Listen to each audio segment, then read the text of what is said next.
Today, the CEO, Nigerian Breweries, Hans Esandi, we welcome you. Dr. Udiomo Isweli KSG OON, thank you for being here. The CEO, Seplat, Roger Brown, here represented by the Seplat West Managing Director, Ayo Olatunde, we thank you for being here. The African representative and CEO of Knight Frank, a very wonderful brother and son of Edo, Mr. Frank Okosun. Thank you for gracing this event with your very distinguished presence. I'd like to acknowledge on the board of Alaghodaro Summit, Emmanuel Ikazobo, Oluwole Yamu SAN, Onoise Onagino, thank you for the wonderful work you've been doing. Permit me to welcome very warmly honorable commissioners to the government of Edo State that have joined Mr. Governor to ensure that Edo has a good story to tell. Permit me to welcome the Honorable Commissioner and all his colleagues that are here, Honorable Jibri Asi, Honorable Osilama Okofu, Honorable Zubiru Abubakar, Honorable Dr. Samuel Ali, Honorable Christabel Ekwu, Honorable Ifaluyi Simon, Honorable Adaze Agwele Kalu, Honorable Inaholo Ojefo, Honorable Osaze Uzi Oluwale Esquire, Honorable Joshua Mokodeon, Honorable Monday Osaigbavo, and Honorable Dr. Joan Osaviawe, Special Advisor to Mr. Governor on Strategy, Honorable Sarah Ajose Adiogo, we thank you all for your very wonderful supports that have made Edo indeed a great one. I'd like also to welcome from Access Bank, Roosevelt Ogbona, from Airpeace, Allen Oyema Esquire, from Airtel Africa, Olusegun Ogusaya, from Alege & Co., Austin Alege SAN, from a national president of the MBA. We acknowledge Aluku and Oyebode chairman, Benga Oyebode, the Anna Business Jet Limited, Atedo, Peterside, Arik Air, Roy Elegbodu, Arise Television, Emmanuel Efeni, from the Bank of Industries, Olukayode Pitan, from Bamao and Negodalo, Kenneth Eti. It is my pleasure to invite my colleague, Daniel Joyce, to continue with a list of recognitions for our captains of industry that have made Alaghodaro 7th consecutive one, indeed, a roller coaster. Permit me also to welcome the Right Honorable Dame, Dr. Esther Udwe, a member of the NEC of the PDP. We appreciate your presence a great deal. The state chairman of the PDP is here now, the Right Honorable Dr. Anthony Isaac Bemi. Please make welcome with a round of applause.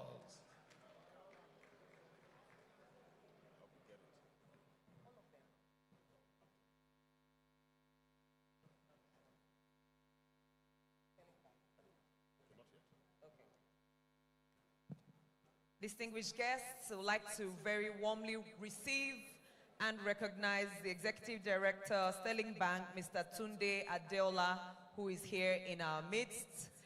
Our profound thanks go to all our sponsors as we acknowledge the entrance and we receive the presence.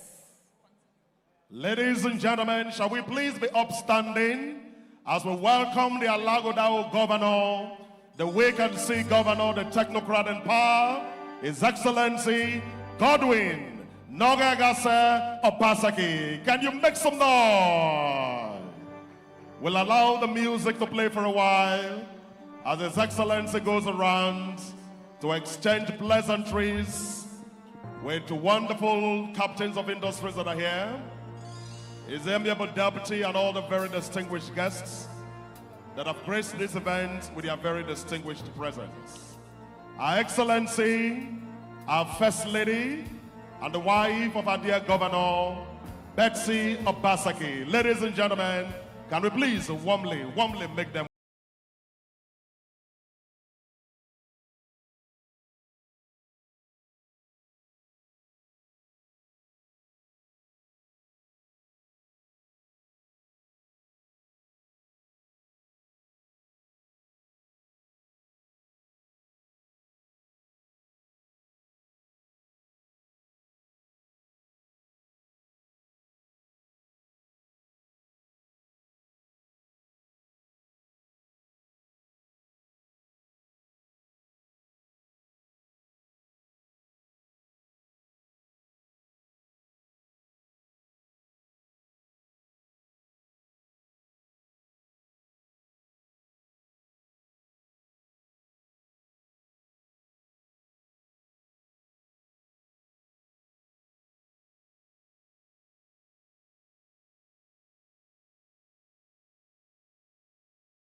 the national anthem of the Federal Republic of Nigeria, led by the LSS Chorale.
Edo anthem, and once you hear beautiful Edo, your hand goes first. The LSS Chorale will lead us in the Edo anthem, bettered by Excellency, our very wonderful First Lady of Edo State.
Just a verse.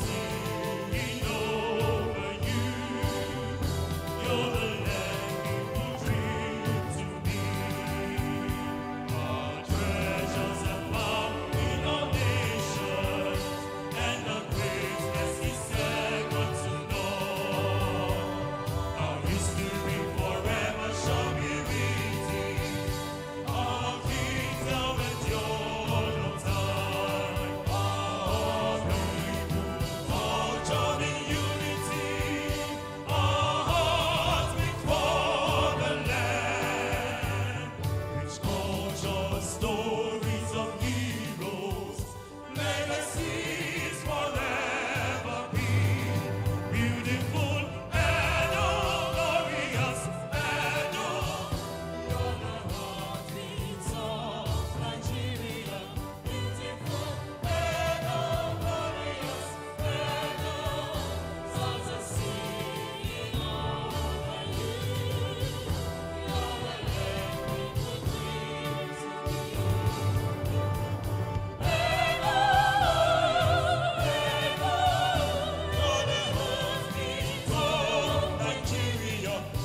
opening prayers will be the second stanza of our national anthem.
Very much. Please resume your seats. We shall have the abridged protocol and expect all other speakers to adopt this protocol. His Excellency, the Governor of Edo State, Godwin Nogagase Obaseki, Our Excellency, the First Lady of Edo State and wife of our wait-and-see Governor, Betsy Obaseki, His Excellency, the Executive Governor of Delta State, Elder Sheriff Oborewori, here represented by his Deputy Governor, His Excellency Sir Monday Oyeme, His Excellency, the Deputy Governor of Edo State, the Right Honorable Comrade Philip Shaibu, Our Excellency, the wife of the Deputy Governor of Edo State, Mrs. Miriam Philip Shaibu, the Speaker of the Edo State House of Assembly, the Right Honorable Blessing Sharif Agbebaku, my Lord, the Honorable the Chief Judge of Edo State, the Honorable Justice D.I. Okungbawa, the Chairman of the Alaghodaro Board, that has ensured this a wonderful festival of progress consecutively for the last 7 years. Dr. Aswe Ighodalo. Your Excellencies, former governors of Edo State that are here, permit me to welcome our father, His Excellency, the First Executive Governor of Edo State, Chief John Ewoyoma Kenneth Odigio Yego. His Excellency, Chief Lucky Nosakai Igbenedion,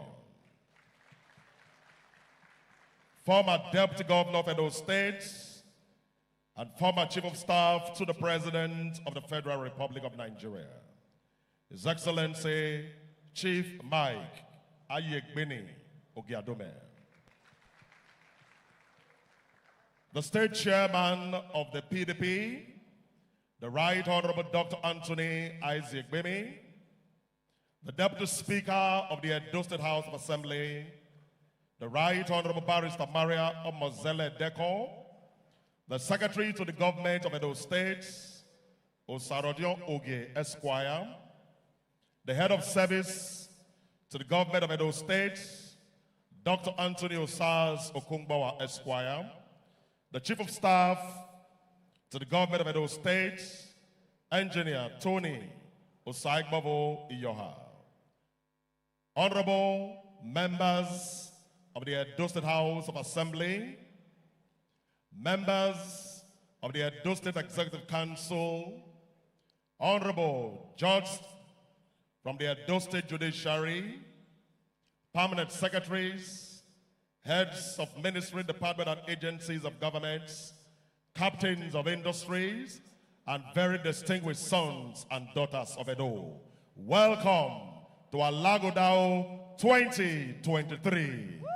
We have a good story to tell. Can that applause be made wonderful?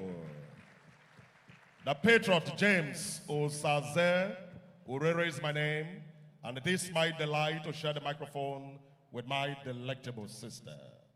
I am honored to share the microphone with my brother. My name is Joyce Daniels, and it's my pleasure to welcome to the microphone for the opening remarks this morning, this sterling banker, recognized as Tier 1, top tier.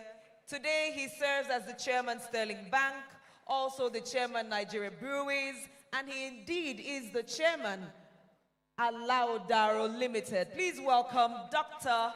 Aswe Ighodalo. Welcome, sir.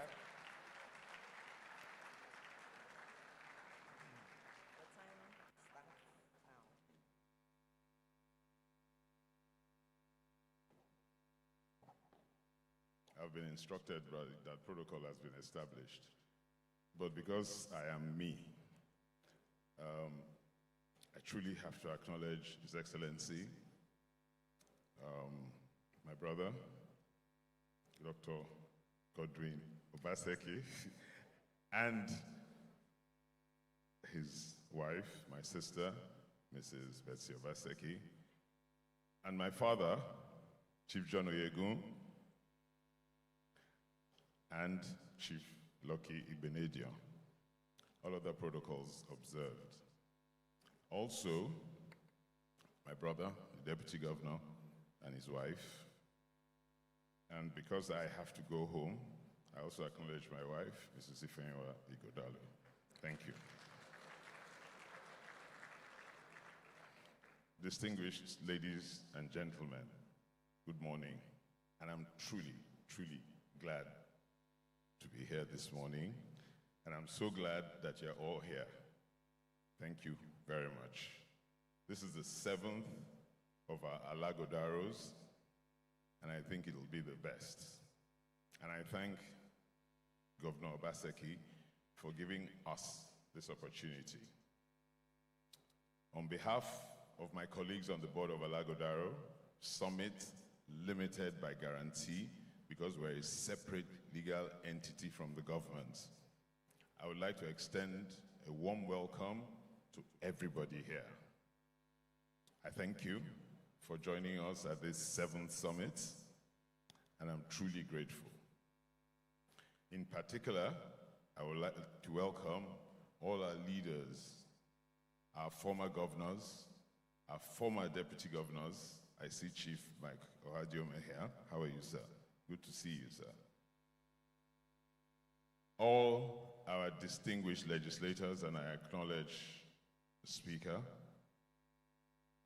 all my lords where I work, temporal, and my lords where I pray, spiritual, our investors, our captains of industry, and I see here all our captains of industry, and I use Dr. Isweli as a point of contact to all our captains of industry who are here. Thank you very much, guys. I know it's difficult getting you out of Lagos, Abuja today, and I'm truly grateful that you're here. I also acknowledge Fola, who opened the ethanol plant yesterday, commissioned by His Excellency, first of its kind in this part of the world. And that's the kind of business that comes into Edo State. Fola Sarumi. Fola, please get up. Thank you. Thank you very much. I acknowledge our royal fathers. We're truly grateful that you're here, and I thank you. And I acknowledge everybody. I thank Governor Obaseki again, whose responsible stewardship, unrelenting hard work, and decisive leadership of the Edo State team has resulted in remarkable feats over the last 7 years. This year's Alaghodaro theme, the Edo story, creating shared opportunities into the future, is particularly apt, as it affords us all the opportunity to reflect on the growth drivers that have thoughtfully been brought to life in Edo State, and also allow us all to jointly deliberate on the transformative possibilities that must be built on the solid foundation that has been laid. It will be naive of us all not to acknowledge the overall context and the poor state of the national economy as we deliberate. But we must not be discouraged nor distracted by Nigeria. Instead, our eye must be on the prize of building a superb sub-sovereign economy that outstrips the Nigerian economy, so that the Nigerian economy does not create any ceiling for us in Edo State. We must take advantages of the opportunities that our country affords, and we harness those opportunities whilst we in Edo State work hard to mitigate and neutralize and overcome the challenges and the headwinds that Nigeria's current realities may throw in our path. With its immense human and natural resources and unique capabilities, Edo State can become a first world economy regardless the surrounding environment. It will not be easy. Actually, it will be very, very difficult. But the Edo story so far tells us that we are not a state that lacks the capacity and the wherewithal to do extremely hard things. With our citizenship commitment, with visionary leadership, and with a collective mindset that a foundation for abundance has been created in Edo State, achieving a first world economy within today's Nigeria is not just a possibility or a dream. It is a challenge that we in Edo State must embrace. The word Alaghodaro, for those of our guests who are not familiar with the phrase, means progress, moving forward, or looking ahead. It is a word that must serve as a constant challenge to us, that the purpose of this summit is to continue to pull Edo State forward in spite of and because of the Nigerian state. The evidence of this possibility, and I want us all to listen carefully, is already here. In the last 8 years, Edo State grew 140% from an economy, and that's the fastest growth and best growth in that period in Nigeria. I conducted detailed data analysis to come to this because I wanted to be sure about what I was talking about. And I see the CEO of NESG looking at me very intensely. Yes, I checked. We grew by 140% in Edo State from an economy of 10.6 billion to today, our economy is 25.8 billion. And that is without Fola's plants coming into the economy, Mike's refinery coming into the economy. Those two were commissioned yesterday. And with those coming in, by the end of this year, I don't want to imagine what the figures would say. So, we can do it. In that same period, the Nigerian economy only grew 4%. So we grew 140%, Nigeria grew 4%. So Edo State can truly become a first world economy regardless of Nigeria. And that's what we must strive for.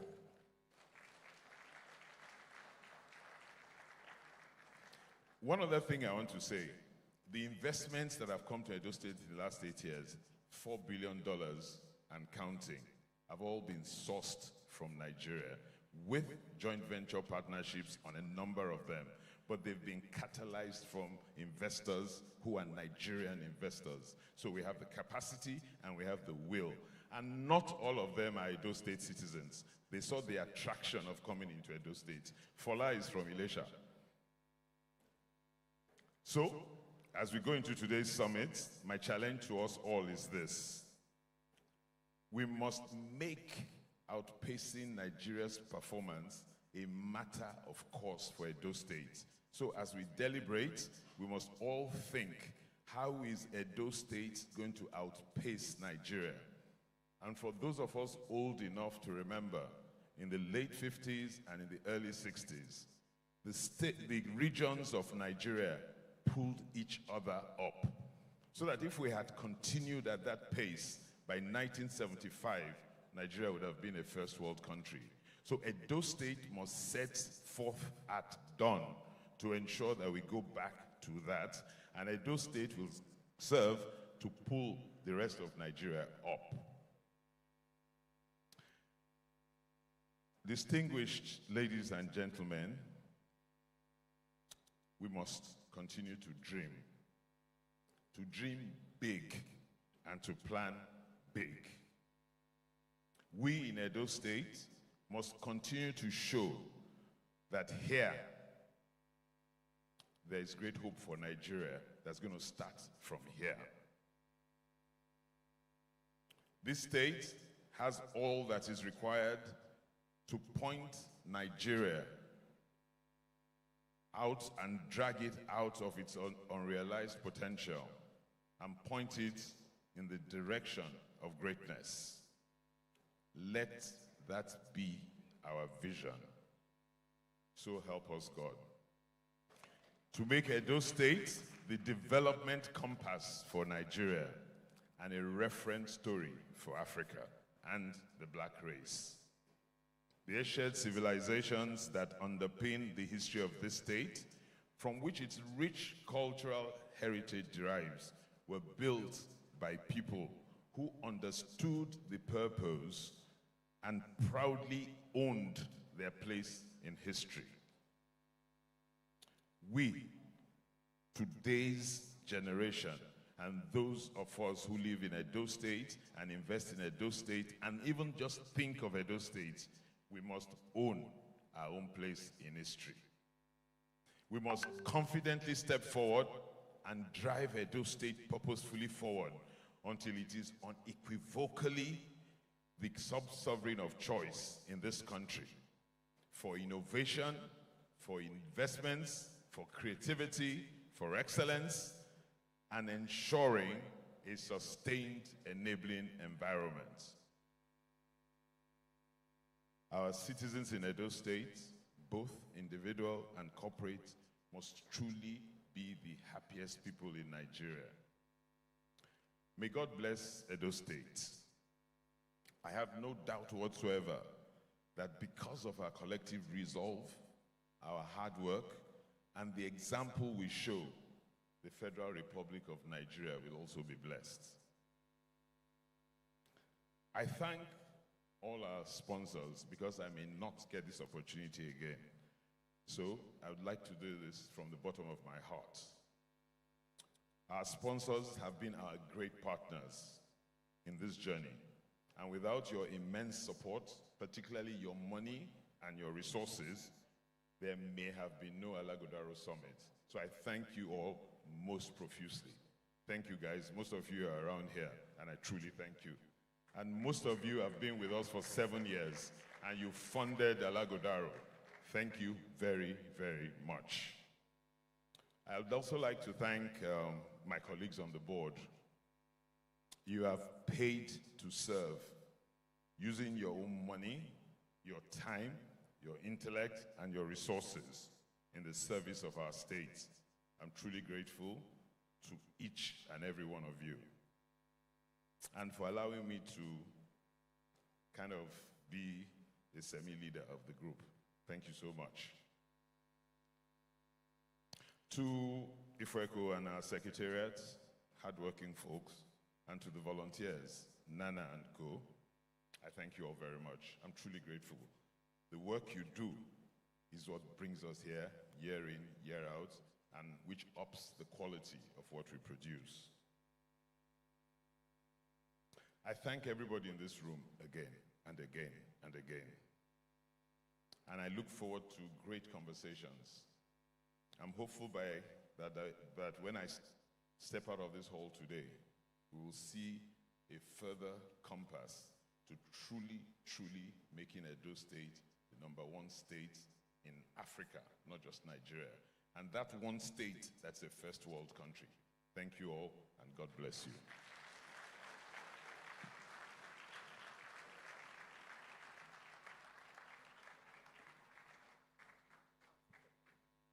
think for a man that has done this consistently for the last 7 years, and every year keeps getting better, deserves a better applause. Thank you very much. A great son of Edo, Dr. Aswe Igodalo of Bilusa. Ladies and gentlemen, before I bring on board the keynote speaker, Edo is a land of rich culture. And I make bold to tell you there are two notable kingdoms in the world. The United Kingdom in England and the great Benin Kingdom, where you are now. A land where the king is truly king, where the 40th Oba reigns on the throne of his forefathers. His Royal Majesty, Omonoba Nedo Uku Akpolokpolo Oba Ewa II Ogidiga, Oba Tokbe. His Royal Majesty is being represented at this event by two very senior palace chiefs. Permit me to welcome the Oba Zelu of Benin, Chief Osaro Ida. Please make welcome. The Osayuwa Oba of Benin, Professor Chief Victor Ogie Igbineweka. Please make welcome. His Royal Highness Alhaji H. Momo Ikelebe III, the Otaro of Auchi. He's been represented by the Bagudu of Auchi, Alhaji Ijekume Z. Afe. Please make welcome. The Christian Association of Nigeria Edo States, immediate past chairman. We recognize the current apostle Omoike, and of course the immediate past chairman, my Lord Bishop Oyenode Kure. Please make welcome. Edo is a land where the people pray.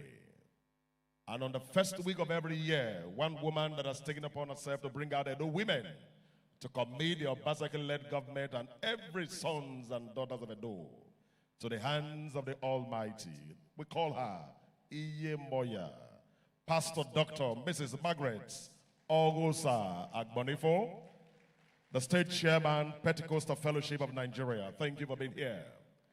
We also acknowledge in our midst Reverend Ben and Pastor Mrs. K. Ben Ahigbe II. Thank you for being here.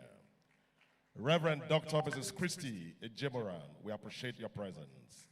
And of course, the entire 18 local government chairmen and chairpersons of Edo, they are here, led by the Argon chairman, Honorable Newman Ugiagbe. Please make them welcome collectively. Your Excellencies, very distinguished guests, ladies and gentlemen, our keynote speaker, the President and Chief Executive Dangote Group, Aliko Dangote GCON, is the founder and president and the Chief Executive Officer of the Dangote Group, the largest conglomerate in West Africa. He's a graduate of the Al-Azhar University in Cairo, Egypt. He began his business career in 1978, trading in rice, sugar, cement, before he ventured into full-scale manufacturing. Today, it has become a household name all over the globe. Permit me to invite his able representative, one that has been with that group, the Dangote Group, since 1990, and has held several positions within the Dangote Group. Today, since 2018 till date, is the group managing director of the Dangote Group, a seasoned banker, a security expert, and of course, a renowned strategist. Ladies and gentlemen, make welcome to deliver the address of the keynote speaker on his behalf, Olakunle Alake, the GMD, Dangote Group. Your hands together for him, please.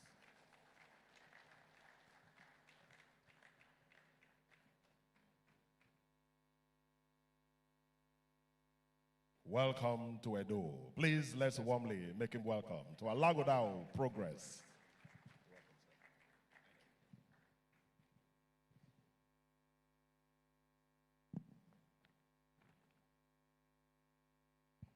Good morning, distinguished ladies and gentlemen. All existing protocols observed, if I'm permitted to do that. Thank you. First of all, I'd like to express Alhaji Dangote's apologies for not being here. He had to go to Saudi with the president on a summit with the Saudi government. As indicated, my name is Olakunle Alake. I'm the managing director of Dangote Group. We're going to talk very briefly on Edo State, and I must first of all indicate that I'm also half Edo, and so whatever you hear me talk about is not essentially just Alhaji Aliko's point of view, but from my own point of view. So I'm coming home and to speak about Edo State. I'm going to talk about two things about Edo State: agriculture and agro-processing, and tourism. I think the essence of bringing the captains of industry here, as my brother indicated to us, is essentially to identify what are the opportunities in Edo State and basically look at how we can come in to partner with the government to improve on the economy of Edo State. With a young population, a rich agricultural landscape, and a natural resource advantage, how can Edo, a sovereign, weather the storm and use its abundant resources to establish itself as a first-class economy and possibly, and more importantly, rival Lagos? I'm also half Lagos. As the popular saying goes, Rome wasn't built in a day. Nonetheless, a plethora of opportunities can be realized with excellent potential and effective strategy. Edo State is blessed with huge resources. Natural resources such as limestone, hydrocarbons, marbles, and a very rich arable land are among the resources available in Edo State. With the two main producers of palm oil in the state, Okomo Oil PLC and Presco PLC, there's a developing cluster of agro-allied investment as well as what we can get from the market. Edo State has a youth population that is lively and prosperous with continuous demand for food. Its status as a significant provider of food to other regions of Nigeria presents new opportunities for agricultural expansion in the state. Harnessing the new growth opportunities requires significant new private sector investment in agriculture. Large-scale private investors' agricultural investments add significant value because they go beyond the production of raw materials and involve the processing of yield into final goods. Aside from extending the shelf life of agricultural products, processing adds value, jobs, linkages, and returns. Processing will create jobs for the teeming youth. Other areas the state could benefit economically from is the revitalization of the Gele Seaport project. The location of the state provides the opportunity of being a hub for transshipment of goods from Lagos to other parts of the country. I've always wondered that for a long time, the issue of ports in the southeast, south have been an issue in Nigeria. We've all concentrated using the port in Lagos. But I also know that there's a huge opportunity, and I've been having some discussion with some people around making Edo, which is central to Nigeria, to be able to harness the issue of moving goods from Apapa into this area and from this area to the other parts of Nigeria. There is a talk around that, and I can assure the Edo State people that very soon that dream will come to fruition. In terms of tourism, we all know how rich the culture of Edo State is. We know the long-standing relationship between Edo and the Europeans and those who've come all the way to take whatever we have here. And thankfully, we are getting some of them back. The state boasts of its many tourism attractions and historical landmarks. These include the historical Palace of the Benin Monarch. The Royal Palace of the Oba of Benin is a UNESCO-designated World Heritage Site, and that will attract people to come into Edo State. Benin City, its capital, has a history of being one of the foremost destinations of European explorers, traveling through Africa both before and after the colonial era. The state capital is well known for its distinctive bronze, brass, and ivory works of art, which are found in museums all over the world. These historical experiences make the state endowed with potential for travel and tourism, including several colonial flashpoints. The Somorika and Okpeke Hills, two beautiful tourist sites, are the undulating hills that define the northern half of the state. Every year, the Okpeke sites host the Okpeke Mountain Race, which brings together elite runners from across the globe with local recreational and upcoming runners to foster a competitive environment. It has become a tourist haven if properly, it can become one if properly harnessed. Now, my colleagues here that have come with me from Lagos, probably Abuja and Port Harcourt, are looking at coming into Edo State to make investments. So they will want to understand what is the need for them and how is it going to be for them to come to Edo State.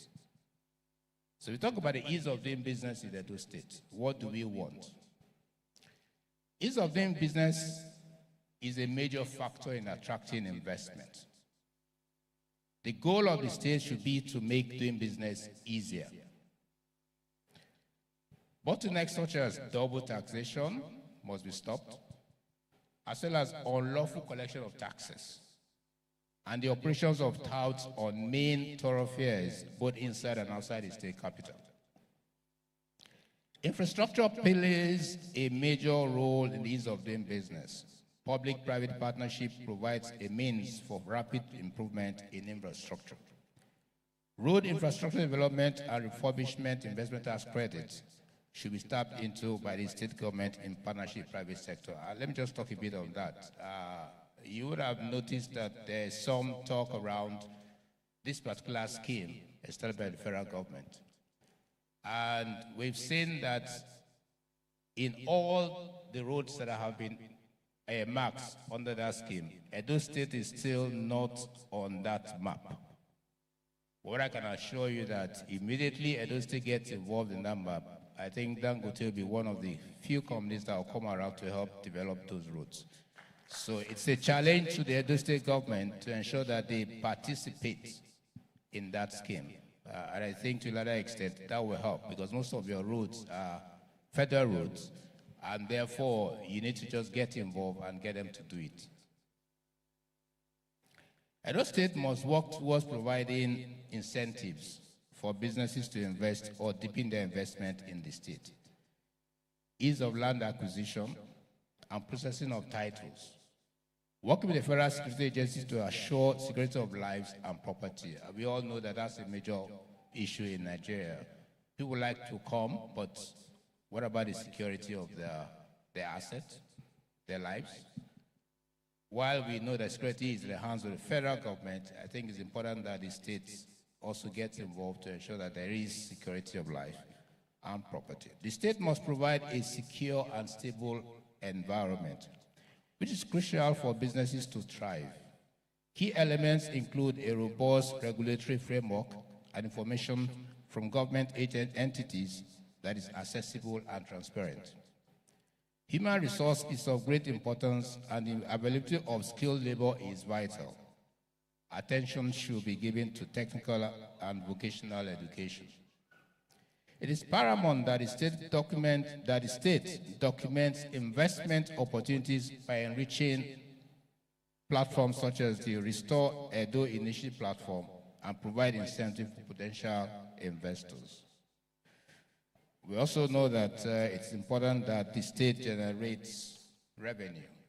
And one of the key areas we'd like them to touch on is to grow the tax revenues Tap gap closure reforms must be implemented.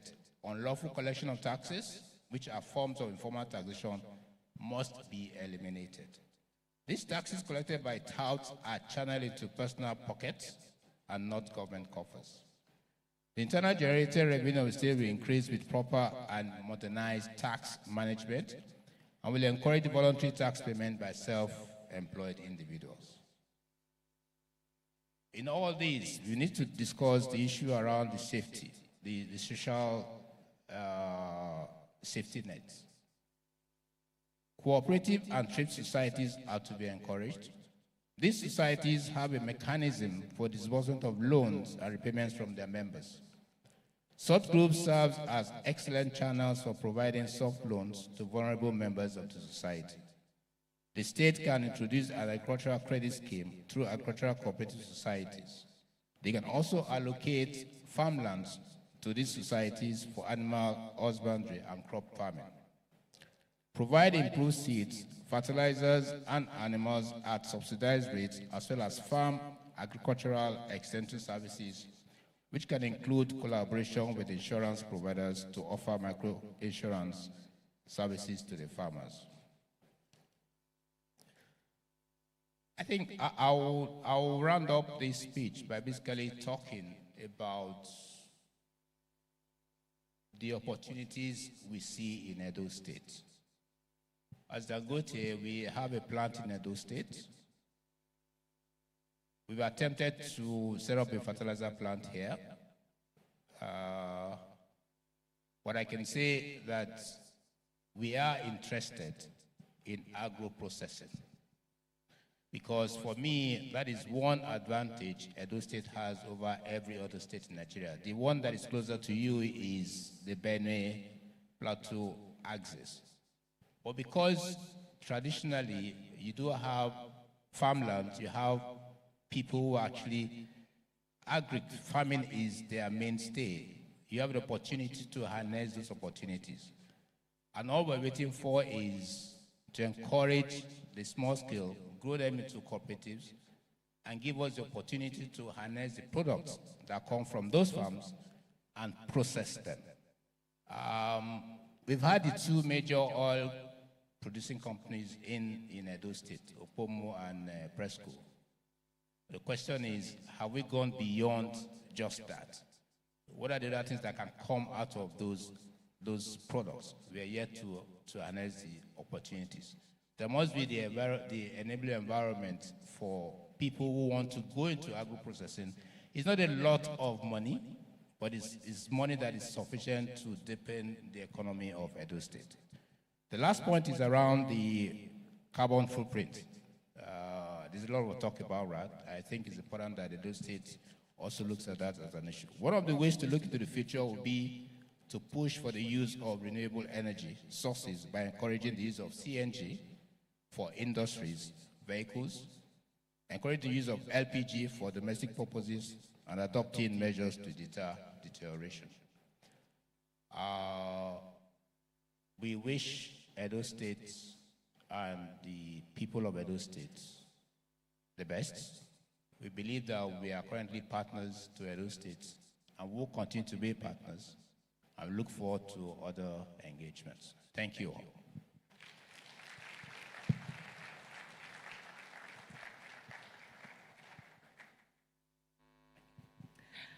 Our most sincere appreciation to our keynote speaker at the Edo Summit 2023. Please appreciate the Group Managing Director, Dangote Group, who represented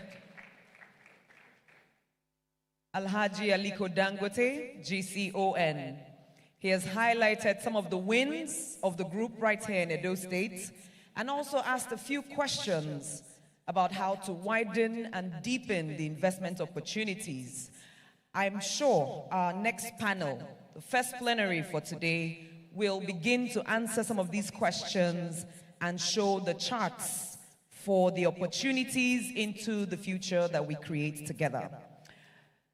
Our moderator for this first plenary, discussing a unique investment destination. Please receive Mrs. Uwa Osa Obo as she comes forward.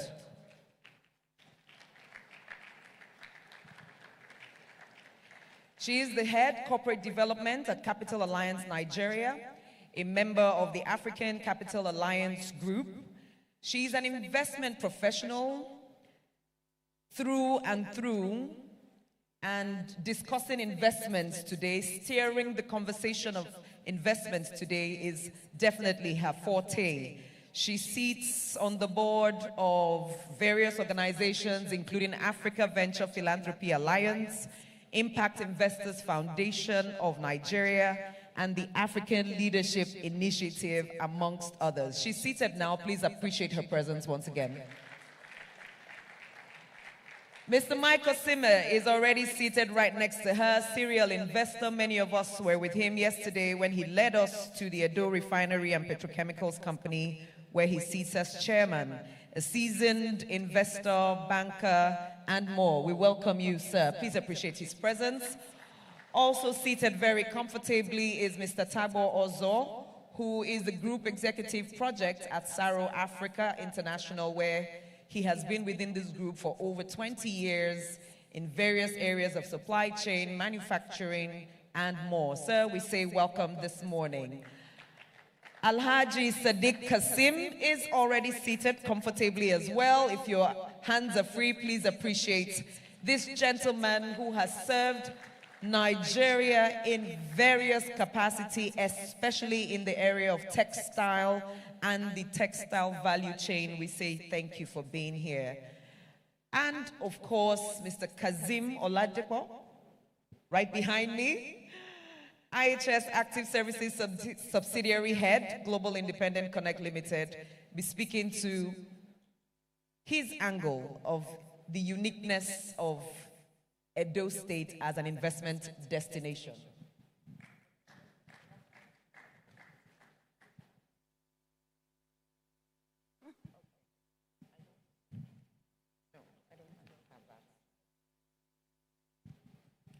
Madam Moderator, with your permission, I hand over to you for the next 60 minutes. Thank you. Thank you so much for your gracious introduction and welcome. I'd like to stand on existing protocols, if you don't mind, but I'll say good morning, distinguished ladies and gentlemen, Your Excellency and our royal fathers. I think this panel was fitting after the keynote, address. Yesterday, we went around some of the communities, and Anenogie made a statement which resonated. He said, we have a governor who is in a hurry to develop. And it was a very simple statement, but it resonated. Maybe because he used the word hurry, And indeed, this is a state that is firing across so many cylinders all at once. You can sense the, hurriedness, in the way the state is operating. I would like to thank His Excellency, obviously, for this great, effort, and his team. But the reality is, His Excellency and his team are just one hand. That hand that enables, an enabling environment. That arm that ensures that the public service is positioned to serve the people. And maybe to some extent, the arm that helps, de-risk investment and funding, just as much as is required while producing, and enabling, the environment. And obviously, it's the arm that provides public goods, as we know. But there's the other arm. And if that arm is not invited, if that arm refuses to deal or to take, then, this arm will be left, frankly, stranded. And it's that arm we are here to talk about today, and that's the private sector. Can you give an applause to the gentlemen on the stage with me? Because their business, or their businesses, are an example of those entrepreneurs who have decided to take the state on its word. And they have invested in the state. And what we want them to come and speak to us today is their experience, in investing in the state, and why others ought to follow, in the near course in the future. So I'd like to kick off, by simply asking them for some opening remarks.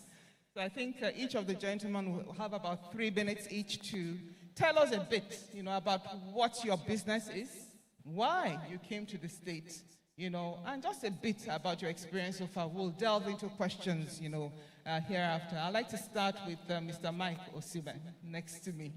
Thank you.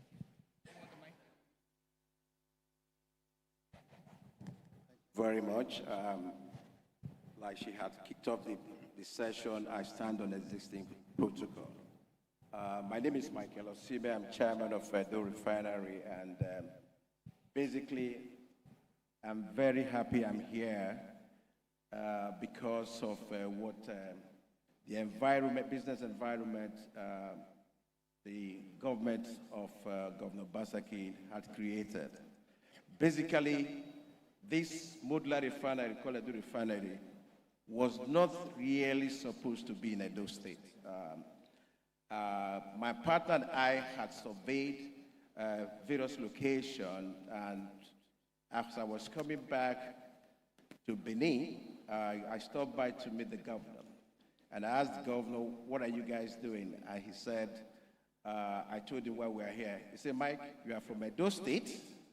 This refinery must be in Edo State, and I will give you whatever support you need.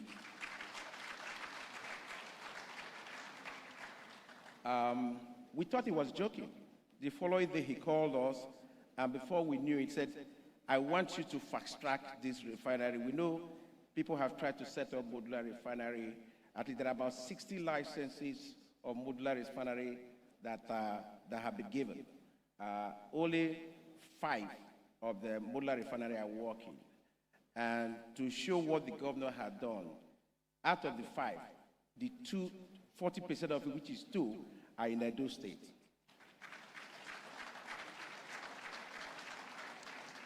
So for us and for our Chinese partners, to be sure, everybody knows that the governor is very shrewd, to be sure that what he's committed to what he's doing, the governor embarked on his own due diligence of our partner in China. And that due diligence resulted in our partner making commitment to the governor that apart from supporting us in building the refinery, they were also going to support capacity building in terms of partnering with the university in Edo State. So that made our partners very happy, and when we got the allocation at Tulugbo, I would also like to mention here that by the time we were doing the construction, it was COVID time, but we had an excellent relationship with the community, and to the extent right now, Olugbo is actually becoming an energy hub, where you have the power plant, where you have the ethanol plant, and in our meeting about 3 weeks ago in China, I got to understand that a caustic soda plant is also being built in Edo State. So these stories can't happen if you don't have the enabling environment. So Mr. Governor, I would like to thank you that in the past 7 years, you have built institutions that will be self-sustaining even when you leave. This institution will support in the development and attracting business to Edo State. So for us, in Edo refinery, we have completed the refinery. We're working. We have our challenges in terms of infrastructure and crude supply, but all what have encouraged us is the support we have from Edo State, and in making sure that any challenges we have, a phone call can help us solve the problem. And one of the unique things the governor, the Edo State government have also done is in terms of title for land, because for any investor, title to land is very, very important. And within 1 month, when we purchased our land, we got our CFO without even making a call to the governor. So what that translates to is that over the past several years, the present administrations have built institutional structure that are seamless, so that any investor coming in don't have to know anybody. You just come into the investment office and they will support you in meeting all the challenges. So, Mr. Governor, I would like to thank you for creating the enabling environment that will build a solid foundation for productivity in Edo State. Thank you. Thank you so much, Mr. Osime. Now, Mr. Mike Osime is the chairman, Edo Refinery and Petrochemicals Company, just in case we missed it earlier on. I'd like to move to the next person. Seated next to him, Mr. Kazim Oladeko. He is the Vice President, IHS. And Kazim, if you could please, again, for about 3 minutes, tell us about your investment in the state. All right. Thank you. I will also start with keeping existing protocols. IHS is Africa's largest infrastructure company. In fact, we're the 4th largest telecom infrastructure company in the world. It's a Nigerian company, started in Nigeria and has grown into 12 countries in Africa and Latin America. We build towers. That's what most people know us for. But we also build fiber optic infrastructure. We build data centers, and we support telcos to deliver services to consumers. Without us, essentially, you would not have telephony services on wireless network. 3 years ago, we started to look at where we thought and felt sincerely that there were gaps in infrastructure.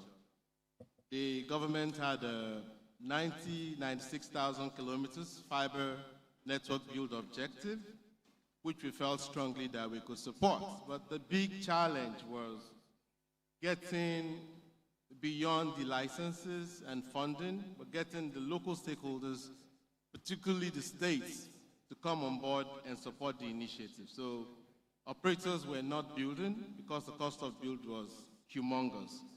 And about 70% of that cost in most cases were fees and charges that state governments and local governments were collecting to implement the build.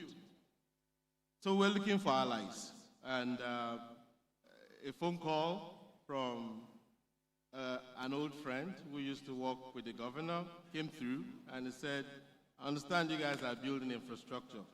Why are you not building Edo? So we came over, we had a conversation. He told us what's the size. We said we're looking to connect everything in Edo State. If you give us the opportunity to do it. And we want to do it to demonstrate to other states in the country that this can be done. If you find the right partners, it can be done. And he asked me, so what does the state get? I said, we will provide digital infrastructure across every nooks and crannies of Edo State, which will help you to facilitate entrepreneurship, innovation, e-governance, and also help you to develop the attractiveness of the state to investment for enterprises and businesses. How long is it going to take? I said 9 months. He said, can you do it in 6 months? We can't do it in 6 months. It's trenching across multiple roads, breaking ground, building towers, building small pockets of data centers to do it. So we started. 1 year later, today, we've done 1,300 kilometers of fiber in Edo State.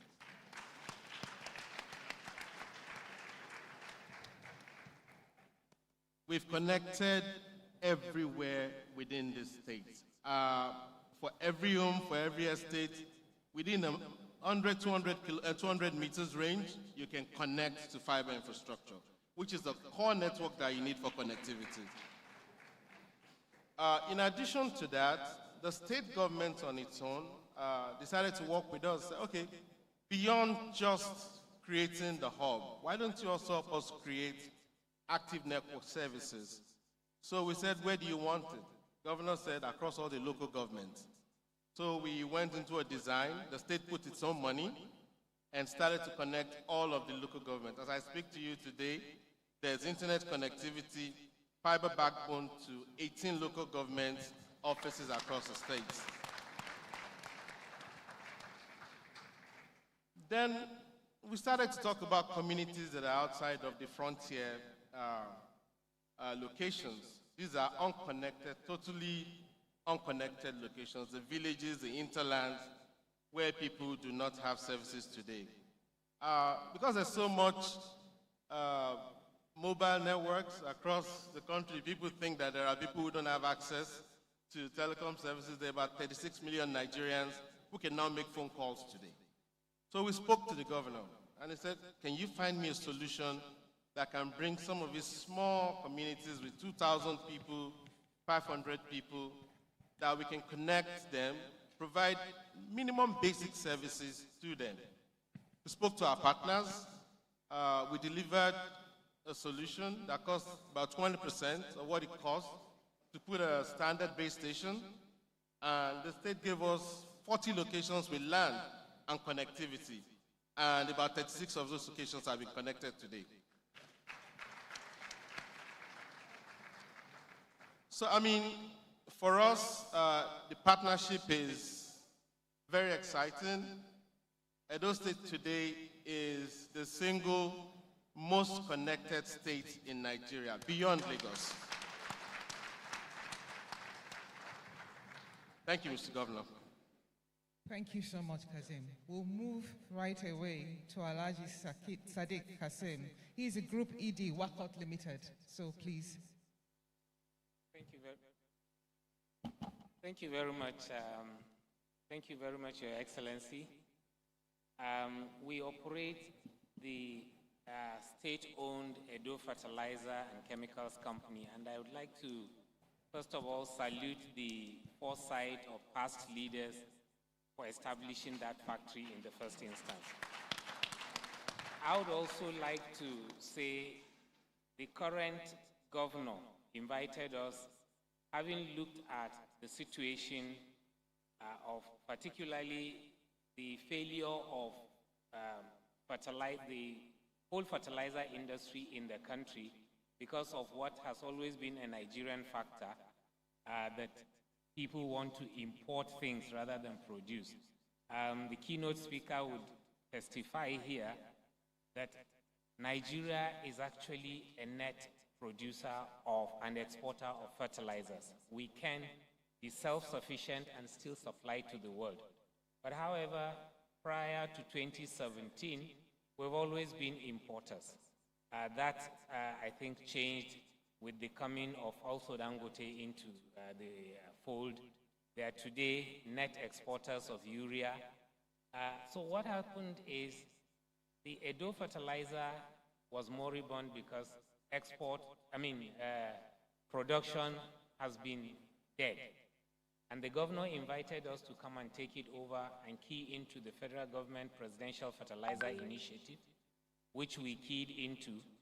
And in the last 6 years, 7 years, Edo Fertilizer has been able to, first of all, do an upgrade of over 500 million naira plant upgrade. We've been able to produce over 80,000 metric tons of NPK fertilizers locally. We've been able to buy raw material to the tune of above 5 billion naira, and our sales turnover has been above 15 billion in the last 7 years. This is all from Edo. Now, let me also mention the uniqueness of Edo Fertilizer. It might be from the brief that has been put on the Alaghodaro profile. It's a boutique fertilizer plant. 60,000 metric tons is quite small. But however, it is the only compound blending plant in the country. Being the only compound blending plant made it unique for us to be able to now serve those places that have not been accessible to the rest of fertilizer blenders in the country. For instance, the Northeast. Because of the insurgency in the Northeast, it is very difficult to allow other fertilizers to go to the Northeast because of the tendency for insurgents to use some of the fertilizer to make explosives. But for us, being the only fertilizer plant that can do wet blend, we are the ones permitted to do it and take it to the Northeast. So these are some of the unique things. Like I said, over the last 6-7 years, we have enjoyed a unique opportunity to sell fertilizer from Edo to the rest of the country, and in particular to the Northeast. We have also been able to key into the Presidential Fertilizer Initiative. It is actually by virtue of that today Edo Fertilizer is the president of the Fertilizer Producers and Suppliers Association of Nigeria, for which I am privileged to be the president today. I think I owe that to the state government for supporting us and giving us that opportunity. That's it. Thank you so much, Sadiq. So the final speaker for this initial round will be Mr. Tagbo Ozo. He's the Group Executive Projects, Sahara Africa International. Tagbo, 3 minutes, please. Thank you. Thank you very much, moderator. All protocols observed. So yes, I'm the Group Executive Project. I'm currently the person or the one building the Green Hills ethanol plant, which has been much talked about. Was visited yesterday by the governor along with the commissioner of the roads to the plant. Green Hills ethanol plant, we call it ENA, extra-neutral alcohol, is actually a joint venture between two companies, Sahara Africa International and the Mohinani Group. All right, these two companies came together to set up this Green Hills.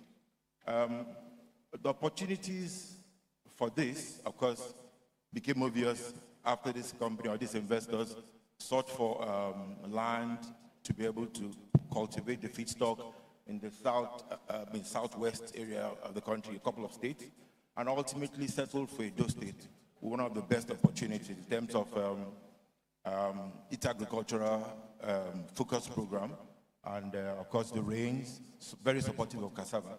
Cassava is the feedstock used for this ENA, and ultimately we settled here. We mentioned the program, which is very encouraging. The Edo State enabled us easily acquire the relevant access to land, along with certificates of incorporation, CFOs for those lands. And the project started.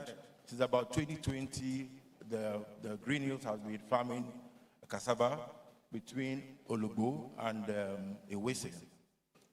In Ologbo, the business has about 2,000 hectares of land, with about just about half of that as cultivable, already farmed with cassava since about 2020. We also have access to land in Ewese through our sister company, Saro Oil Palm, where they have about 25,000 hectares of land there. So in totality right now, the Green Hills project has about 5,600 hectares of land cultivated with cassava. Now, this project is designed to produce ENA, like I said, with cassava as a feedstock. Alongside, it also produces carbon dioxide. We all know ENA is ethanol, the drink we all drink. We all know the uses of this drink. It can also be used for fuels in some climes. Ethanol importation in this country right now is at about 400 million liters per annum, of which about not less than 80% of this, 80 to 85% of this is imported. So the economic relevance or significance of this product is very obvious. The amount of foreign exchange we are losing to importing this.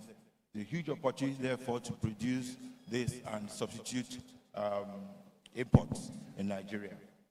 So this plant will produce ethanol, will also produce other spirits used for perfumeries, pharmaceutical industries, and cleaning, and so on and so forth, as well as CO2. CO2 is the gas used by the beverage manufacturers in the Cokes and Sprites and so on and so forth. So that's also a very commercially relevant product.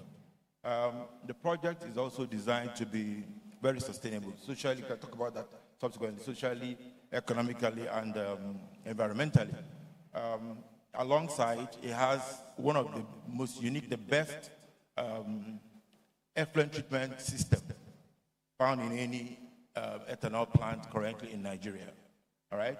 It produces natural gas likewise, and this plant should be able to subsidize its intake and consumption of natural gas by at least 20%. The plant runs on natural gas itself, and about 20% will produce internally, which of course makes this a much more green project and a much more environmentally friendly project. So that is it in a nutshell, and we thank the governor, we thank the government of Edo State for this opportunity to be here, and we expect to be able to talk about this more in the program. Thank you so much, Tago. Thank you. So I'll ask a couple more questions, and then we'll go to the audience. I'd like to kick off with Sadiq. You know, and probably speak to the mindset of an investor who is asking himself, do I trust the state government? Do I trust enough to put my money here? PPPs have been notorious in Nigeria in terms of government defaults. And here you were, you took up an asset, a latent or at least a suboptimal asset. I'm not sure of the state that the asset was in. What kind of thinking did your company go through in order to make this decision, to invest? Thank you very much. I think the first issue here is that of trust. Is that of trust for the people behind the government. I say this without any fear of contradiction. The governor is a man who has built his reputation on that. So we could take that to the bank in the first instance. The second is the fact that as a private sector organization, what we are really very keen about is setting the records straight, putting all the necessary checks. Yes, we know, for instance, every cycle of election or government would be a maximum of 8 years. So you need to have all the checks set out within that time frame so that both of you would have put together, let's say, milestones to be achieved, maybe targets that need to be done. And then, for instance, for me, we felt that we do not want to take over the state asset as it is at that time, because it would send the wrong signals, even for the governor himself. So the first thing is, can we operate it and run it profitably to contribute and then showcase it for others to see? Then afterwards, we'll get to that next level. Part of the standing agreement we've had is already taken care of by all the legal things that have been put in place, where the investments we have done are covered and protected. The state government acknowledges that.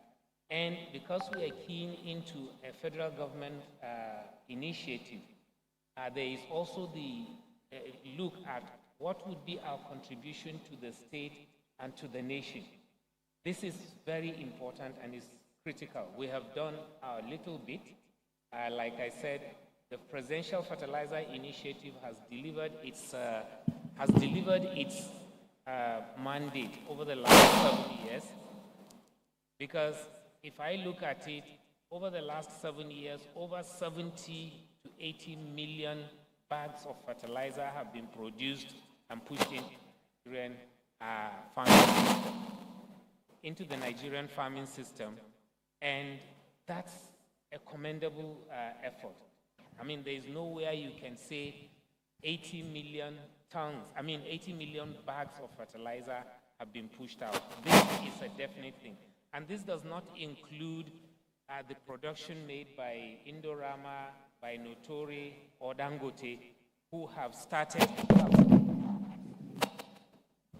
who are producing the other fertilizer blends or production, the urea production.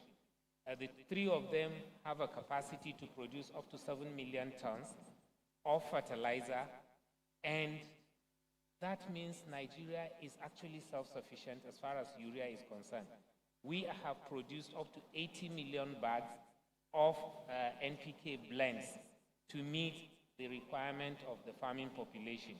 And believe it or not, the capacity of blenders in Nigeria is over 8 million tons.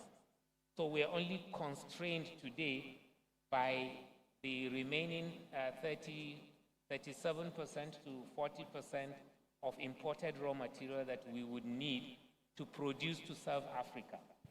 Thank you so much. So you trusted and then the paperwork followed. But the first thing was you trusted. Thank you. Kazim, I'd like to come to you now. IHS, you've talked about Edo State, and you used the word when you and I spoke 3 days ago. You said by far the most connected state in the country. How has this affected the lifestyles and the livelihoods of the people, based on anecdotes or things you know in the communities where you've served? Yes, thank you. And I maintain my by far. We have done about 10,500 kilometers nationwide in 3 years. If Edo accounts for 1,003 of it, I think that's humongous. And that's not even counting what the state has done. So in terms of connectivity per capita, this state is maybe 3 times better than the next best states close to it. And that's a big deal.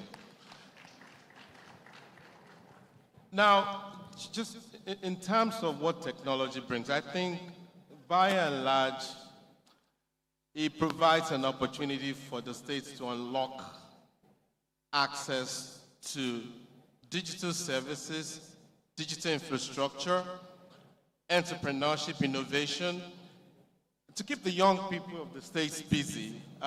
This is 60, 70, 80% of the state is youthful.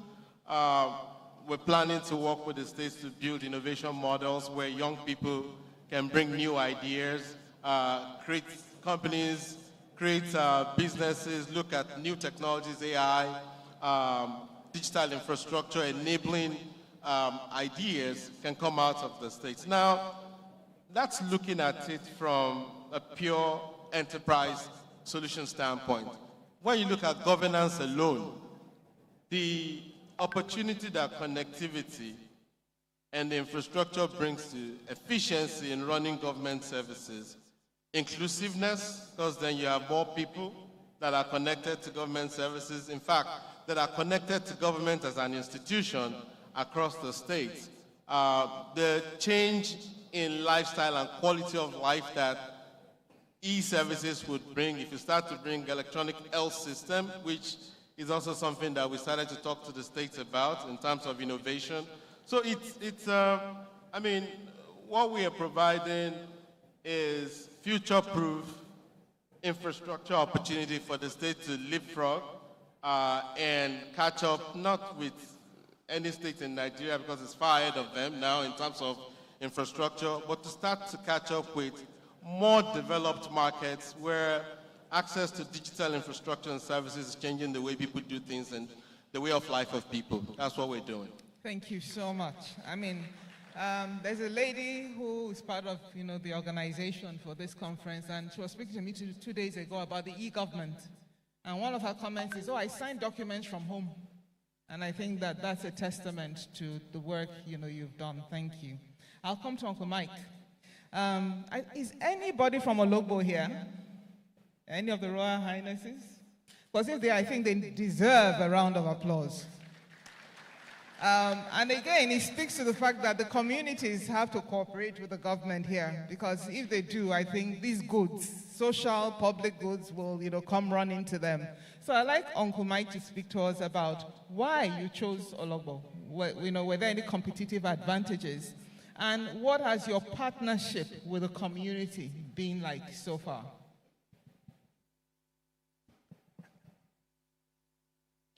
Thank you very much. Basically, OML 111 is located in Ologbo, which is one of the producing fields of NNPC. So when our technical partners surveyed the whole area of Edo State, we find out that Ologbo area was unique simply because the pipeline moving crude from the field to the Forcados terminal passes through Ologbo, and we choose a location there which was very, very close to the pipeline. However, when we started construction, we find out that that particular crude, because as you know, a refinery is designed to meet specific crude that is being produced in that area. So we designed the refinery to use Forcados blend, and I think Forcados and Escravos blend, and that pipeline from NPDC ends up in Forcados. But as we begin to start the construction and we begin to set up our lab, we find out that basically that particular crude was not really crude, it was condensate. But that did not deter us, and because we started with 1,000 barrels a day, which was basically, as the governor said, let us have a proof of concept. So to do the first line of products, which is basically naphtha, diesel, kerosene, and what is called LPFO, which is heavy oil used by the industries.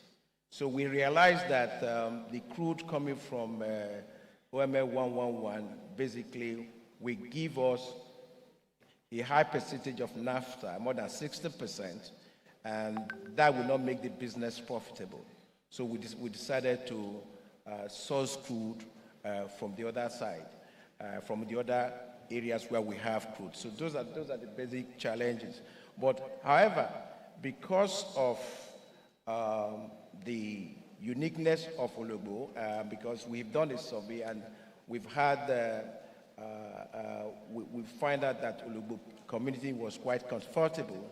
And when we did our logistics, but refinery is all profitable, being profitable in refinery is all about getting your logistics right. So we were able to source crude from the neighboring locations that via trucking for us to be able to start production. So basically, we're able to get crude from other sources, from other areas, which we refine into three products of naphtha, diesel, and LPFO. But the interesting thing about the crude in Edo State is that as we graduate to do petrol, once we make further investment to do petrol, it's actually the best quality for any refinery that wants to do petrol because of. So we are currently discussing with our technical partners right now in putting a financing package in place for us to increase Edo refinery from this present capacity of 1,000 and take advantage of the crude, which is just 100 meters from the current refinery for us to be able to do crude. So it will be very profitable for us because the pipeline is just 100 meters far away. It makes the logistics of sourcing crude very, very easy. So we are looking at that right now. Thank you. And the community have been supportive. Yeah, actually, the community have been extremely supportive. And I also like to mention here, during COVID, when the country was locked down, the community actually created a security network for us. We didn't have to get security from outside. They ensured that they interacted with us and encouraged us to do whatever we want to do. Thank you so much. Thank you. I'd like to go to Tagbo for, again, the final question in this round. I'm an Edo woman, and we don't joke with our eba and our starch. So when you told me that you were taking cassava, I thought, oh, how will this affect the average Edo household? But I'd like you to explain, is this in any way going to displace any element of the value chain in terms of cassava production that local households receive? And even if your answer to that is no displacement, I also want you to talk about the opportunity for off-takers ultimately. In other words, how can your factory enhance the entire stock output of cassava, in this area? Thank you very much. Yes. If you don't mind, let me just step in here. There's a lot of noise from the back. I will appreciate that the protocol people please help us deal with that. If the security and protocol people could please address that so that our panelists can be heard. Thank you. Please. Okay, thank you. Yes, in response to the question, I'd say no, we are not displacing other users and consumers of cassava products. Yes, this plant from outset is expected to consume input about 400 tons per day of cassava every day from the outset. So that's a lot of cassava. But what we have done is to ensure that the bulk of this cassava from the beginning, we plan for it through providing this feedstock ourselves, through farming this feedstock ourselves. Okay? The project also includes a program to allow the existence of outgrowers, third parties that can also contribute to the cassava farming and production to support the input. So at the moment, possibly at the beginning, the project will be near self-sufficient, and therefore, to move to the second aspect of your question, how we're going to support other value chain partners or players. The Edo State government clearly has an agribusiness focus and direction, and of course, the farming is a huge opportunity here. With the arable land available, a lot of investors, a lot of small players can key in and produce cassava. This plant is looking to expand immediately. Shortly after said, it's going to look to expansion. From the beginning, we expect to be outputting at least, I don't know, I won't put exact figures, but in the double.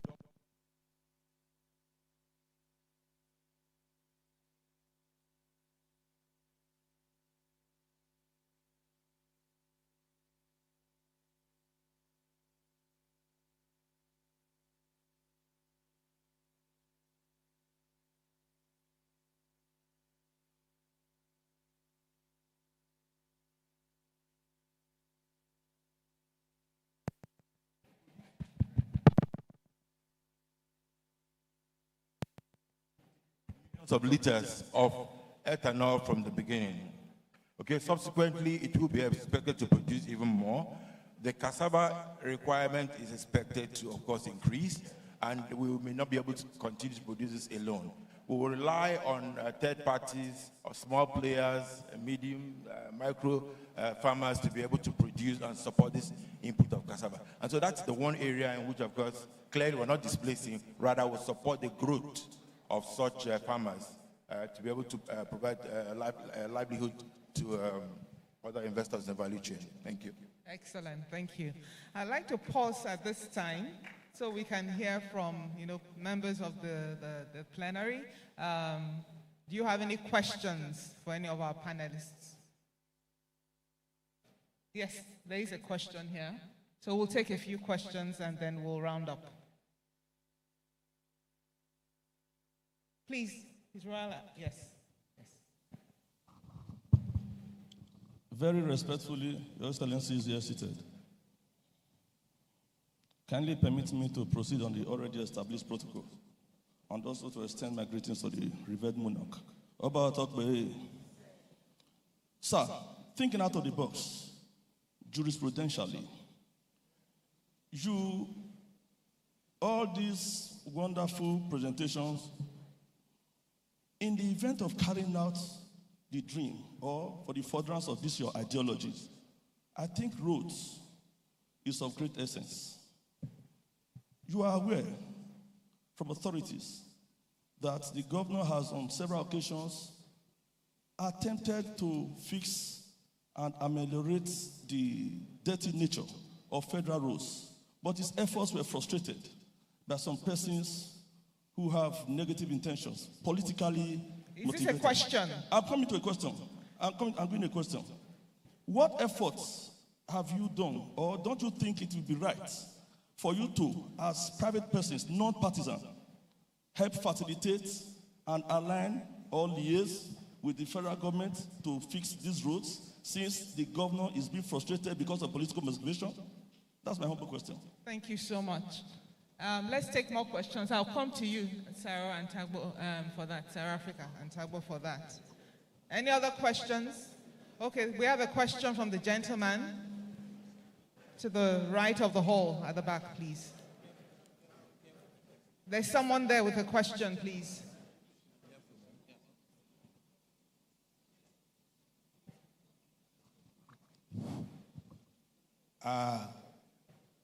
This is engineer Akemokwe Lukman, the publisher of the Bullets of the Harmless Rabbit.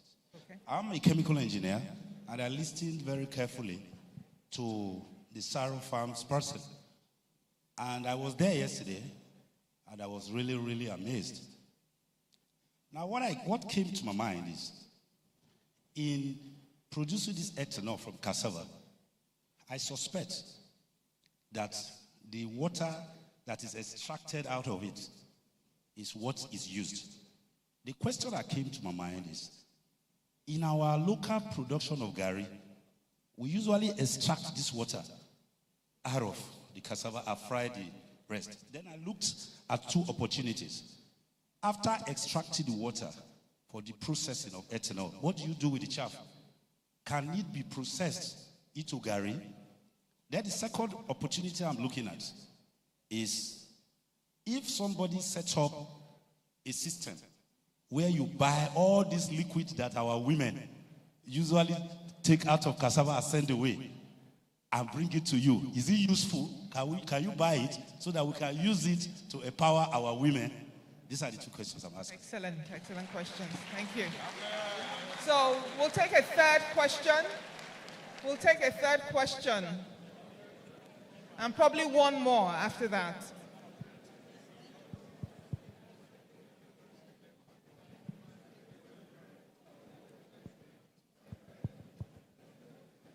Thank you. I just want to piggyback off a question the moderator asked. And as an investor, as an entrepreneur, one of the biggest questions the investor community asked me from Boston is, how do you trust the government? We have here a great, amazing governor that's very forward-thinking, that has a great vision. But one of the questions, one of the worries as you sign agreements, and something the moderator asked, one of the biggest worry as you sign agreements with the current government is the new government comes in, there's an opportunity to kind of try to either intervene with that agreement. I know there's an agreement that was signed with... If you could please ask the question. Yes, I'm asking the question. So the real question is, how do you convince your board?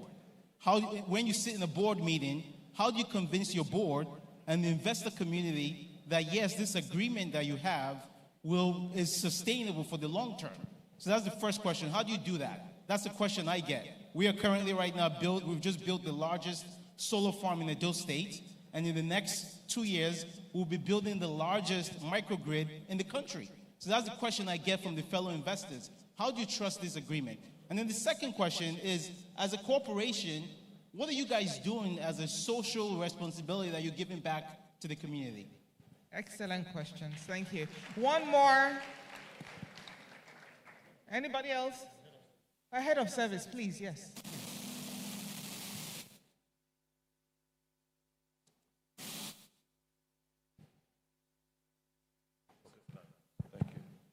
Your Excellencies, all other protocols duly observed.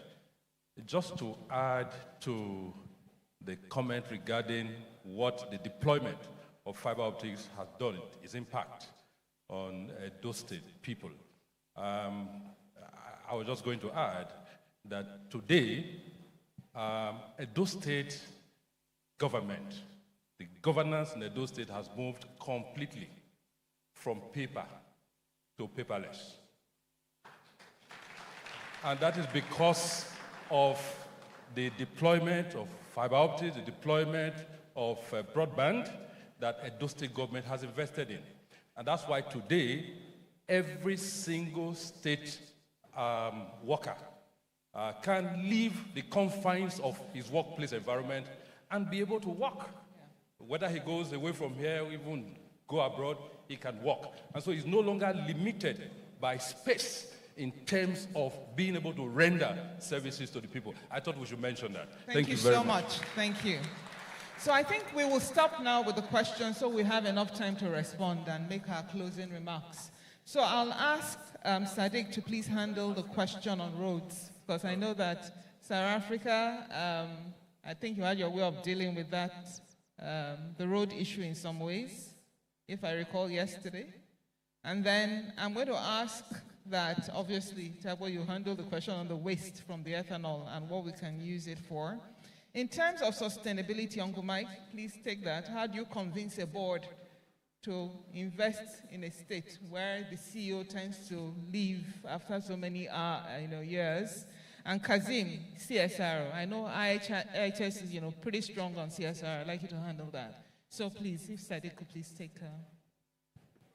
Thank you very much. If I understand the question correctly, what role do I play as a private sector operator? No, he said that roads are a huge challenge to development in the state, and that the state government has tried, pretty hard. So what are we doing as a private sector operator to overcome that challenge? That's a tough one. I think every one of us as private sector always comes with this mindset that there are challenges in the Nigerian economy, and you key into that. Some of them you turn into opportunities, but you just have to do something. You can't be dampened in terms of your enthusiasm to continue to operate because you see a window. Like I said, Edo Fertilizer is uniquely positioned. We take our imported raw material from One. The rest of the industry is all up-country. So I have an advantage in terms of delivery of raw material. And then I process. And then I have a unique opportunity to send my product to the Northeast. Regardless of where it is, I just have to get to the Northeast, and the Northeast would have to take my price for that. However, I think the person who made the contribution says, how do we support the Edo State government to leverage on our also connections and contacts with the federal government to tell them.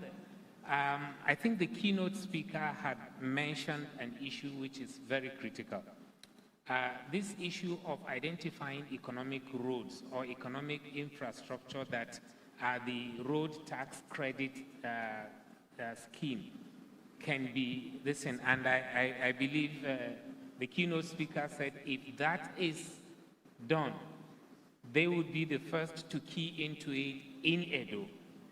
And I believe, to just advance the argument, the road from One going to the north part of the country passes through Edo, and it's a key economic road, as key as the Port Harcourt, Lagos, or Lagos-Ibadan, Ibadan to the north.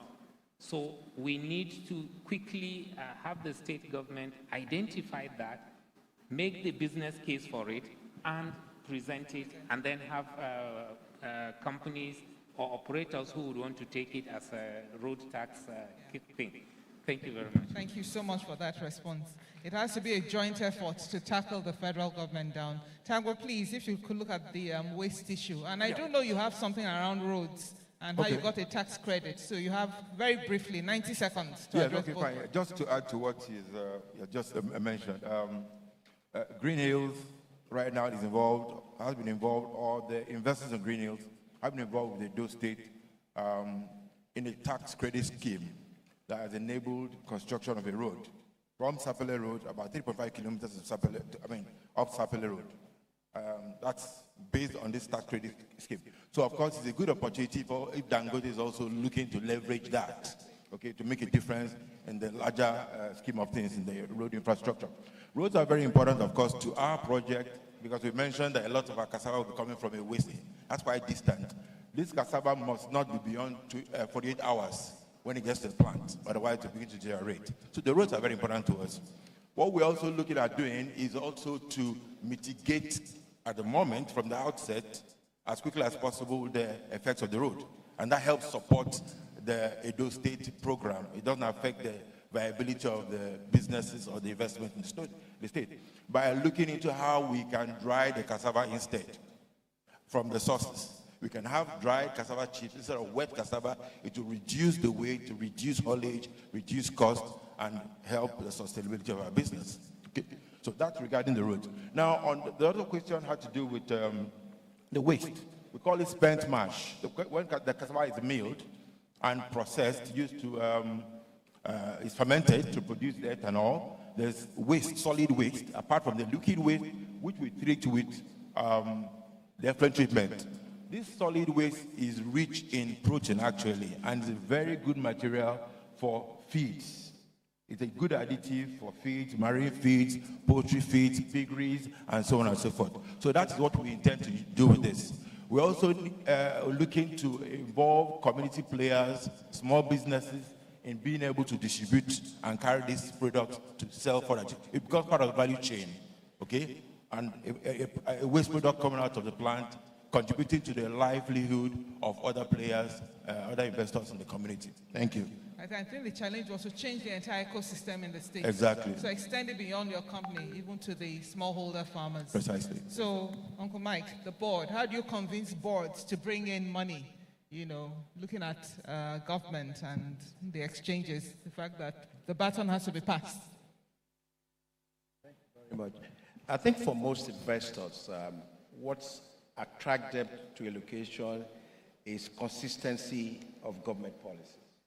And over the 7 years, we've seen consistent government policies actually putting processes and structures in place to break the regular bureaucratic bottlenecks that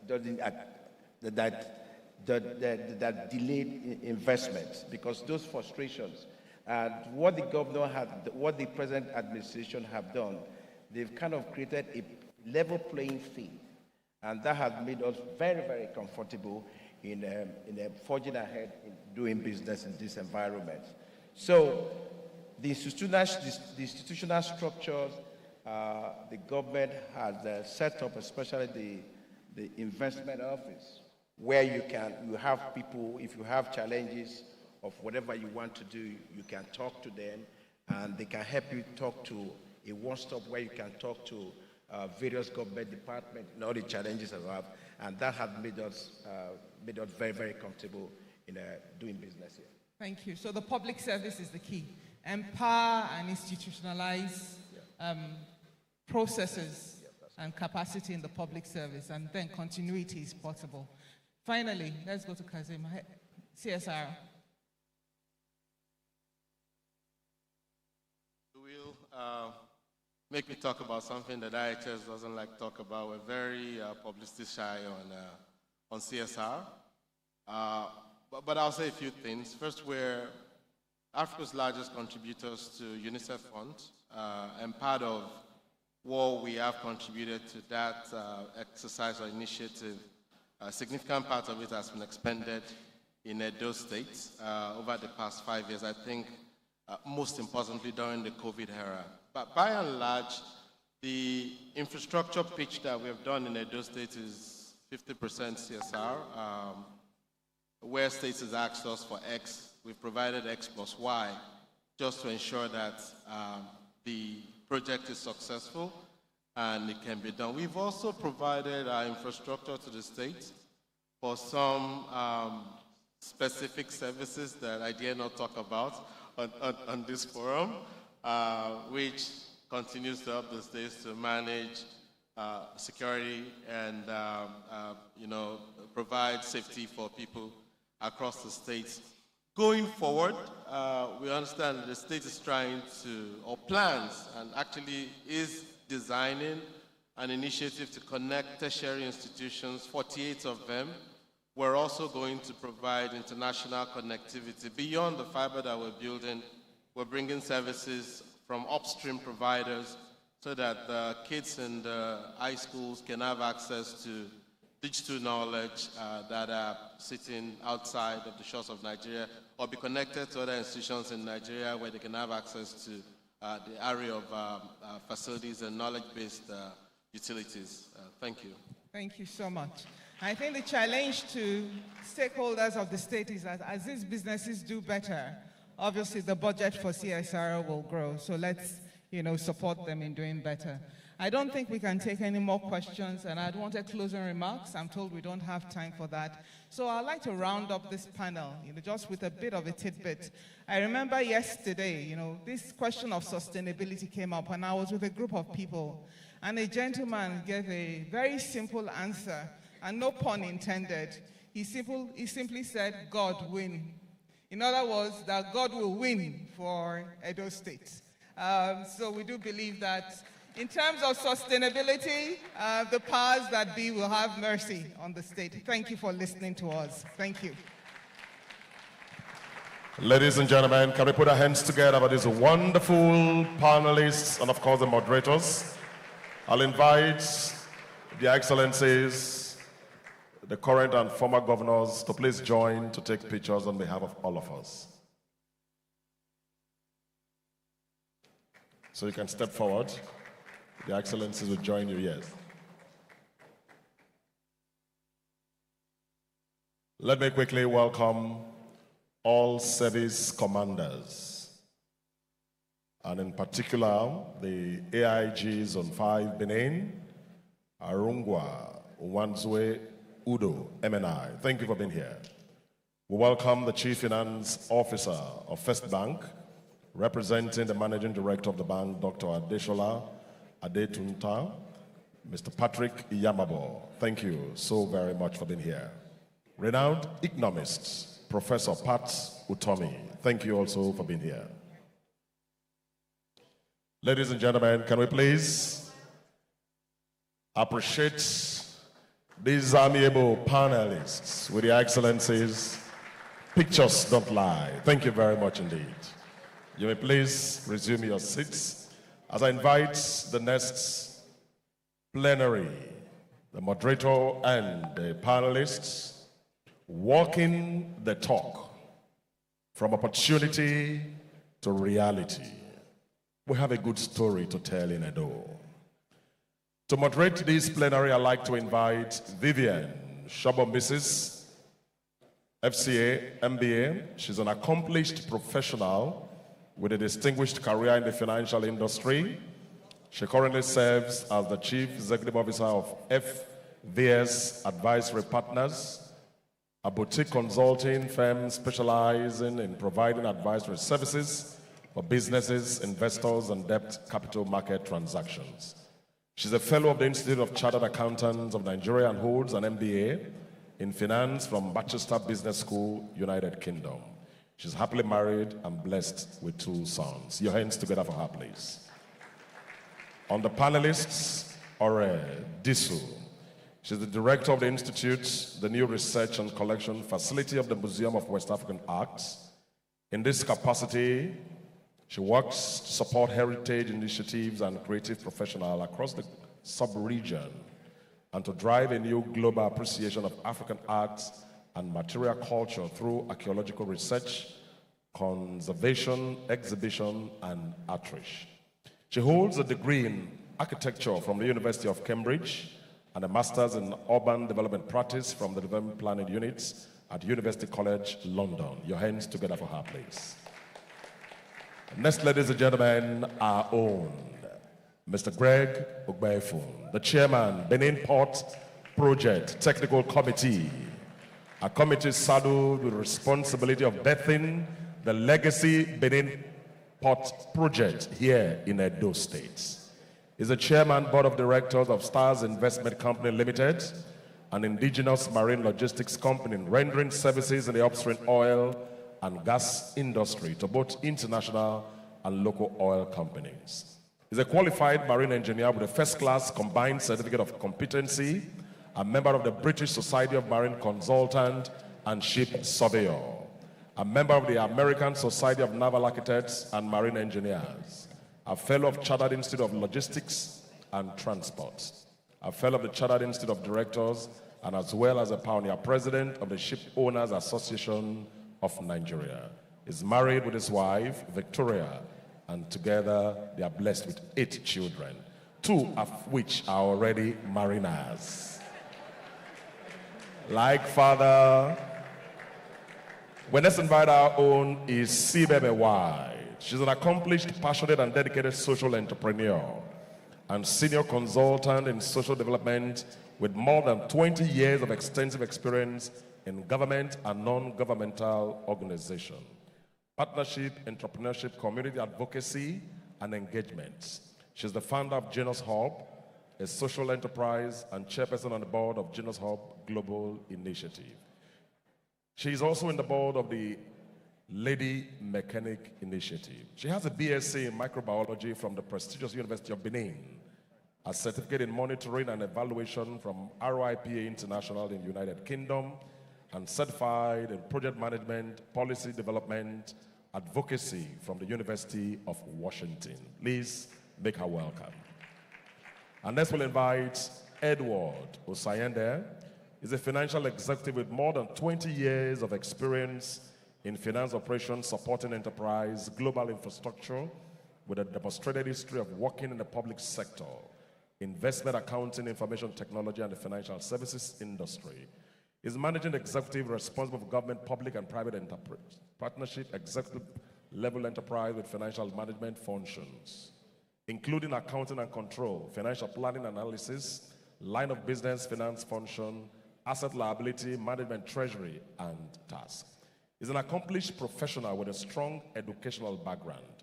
He has a master's in business administration from the University of Texas at Dallas, and a Bachelor of Science in Accounting from the same institution. He's a member of several professional bodies. Your hands together for him, please. The moderator, you have your mic. Good afternoon, ladies and gentlemen. His Excellency, I'll stand on all existing protocols. It's indeed a great honor and pleasure to be here this afternoon at the Alaghodaro 2023 Summit. His Excellency envisaged that Edo, by 2050, will be the fastest growing state in terms of GDP, will top Nigeria in terms of GDP, and will be one of the top 20 economies in Africa. To achieve this vision, the current administration has undertaken a number of strategic initiatives to attract private sector investment. This private sector investment is expected to spur economic growth and create opportunities in the state that the people of Edo will benefit from. Accordingly, the last 7 years, we've seen an influx of investment from the private sector. So Edo State is well positioned, as we heard in the earlier panel, to take advantage of these opportunities.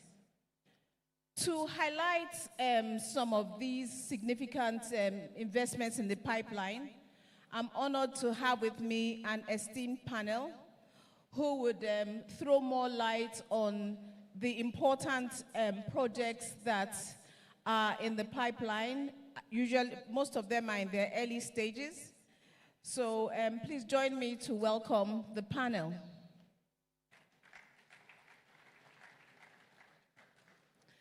I will start our discussions this morning with Mrs. Ore Disu. I would like it to be nice if you please let us talk to us about some of the initiatives you're taking at the Institute. Talk to us about some of the initiatives and how Edo stands to benefit from this, particularly the youth, how this is going to spur innovation and entrepreneurship in Edo State. Thank you. Thank you very much. Thank you very much. Okay, great. Thank you very much, Vivian, for the very warm introduction. I must say that I am indeed very glad to be here and to be able to speak to some of the initiatives that we've been taking up in Edo State. I come here as a representative of the Museum of West African Art. This has really been an initiative to think about how Benin City and more broadly Edo State can reestablish its presence as the epicenter for art and culture for heritage in not just this in Nigeria, but across the continent. So it's really been thinking very carefully around how we are developing infrastructure to provide access for facilities, for research opportunities, for the artists, for artisans, and for heritage practitioners across the continent. And I think this is, in many ways, a way of thinking about economic development that isn't focusing on the typical sectors, but is actually saying, what is the advantage that the state has when it comes to its own cultural heritage, when it comes to the vast numbers of young people, the innovation that is happening and occurring on this day. So we have been invited to come in as a non-profit organization, an independent foundation. And already what we have started doing is developing a 15-acre campus that will have the best-in-class research facilities that will enable us to do conservation management and arts management in a manner that will rival what other institutions are doing globally. It will also have platforms for display, for performance, so that we can have Benin as the center for a thriving hub for festivals, for events, for performances. This is really about generating a visitor experience that links back to what Benin City has been known for generations, for over 1,000 years. So it's reconnecting, but it's also saying that we have to do something for young people today, because if we do not, what we're going to end up creating is a system that is not sustainable, that doesn't create tangible benefits for people here and now. And we've started that journey already. So my role has been very much to think about the partnerships and to develop networks with institutions around the world, some of whom include Oxford University. We have a partnership with them where we're actually working to develop labs here in Benin City that will enable the knowledge that is being generated here to be shared and published locally. They're also helping with scholarships, because I think it's important that we think about skills development as part of the longer-term sustainability of what we're doing. We are working very closely with practitioners in Europe, in the West, one of whom which has led us to our current focus on Venice Biennale. So this is, again, putting Benin City, putting Edo as a facilitator in the global art scene.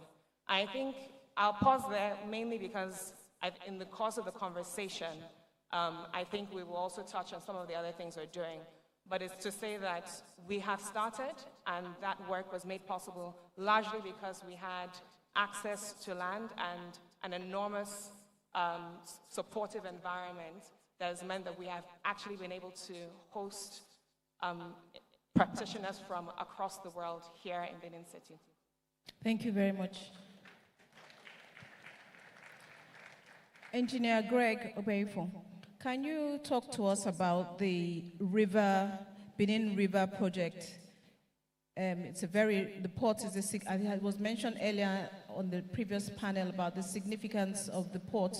So can you tell us what is happening, where you are with that, and how Edo State plans the citizens and businesses stand to benefit from that project? Thank you very much. I'll go straight to the point. 2017, a visionary leader, my governor, invited me from Port Harcourt and said, Greg, when we were in Bendel State, we had access to the sea through the various ports of Warri, Sapele, Burutu, Koko. But when Edo State was created, we lost every access to the sea, and that he wants Edo State to go back to having access to the sea. And he talked about Gelege. The journey began then. Various committees were set up to check technical and commercial viability. Gelege was no longer viable because the river going to Gelege is no longer navigable. A new location was found, 32 nautical miles from the Atlantic Ocean, deep water on the river. Journey started. What makes Lagos tick is the port. What makes Port Harcourt, Calabar, Warri tick?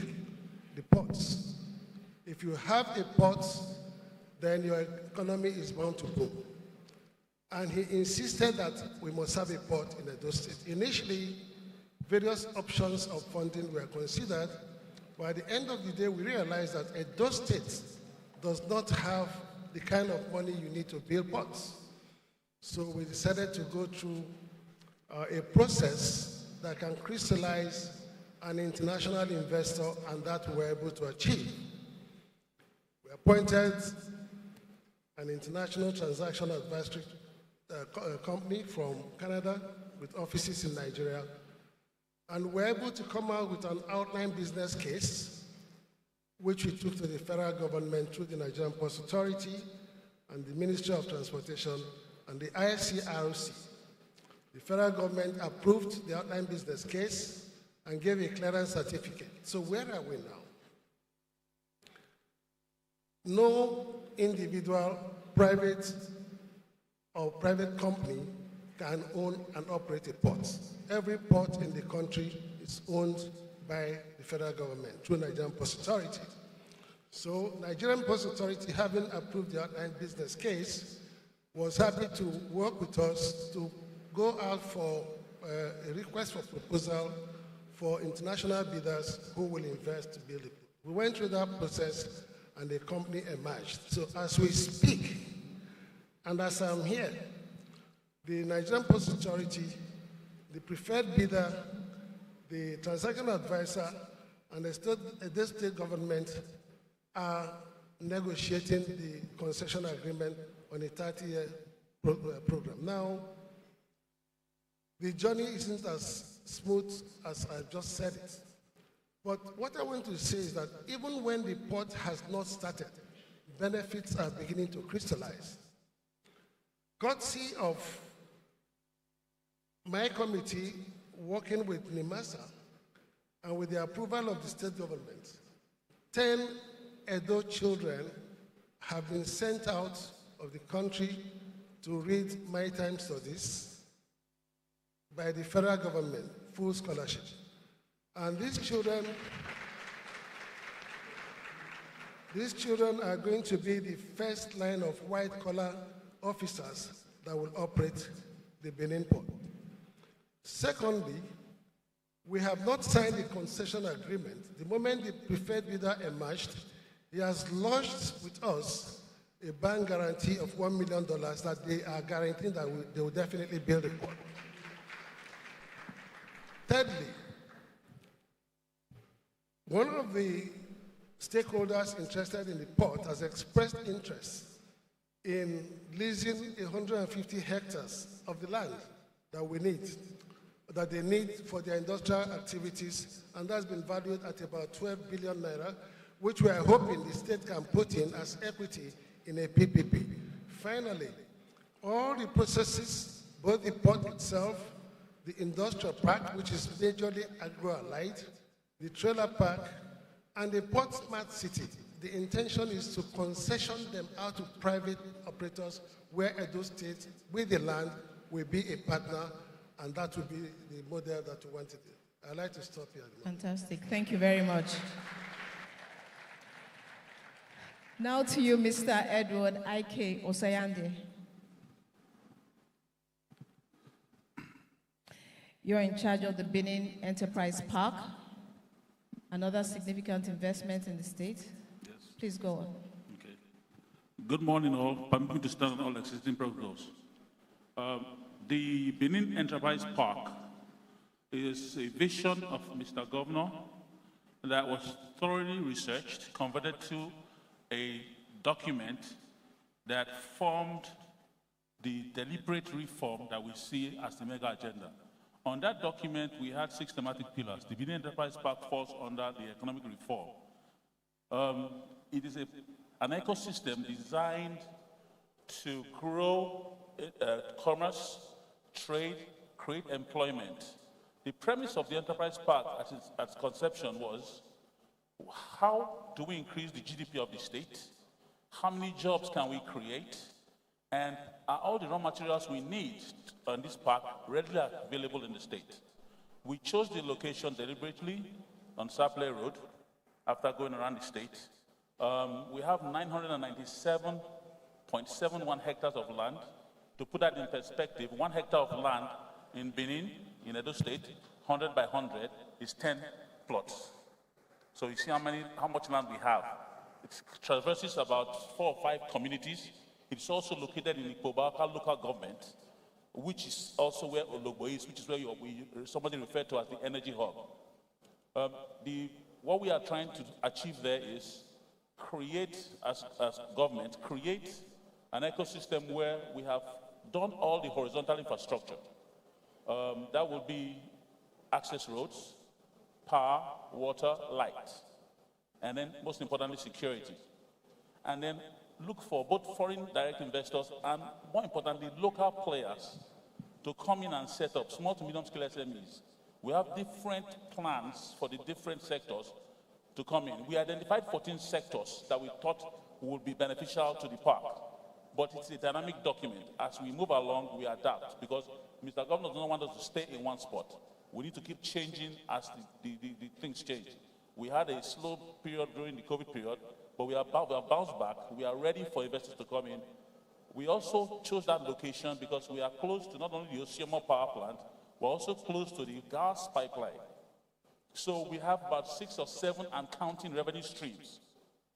We know for a fact that whatever you're not proficient in business, you outsource. So these revenue streams, we are talking to players in the power sector, in the gas sector, that are also interested in bringing in their own investment to come and provide services to the park.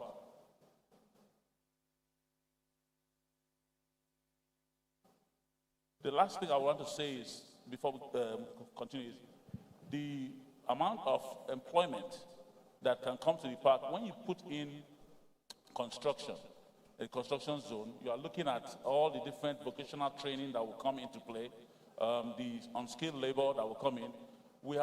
In our engagements with the communities, we came up with a lot of information from them. Our CSR and everything that we need will come from them. You don't want to go to a place and then you say, I'm going to build a school here when their major problem is water. So we have been relating with the communities. We have gotten the support of the communities from their leaders all the way down to the youths. And then we are just ready for business. And I'm glad that we have captains of industry here so that they can take a look and see how they can come and participate with us. I would like to pause there for now. Thank you very much. Mrs. Isibebe White, the Edo State youth are very aspirational. There's been significant flow of investment into the state, and the state will require skilled manpower for the job opportunities that are going to be created by the investing companies. We don't want to create jobs that other people will come and take up. So I'd like you to shed some light on how your organization is addressing this issue and what you've done so far. Thank you very much. I want to say I'm very, very honored to be on this panel. I work for Junior Sub, and Junior Sub is a human capital development organization based in Benin City. We happen to have our headquarters here. We have branches in Auchi, Uromi, Plateau State, Lagos, Kano, and just recently we just launched our office in Rwanda. And our main focus is on skills development, entrepreneurship, growth, scaling the MSME, business owners across Africa. That is actually our major focus. But for digital skills, we really pay so much attention on digital skills and TVET. And one of the strategies we use to implement all our projects is that we start them with life skills which is a foundational class for all the beneficiaries who come to our centers. So when I mean life skills, there are skills to help them navigate through lives. There are skills to make them make an informed decision.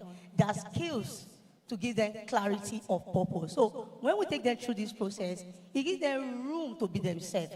It gives them room to identify their strengths, their weakness, and we help them make an informed decision at the end of the day. So what we have also done is to take them through a deep profiling, provide them psychosocial support to make them mentally ready for the training, and make them develop a personal mission statement, which is like a summary of what they really want in life. Then we have professional counselors at our various centers who sit with them, provide them counseling, and help to streamline their aspiration and help them identify a skill. So we go further to, we have a database and we have a simple template where all skills have been listed out, the duration of the skills, the opportunities around these skill sets, plus the kind of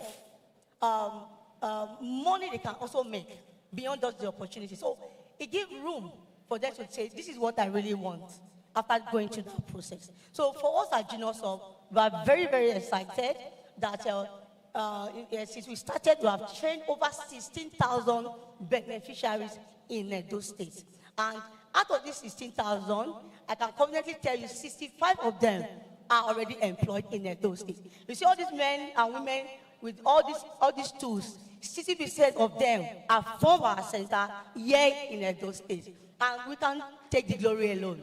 Before the administration of Godwin Obaseki, I have to be honest here, we were not, nobody wanted to do business with us. One, most of our MSME ecosystem, we did not have the right system, no structure, no formalization of business were in place.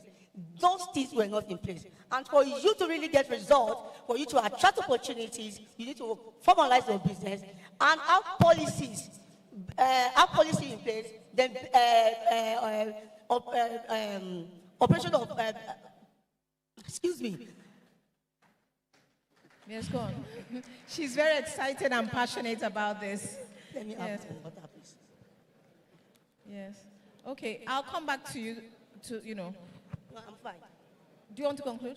Yeah, I'm very okay, fine. Go ahead. So, like I was saying, what has happened in the last few years, in the last 7 years, standard of operation for MSMEs wasn't this strong the way it is right now. What we had before, people were just running their businesses, just make little money. But right now, because of a lot of training capacity building going on, it has really, really developed the MSME ecosystem. And that has generated a lot of employment. And I want to also say this. Mr. Governor has also been very, very kind.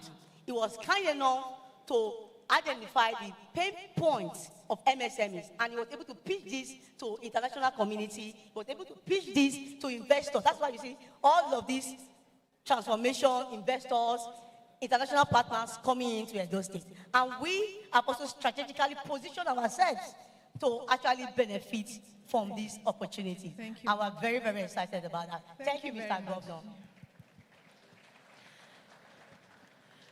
Back to you, Mr. Greg Ogbenifo.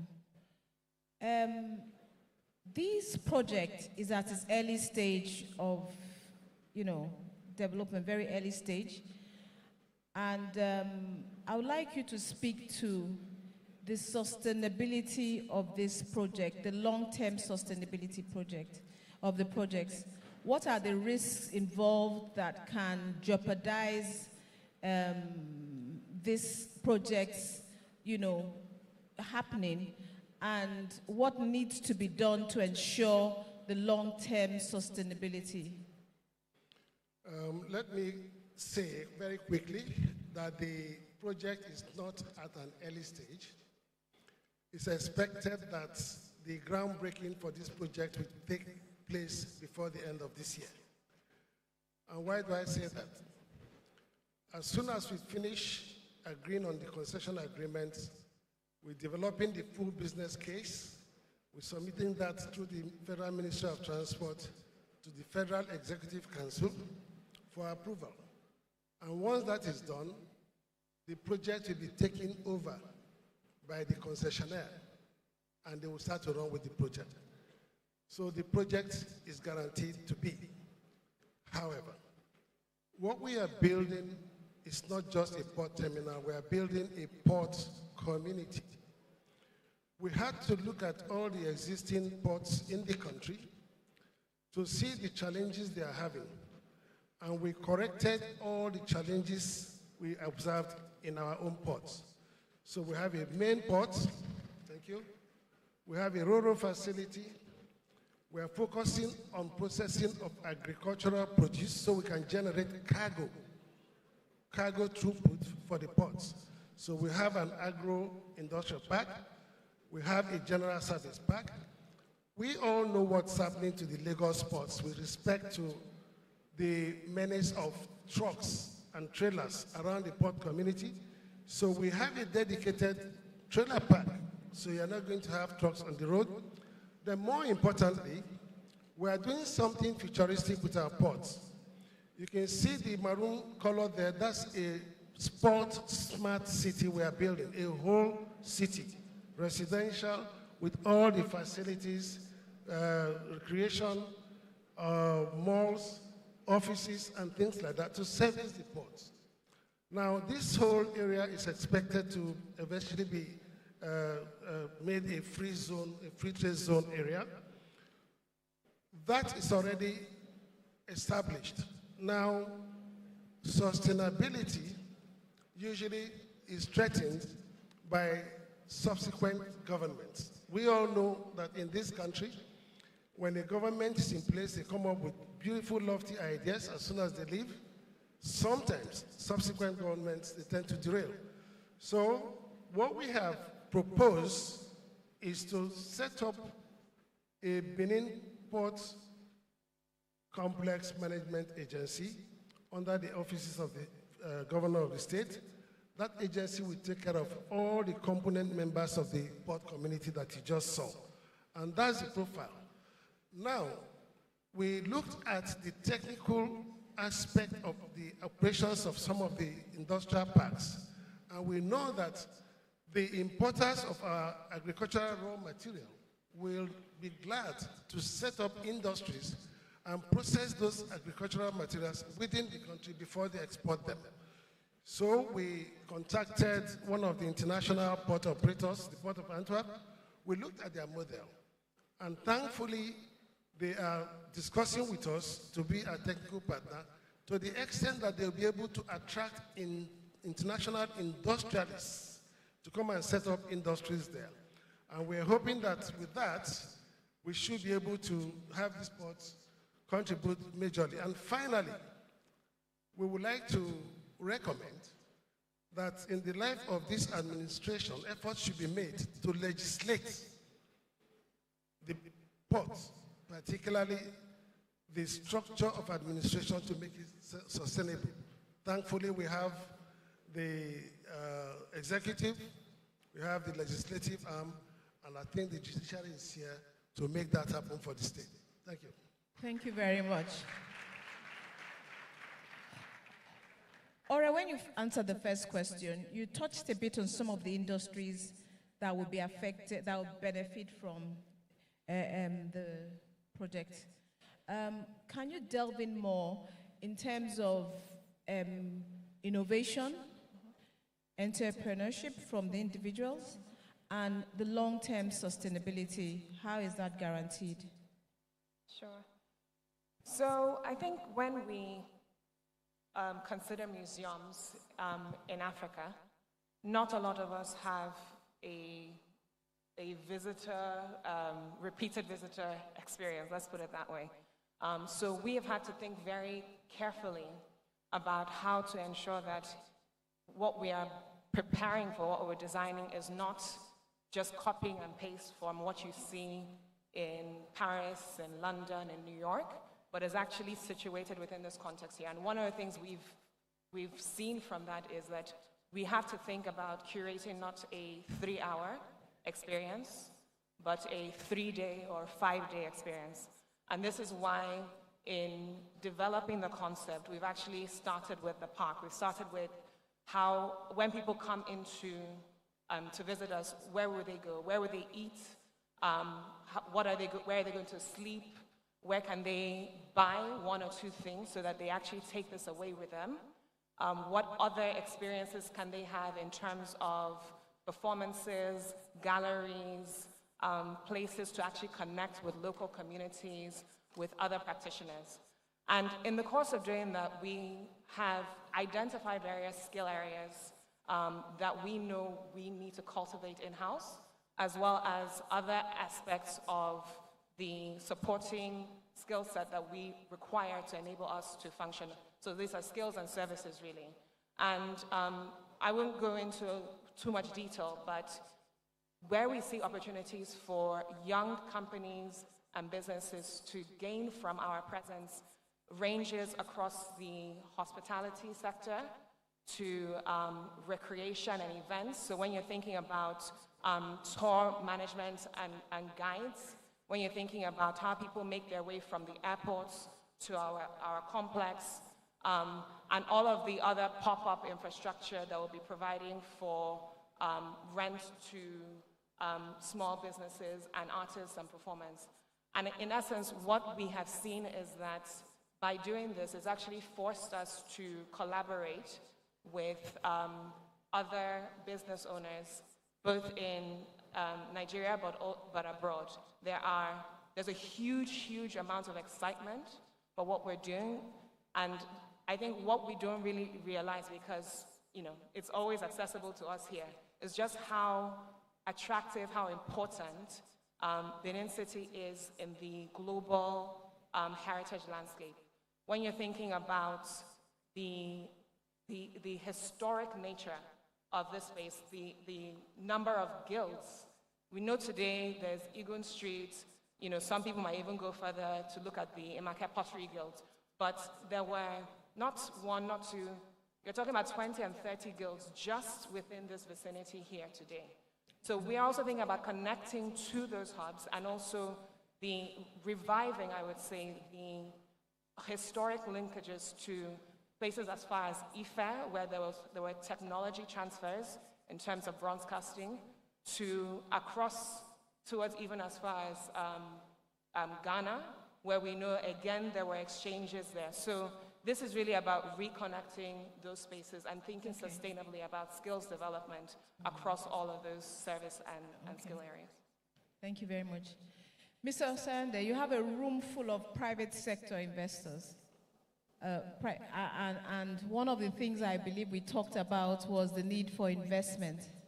So I'd like you to, in a few minutes, speak to the need, more or less sell this project, quickly to see, to try and attract more interest, because long-term sustainability is important, going forward, given that there's going to be a change in the administration. So I'd like you to talk to us about investments, what is needed to ensure the long-term sustainability so the state can benefit from these opportunities.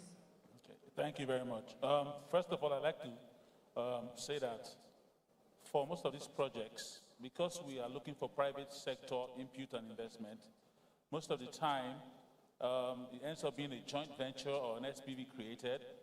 The private sector is bringing funding and bringing expertise. Government has brought land, ease of doing business, cost of feasibility studies and master plans, because Edo State government nurtured most of these projects. So what that means is at some point, the project will now come on live and it will now be domiciled in the private sector. Private sector driven, no strain on government, no push for government funding at that point.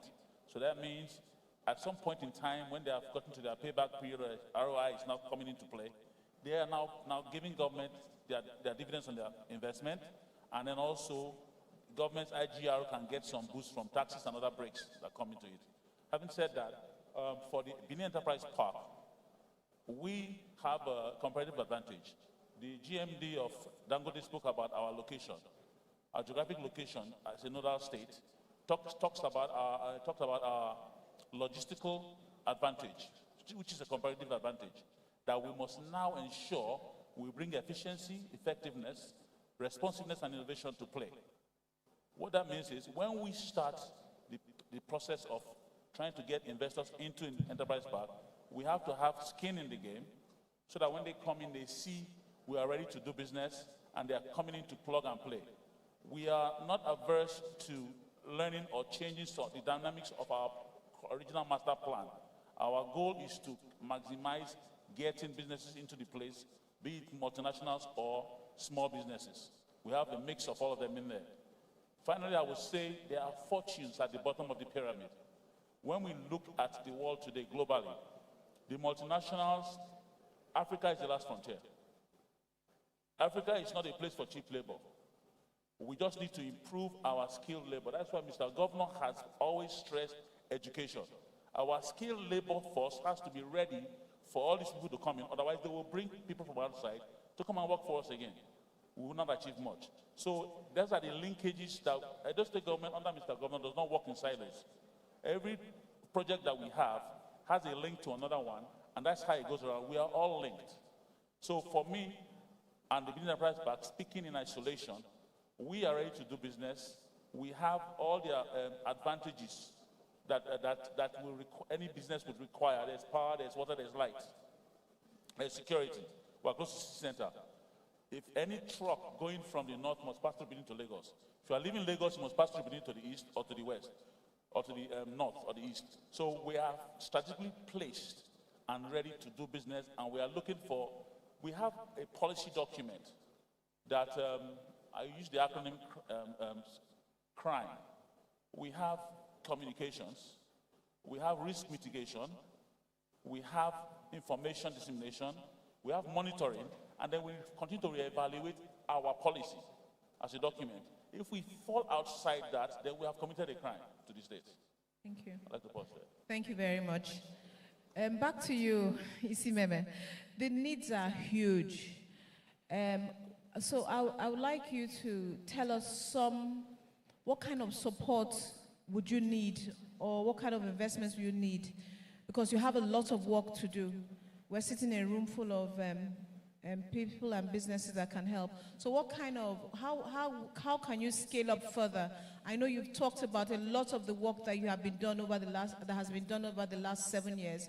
What do you need to scale up further to ensure that, you know, as these projects and other investments, you know, begin to come on board or begin to operate, you know, you are making your own contribution to ensure that the people of Edo, particularly the youth, are ready to take up these opportunities? Okay, thank you so much. One of the areas where we need the support of everyone here, we are currently developing an app. The two apps that are very important for us here. One is on logistics, because for the MSME community ecosystem, one of the major problems we currently face, because we have some of our MSMEs exporting already. So logistics is major.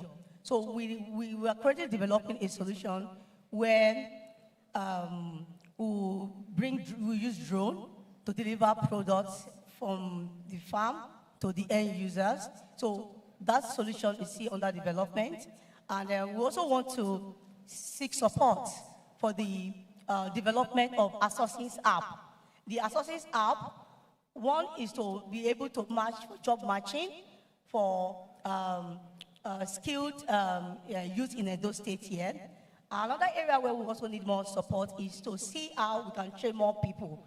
Already, because of the support we get from Edo State government through Edo Jobs and through a lot of international partners that are already partnering with Edo State government, they've really, really invested in us in the area of making us to be ready for opportunities, which is why we want to expand. The few ones we have trained already, they're already working remotely. We have very fantastic testimonies from our beneficiaries who are working remotely. Some of them are doing a portfolio of $10,000, $12,000 monthly in Benin City here. And they are already finding their way outside Edo State. How do we sustain the beautiful work this administration has done? How do we employ more people? How do we create more jobs? So for me and my team, what we want from this Alaghodaro Summit is to get more people, to get them involved. Let's begin to invest more in people, invest more in these young people, and not just to train them, but to identify industry need-based. Every industry needs a particular skill, like engineer Greg, the seaport, they will definitely need artisans to work with. We need to start looking at those skills gap. What do they need there? Our beautiful sister here also stress more on what they're already doing. So how do we invest and build more skilled youths in order for them to fit into this role? We don't want expatriates to come here and take the job from our youth. So we need to begin to work on the mindset of our youth. The opportunities here already. For all I've listened today, for me personally, I am very, very inspired. And I want to quickly say this. Our business has expanded because of my first Alaghodaro Summit. The people I met there, they have become leaders in my life, they have become mentors in my life, they become advisors on our board. That's because of Alaghodaro First Summit. Thank you very much. Thank you. We will now go to Q&A, and we'll take a few questions, and then I'll come back to the panel and round up. 2 questions, please.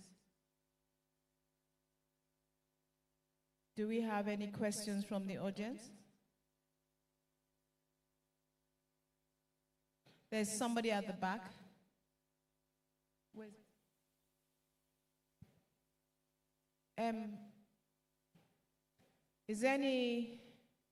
Are there any questions? I can't see any hands from where I am sitting. Just one here.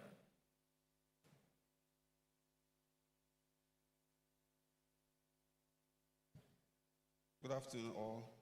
So my question is for the lady that talked about arts. She talked about infrastructure. So I'm interested in infrastructure because I'm interested in documentary, because Edo State is about stories and documentary. So I want to know your plans for infrastructure, because doing documentary requires you to get very, very sophisticated materials or equipment, so to speak. So what are you going to do so that we can have easy access to these equipments we need to carry out documentaries? That's one. Then secondly, you've heard the stories about our artifacts and some of them being returned back to us. So what are you going to do with the man at Igun for him to be seen in UK, in the streets of UK, London, Italy, everywhere? So what are you also going to do with the guy at Thank you very much. Thank you very much. All right, thank you. Is there any other person who wishes to ask? Yes, we have one more, and that's it. Sorry, we've run out of time. Thank you. Yes. Good afternoon, everybody. My name is Osemeke Victor. I'm the MD, CEO, Edo Shoe Manufacturing Company. So my question is for the industrial park. We want to see how we can develop industrial park, and just like what is currently going on in Aba, you understand, we want to see how we can bring it to Edo. So how can we have a space there? And if maybe because I'm also the chairman of the shoemakers in Edo State. So what are the possibilities of us coming there? Is the space for free, or are we going to pay to acquire space at the industrial park? Thank you very much. Thank you very much. All right, straight to you. Is this on?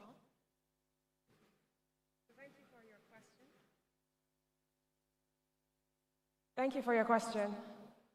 I think that it's very pertinent that when we think about making an impact, that we are being realistic about who needs our help. And so artisans have been living and working in Benin for centuries.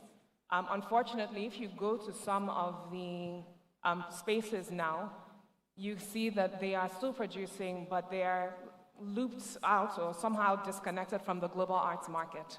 And so what we've been thinking about are ways that we can actually help to reconnect that. So it's collaborating or at least commissioning works so that they have a livelihood, they can actually showcase their arts.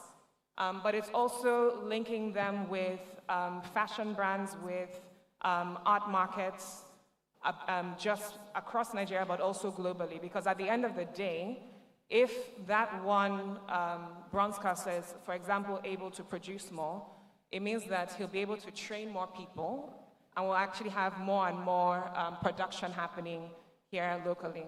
And just to quickly come to your other point regarding filmmaking and the support that's required, I think a lot of people associate Lagos with being the hub for filmmaking. I think that there can be multiple centers of production, and that Benin City has a unique advantage in that it's far more affordable for a young filmmaker and the crew and all of the staff that are involved in production, which can get quite large. So when you're thinking about a place where people can stay, we've been thinking about facilities, so affordable accommodation for short-term stay, but also the technologies in terms of both platforms and studio space as well. Thank you very much, Ore. Edward. Thank you very much for that question. 1 minute. Yeah. He's I can take offline, but I'll just say this. Anytime you say, is it going to be for free, you are setting the bar very low. There is a reason for you to have skin in the game, for you to be serious about your business. But if you look at our 14 sectors, leather goods is part of it. And so we can take that offline and discuss. There are incentives for you to have first mover advantage coming in this early. Definitely working with the BEP and the SIPO, we can come up with some way for you to come in there. Thank you. Thank you very much. Now I'll just take 1 minute of closing remarks. And the question is, what does it mean to you to walk the talk? Okay. What it means for me personally, one is to be accountable, take responsibility, be original, be authentic, and match your words with action. So it's not just to talk, but match your word with action, like exactly what our governor have done in the last 7 years. Thank you very much. Engineer. We're already walking the talk. Yes. From what you saw displayed on the screen. Yes. We are walking the talk. Okay. Thank you very much. Ore? For me, it is not lowering standards, because if we're going to establish a global arts scene that is connected, we need to make sure that we have the best-in-class infrastructure, facilities, training opportunities, and that is what we're doing. Thank you. Finally. I mean, walk the talk is another way of saying put your money where your mouth is. And Mr. Governor has done that consistently. All his projects, he supports them from start. Even when we don't see where he's going, he's already sending us somewhere. We have always seen that his inspiration is our perspiration. And we have learned to walk and find out where we're going to as we go along the way. Thank you very much. Ladies and gentlemen, please help me give a round of applause to my esteemed panel. Our time has been reduced, so we would have to stop here. But thank you very much for throwing a lot of light on what is going on in Edo and what needs to be done to ensure its long-term sustainability so that the people of Edo will benefit from these projects at the end of the day. Thank you very much. Profound thanks to you, Madam Moderator, for also walking the talk by walking within the time given. Please appreciate Mrs. Vivian Shobo for steering this conversation. Thank you so much. A group photograph right here. His Excellency and also the past governors of Edo State are coming up to join in this group photograph. We'll just step forward a little bit. Yes, right here. Right here is fine. and create some space in between. His Excellency will come to the middle. His Excellencies. Thank you. Welcome, sir. All right. Yes. Please smile and say, walk the talk. Video, did you catch that? Walk the talk. We deeply appreciate you. This is still the Edo Summit 2023. The conversations continue just because we also believe in the health and wellness of those of us in the room. If you will stand wherever you are for the next 30 seconds, just stand up so that your blood flows right. You've been sitting for over 2 hours. So stand, and then after about 20 seconds, whilst they return to their seats, we will all sit together. Let the legs stretch just a little. Pleasure, sir.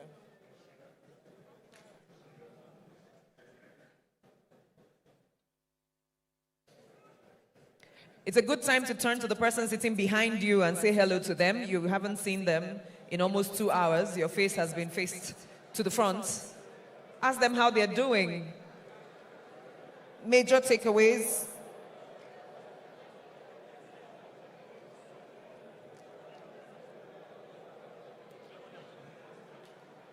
Of Assembly, and after which former governors will be giving 5 minutes goodwill messages, and that will also include the governor of Delta State.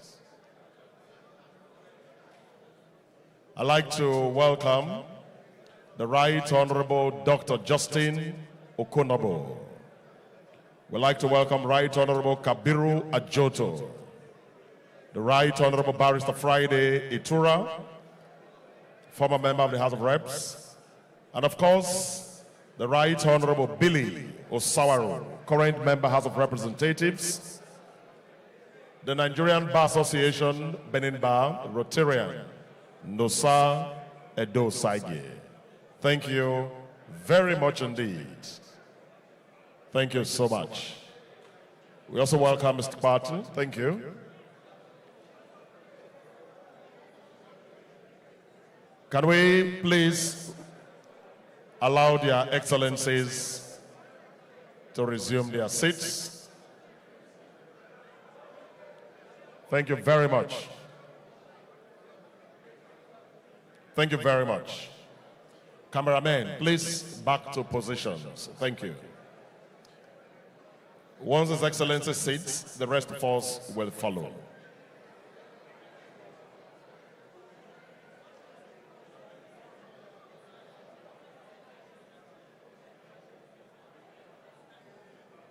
Thank you. Can we please maintain some decorum, please? Thank you. The works of our heroes past certainly will never be in vain. The Edo Refinery,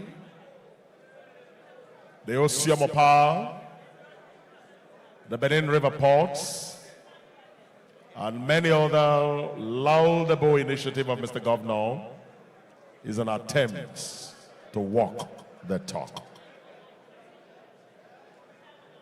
So please resume your seats. We are live on air. Please resume your seats.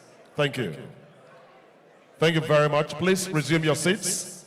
His Excellency is already on his seat. We are currently on air. Please. Thank you. Please resume your seats. Thank you. I will next invite our past governor, His Excellency, the first executive governor of Edo State, the first national chairman of the APC, our retired super permanent secretary, once audience is very well established. His Excellency is waiting for us. Can we please resume our seats? Thank you. Please resume your seats. Everyone, please. Thank you. Please resume your seats. Please. Thank you. His Excellency is already seated. The rest of us can please sit. Ladies and gentlemen, can we please give a resounding applause for His Excellency Chief John Ewoyoma Kenneth Odigia Oyego, the first executive governor of Edo State and first national chairman of the APC. Can that applause be resounding for every man in my ayovewo? Ovie sese, ovi godo mi godo, ovi ogenogomanebwao, wakbobode. Your Excellency, you are looking very cute.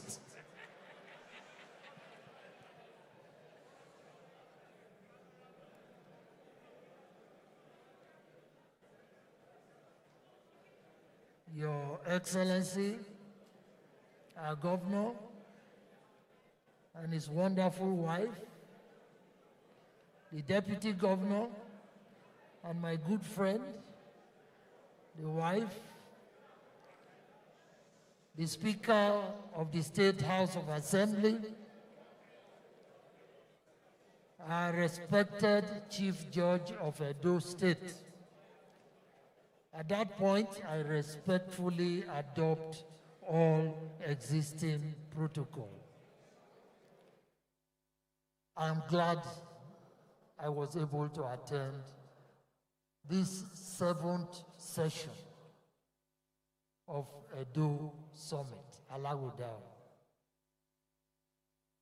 And Mr. Governor, I owe you intense appreciation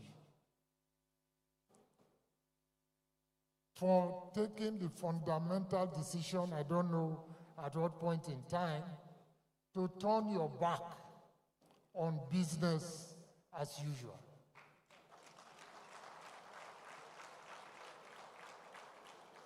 From what I have seen, from what I have experienced, you think out of the box. You act out of the box. Otherwise, I don't know how anybody can have the type of free consultancy that you have. Eminent actors in the industrial world, virtually giving you free advice as to how to advance Edo State. Of course, with our illustrious brother, Dr. Alaghodaro, as chairman of this wonderful self-sustaining group. It is always important to stress that. Self-sustaining group. We have persons who are committed to a cause. They've given their time. They've given their resources.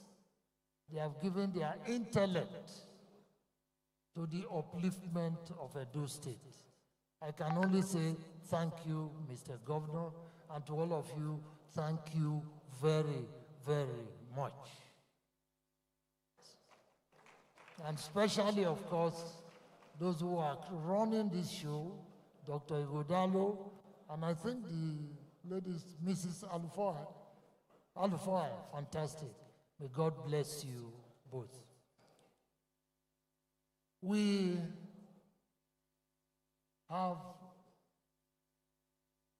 a very unique situation, bringing together governance, bringing together active members of the private sector to come and put together ideas, projects, not to talk of the interventions that they make, which nobody has told us about, at various levels, to ensure that what our friends who participated in the 2 sessions actively participated also in the progress of Edo State, what they have had to say today. The uniqueness of Alaghodaro, two aspects. For me, the greatest problem in this country is psychological, upstairs. How do we change our thinking? How do we start seeing things positively? How do we put behind us old concepts, old beliefs, old ways of doing things. That is, for me, the critical problem we are facing. And so Alaghodaro has a unique role to play, not only in popularizing the idea that and the positivity of the thinking of the average Benin man to take pride in what is happening in the state. Not only to take pride, but to dream those big dreams that the chairman spoke about, and believe that those dreams are possible, and exact energy, resources, intellect to make those dreams come true. That is a positive role, psychological, not the reality we've been talking today. But it is only from the psychology and the dreaming of dreams that the kind of realities that are happening in Edo State will become real, will come to be. So I thank you very much, Mr. Governor, like I said, for turning your back on the old ways.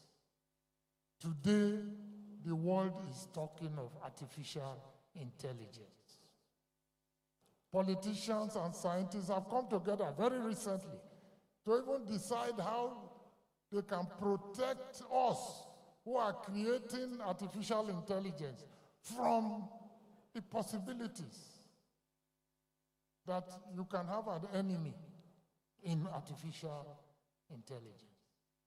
And here in Edo State, Mr. Governor, I'm glad to see, very glad to see, that you have taken the youths of Edo State and you are molding them to be ready for this new world that we are going into, otherwise blindfold.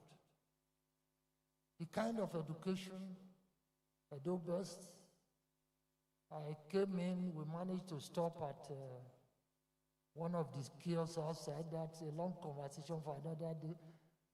Deputy Governor's wife mentioned a village I didn't know was in Nigeria at all. I had to ask her, what country is that? And they tapped a few buttons and hey presto, right before us on the screen is the detail about the school that is there. Unfortunately, it's a very small village, 140-something pupils in the school, and all the details are there. And they said, we were told that, Mr. Governor, I hope we too can eventually access these details about the realities of the modernization of Edo State. It is my hope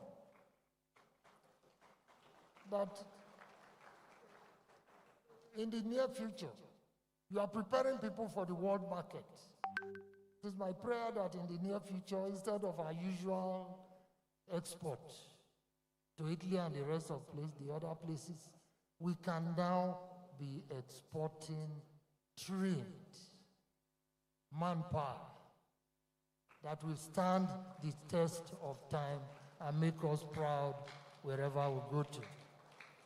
I feel so emotional about what has happened and what I've experienced in Edo State, but I will resist the temptation of going on and on. Let me just say the final thing.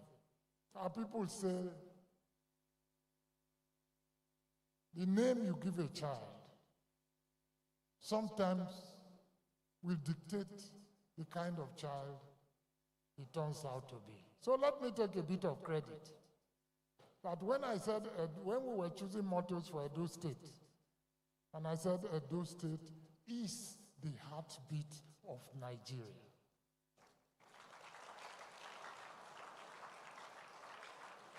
Today, from what I have experienced, from what I have heard,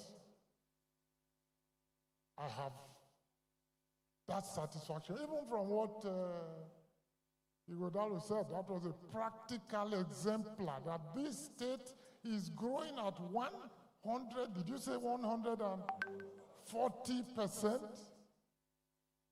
May that heart continue to beat, and may it beat very strongly. I thank you all. God bless you. Ladies and gentlemen, can we make it resounding for His Excellency, the first executive governor of Edo State, 32 years ago. May the labors of our heroes past never be in vain. Wagbiseyo. Thank you very much.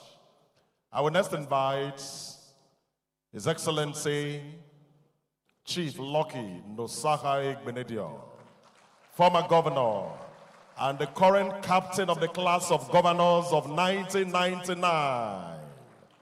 And amongst them is the sitting president and the SGF. Your hands together for him again. Ovie Sama na evewo.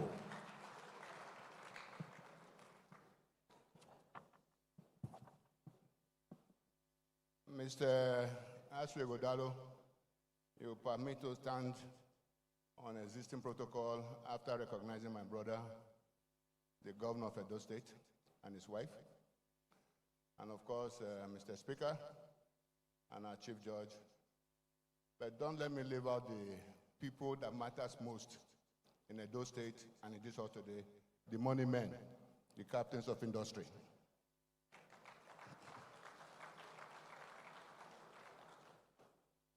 I would like to commence by first thanking my friend and brother, Governor Obaseki, for graciously inviting me to share in the forward-looking, innovative experience of Alaghodaro.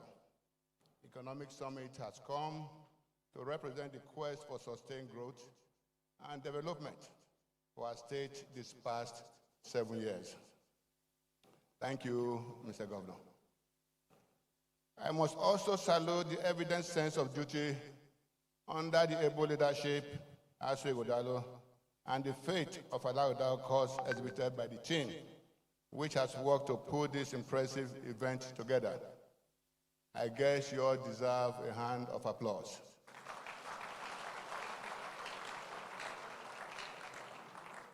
My duty here today is to say, as briefly as possible, I appreciate this rigorous visionary initiative which seeks to entrench, through structured engagement, a definitive economic policy framework that interconnects all the critical stakeholders in a bid to maximally boost growth and drive the overall economic evolution of our state.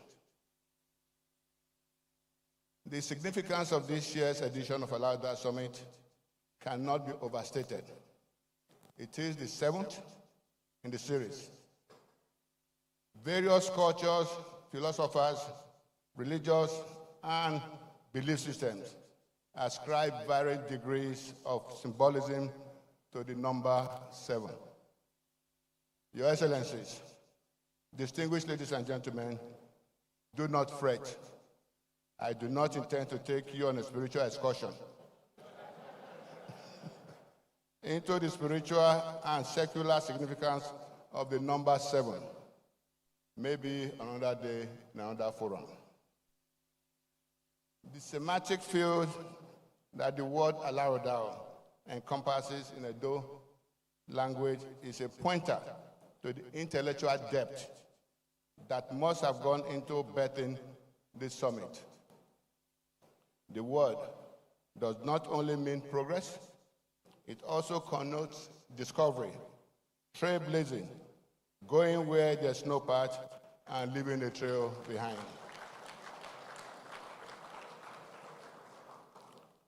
This summit has come to epitomize all these manifestations of the word Alaghodaro.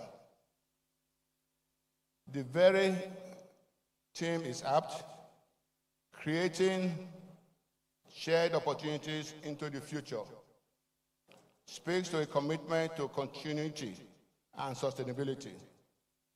This is why I particularly would like to endorse the special focus on the productive potential of the youth of our state, who are the inheritors of the vision. With the multiplicity of opportunities available to them, including the exciting possibilities which artificial intelligence presents, I am confident that the future is far more brighter for Edo State. This being not just the 7th edition, but also the last in the life of Governor Goodwill administration. I fervently hope, and I challenge His Excellency Governor and his team to ensure that the requisite institutionalization is in place to establish the ideas of Alaghodaro Economic Summit as a major plank for the governance process in Edo State, and I'm glad it's a limited organization. This will no doubt be an assured way of ensuring continuity and entrenching structured incremental growth and development, irrespective of the complexion of subsequent administrations in the state. Continuity is the key to sustained economic development. At this point, I would like to reiterate the advice I preferred at the last Governors Forum retreat for new and returning governors in May of this year. When you bow out, do not look back. I know that it's not easy to transit. I know that it is not easy to transit from being the #1 citizen in the state to becoming just another ordinary citizen. There is always the temptation to want to remain in control of things after you have left office. It is a fatal mistake to let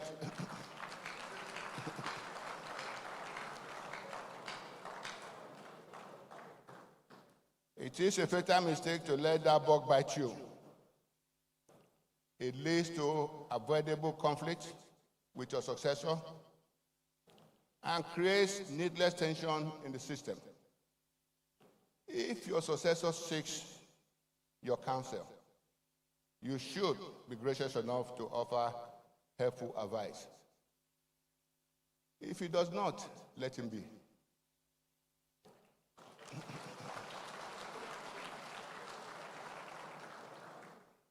That way, you keep your self-respect, you retain his respect, and you are free to focus on your next stage of life's calling.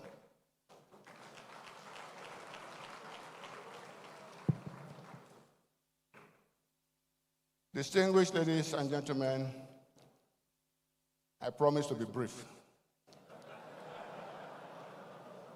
Therefore, I'd like to conclude now by once again thanking Governor Goodwill Obaseki for the opportunity to be part of this seminar event, while congratulating him on his focused leadership of our state these past 7 years.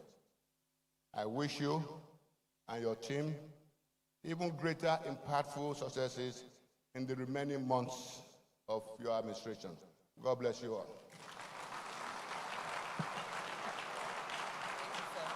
Thank you, sir. Very warm appreciation to His Excellency, former Governor of Edo State, the one and the only Lucky Benedium. Wise words from a wise man, a sage, a leader, a father. Our deep and profound thanks to you, sir. Another round of applause will be very welcome. I'm delighted to welcome up on stage a friend of Edo State. I'm tempted to say a son of the soil, and maybe we'll give him one Edo name before he leaves today. Please receive with me His Excellency, the Ambassador of Italy to Nigeria, Stefano De Leo, as he comes forward.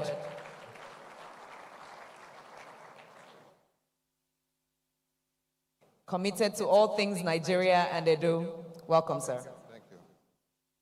Thank you. Your Excellency, Governor, wife, and allow me to say all protocols observed because there are so many important people. I don't want to miss one of you. I bring in the international dimension of this forum, of this summit, because don't forget that Edo State has a lot of international friends, and Italy is honored to be among of them. So I feel really at home when I come here, and I'm not alone because I come also with my Consul General of Lagos and with our Trade Commissioner, because we feel that this forum and this summit needs to be honored with all our representatives here in Nigeria. Let me say that I'm very much surprised. I did not listen to dreams. I listened to concrete visions, and it was very much highlighted what was done in the last 7 years. And the successes you achieved in these 7 years lay the foundation for future success stories. We won't be part of it. So let me say that also Rome was not built in one day, but in 7 years you made a huge success. And we want to partner with you in the future. This is an important thing, because let me say another important thing. Here in Edo State, we stand where the history of Nigeria was made, but we stand also in the place where the future of this great country is shaped. So here we unite the traditions, the past, and the future, because as I heard before, we rightly have to move forward to put Edo State and the whole population in its rightful position, in a first world country, in a first world position. So you have all the ingredients to do this. And let me say that with the governor, with his team, we work hard together to bring very soon Italian investors to the country, because I heard a lot of things that we can be done.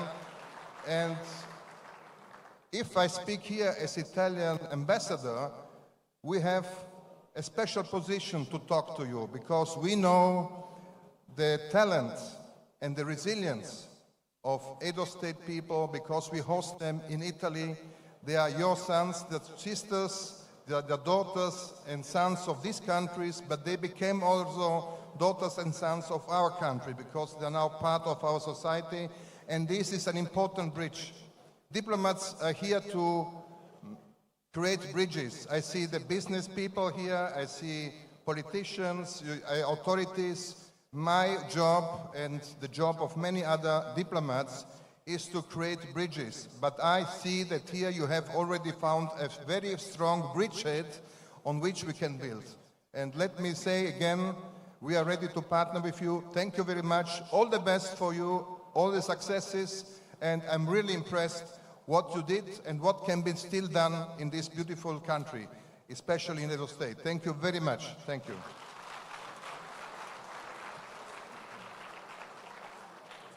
Yeah. Can we please give a friend of Edo another round of applause? They say we're going to give him a Benin name. So it's His Excellency Stefano De Leo Osagie. Osagie. Osagie. Beautiful. Can you please put your hands together for His Excellency? While they quickly set up the stage for the Delta State Deputy Governor to come and give the message on behalf of his governor, we'd like to also let you know that His Excellency Gordon Obaseki is already walking the talk. Just yesterday, several delegations went round for the city tour. And there's something close to a brigade command already situated down there in Okoroma. Can you applaud this wonderful visionary?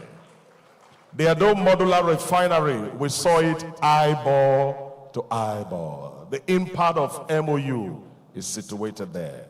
The Green Hill Farms Ethanol Factory was also a sight to behold.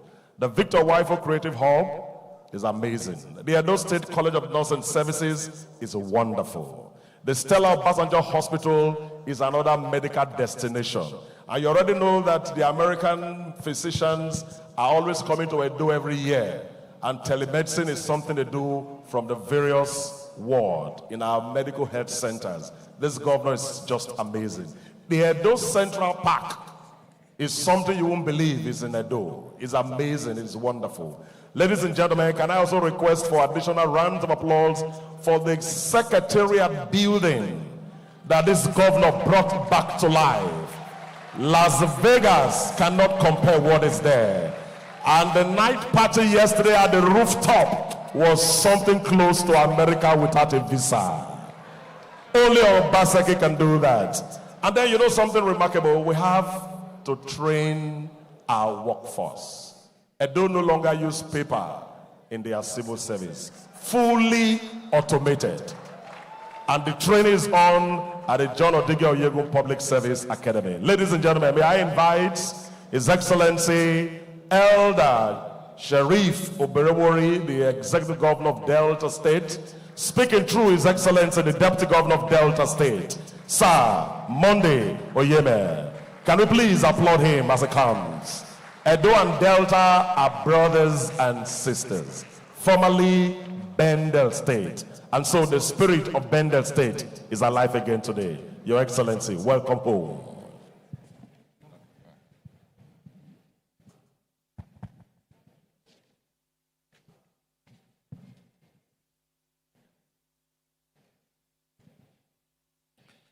Your Excellency, the Executive Governor of Edo State, Dr. Godwin Obaseki, and his amiable wife, Your Excellency,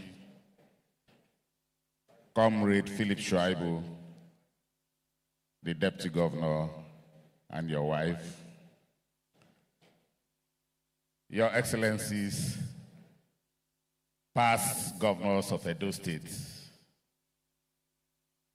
please permit me to stand on all other already established protocols. I've been sent here by my boss, the Executive Governor of Delta State, Right Honorable Elder Sheriff Francis Oborewori, who couldn't make it in person. Edo and Delta is one. Not be so. So we must ensure that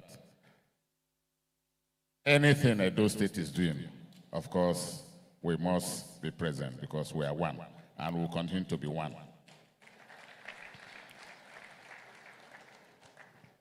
I will just speak through the remark of His Excellency, my boss, because this summit is gone more than halfway, I believe, already. So most of what was there before, we have witnessed it already practically, so I may not need to repeat them. His Excellency, Mr. Godwin Obaseki, Governor of Edo State, your friend, your brother, your counterpart sends his greeting. I welcome the opportunity to join you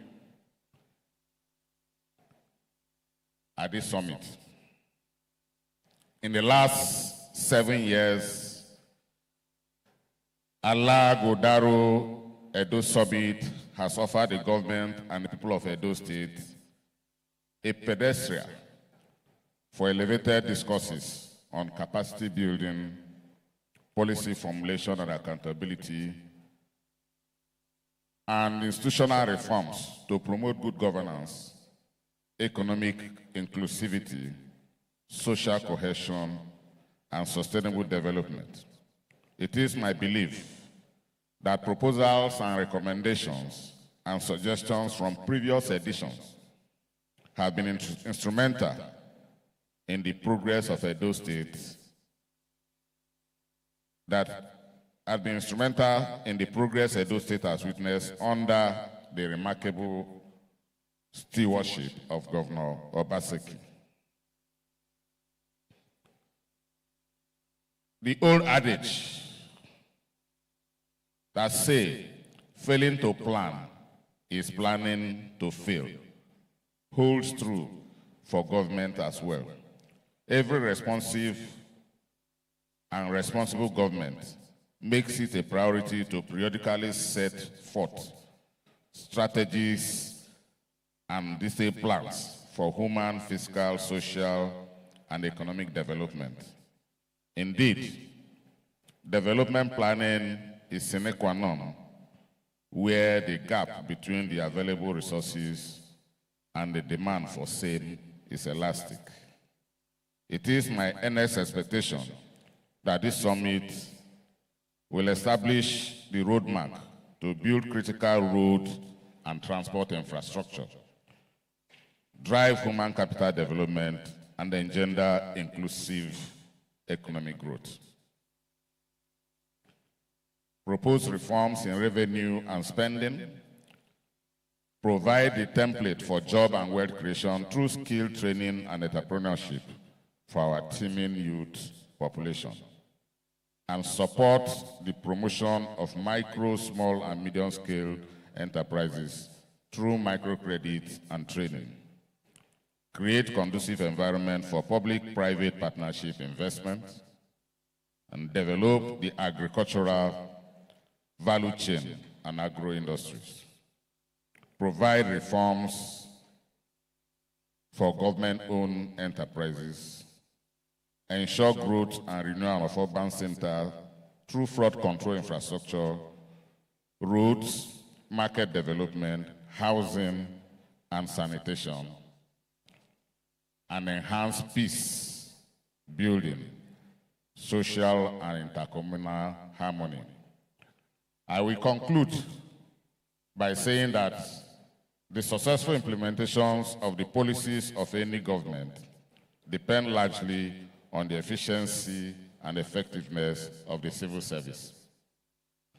It is a critical ally in the development process, whose early engagement and partnership is crucial, as they will ultimately be the managers or key personnel in administering the programs set out in any plan.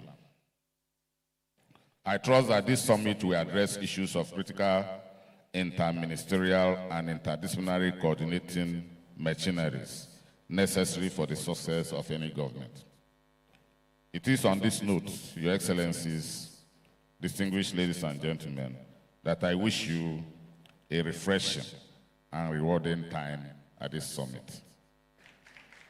Thank you for your time and attention. May God bless Edo State. May God bless you all. Thank you. May God bless Delta State as well, our brother and sister state. We say thank you to the leadership of Delta State here, represented by His Excellency, the Deputy Governor, Mr. Monday Oyeme. Thank you so much. And our deep, warm, and brotherly thanks to His Excellency, Sheriff Foborewere, who is the Governor of Delta State. If your hands are still free, please appreciate their message of goodwill. The 27th leadership principle of Dale Carnegie says, praise every improvement, praise the slightest improvement, be hearty in your praise and lavish in your approbation. The 13-minute documentary we are about to see together will praise the improvements that Edo State has experienced over the past 7 years under the leadership of our digital governor. Distinguished guests, please keep your eyes on the screens.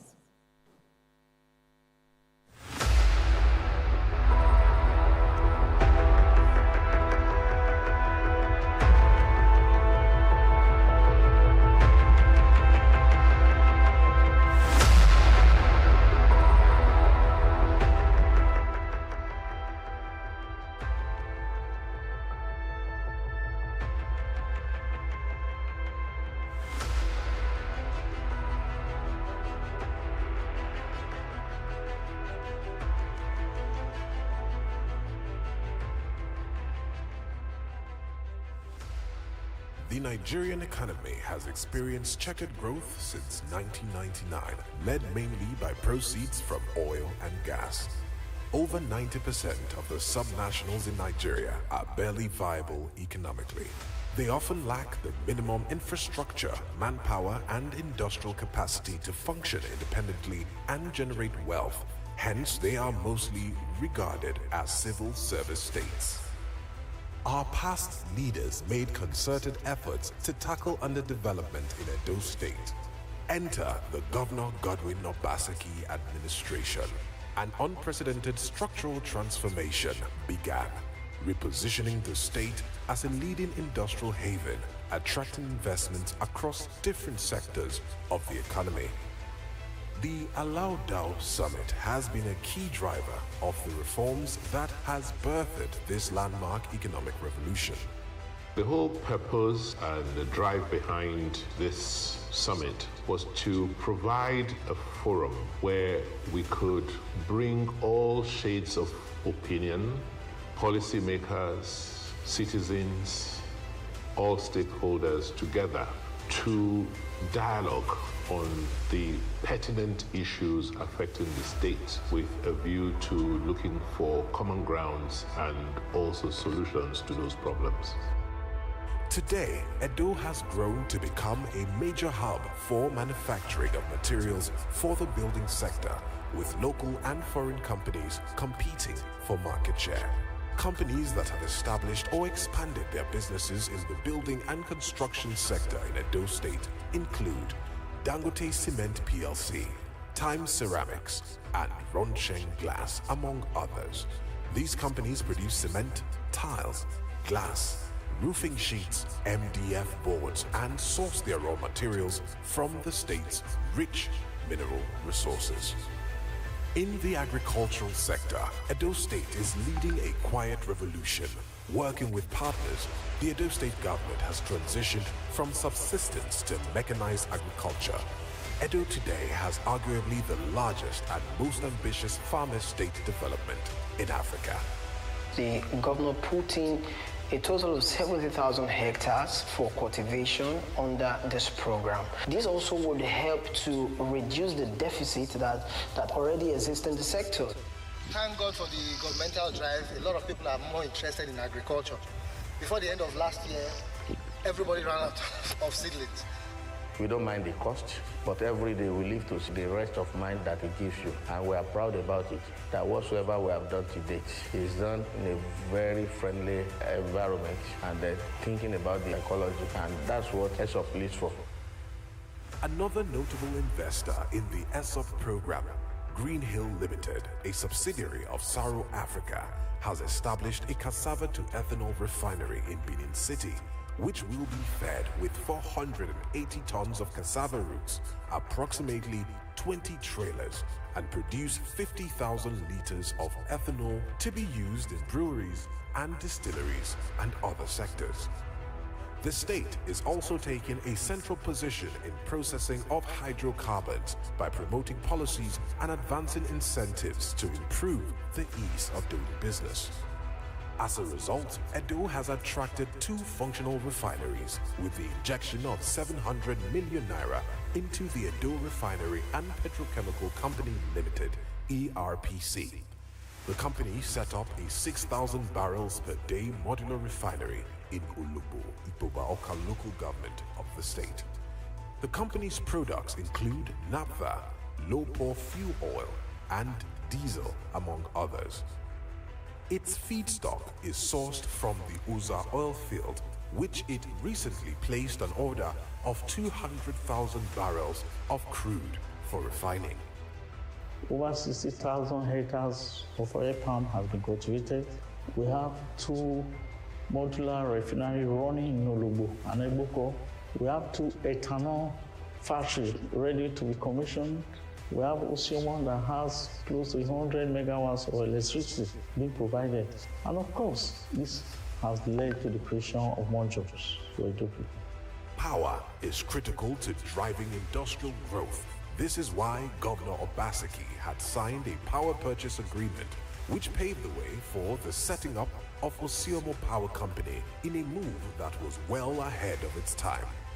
In the last 7 years, we've pushed and supported investment in the Osiomo power plant, which supplies power exclusively to Edo State.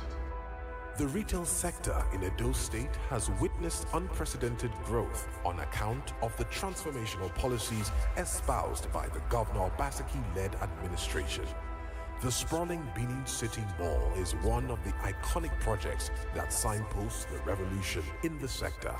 The spiraling effect of the retail business is the fact that it has encouraged local manufacturers to standardize their produce to requisite packaging and branding standards. They have been taking our product from here to UX. We are also a member of Nigerian Export Promotion Council, Exporters Cluster in Edo State, where we have opportunity to export our product from Benin to outside Nigeria. The creative industry in Edo State has also grown in leaps and bounds in the last 7 years. Governor Obaseki has continued to support the industry and established the Victor Waifo Creative Hub and Soundstage to serve as a rallying point for creatives to express themselves through film, photography, theatrical productions, among others. Today, Edo State can be counted among the areas where producers come in to shoot movies for Nollywood. Governor Obaseki implemented a robust program to grow the state's technology sector by introducing novel initiatives to mainstream technology as a viable sector for economic diversification and youth development. It was very impressive to see how much is already going on the ground with skills training, with interview training, you know, not just to find jobs better, but to be able to offer something to the job market. And I think many young people, we had the certificates supported also by Switzerland, you know, for the photography students. This is important skills they will be able to use. With a keen focus on women empowerment, the First Lady of Edo State, Mrs. Betsy Obaseki, organizes the annual Betsy Obaseki Women's Football Tournament. On its second edition, the tournament received an award from the World Football Governing Body, FIFA, as a key championship promoting women's football across the globe. Similarly, the state's darling football club, Bendel Insurance, is regaining its past glory as they clinch the Nigeria FA Cup in the 2022-2023 league season. With increased support from the state government, the team also returned to continental football after 30 years, reigniting a new enthusiasm among fans. All of these achievements are anchored on the transformation of the Edo State civil and public service, as well as a revamped education sector. The civil service is the engine room of government. And like it is commonly said, the engine, if it's down, the vehicle is down. So what was this reform? First, the working environment has to be renewed. And next was the training of the personnel. Today, they are all better off. This has led to improved services to Edo people. The governor has been very clear about what he intends to do and has been doing in the civil and public service of Edo State. It is to take the service to a point where the service can function optimally and be able to serve as that instrument of government through which government delivers quality governance. Under the Edo Basic Education Sector Transformation Edo Best program, public schools in Edo are now globally recognized as being a model for change, as incisive reforms have tackled learning poverty and enhanced foundational literacy and numeracy. We're able to transform the basic education system of Edo State through our Edo Best program, which today is being hailed as one of Africa's most transformative programs. So one of the greatest contributing factors to the success of the Edo Best program is the leadership, the political will, and the commitment of His Excellency Governor Goodwill Obaseki. And this is seen when you see a state government that commits its own resources to driving the implementation of basic education in the state, and then goes out on the back of what it's done to attract foreign investment from independent development agencies to ensure that the program is sustained and it's continued during his tenure and even well after when he's gone. The operating environment is now safer for investors as the government has invested in fortifying the state security architecture. A citywide surveillance system has been set up in Benin Metropolis with a command and control center supported by the Edo State Security Network. Governor Obaseki has also strengthened the healthcare system by revamping primary healthcare and establishing the Edo State Health Insurance Commission. This has spurred private investment in Edo's health sector, such as the Mary Ehanire Mother and Child Hospital, which is boosting medical tourism. But most importantly, as an Edo woman, I'm so proud. I'm so proud what this has done, and most importantly, to have a governor who's keen and whose interest is to make sure that Edo is great again, to make sure that the Edo people are recognized wherever they go, and we're recognized for excellence. So for me, looking back from 2017 when I came in, there were probably 2 flights and people wondering what I'm doing in Edo, to now, people struggling to come into Edo, there's an improvement. Indeed, one of the legacy projects of the Governor Obaseki-led administration is the Benin Port project, which the government is developing in partnership with the federal government. Motor Angel has emerged as the preferred bidder for the development of the 300,000 TEU port facility. Edo State, under the governor, is unarguably Nigeria's new economic frontier. The state now has a thriving local economy that positions it favorably for sustainability and economic expansion to guarantee a secured future. In just 7 years, Edo has been set on a path that has altered its destiny. With all these amazing developments which we can see in Edo at the moment, the reality is that the Edo you see today is like an iceberg. What is visible now is far less than what is to emerge. Let us give honor to whom it is due. Give a standing ovation to the honors union leader, Mr. Goodwill Obaseki, who has quietly changed the course of Edo's history for good and forever.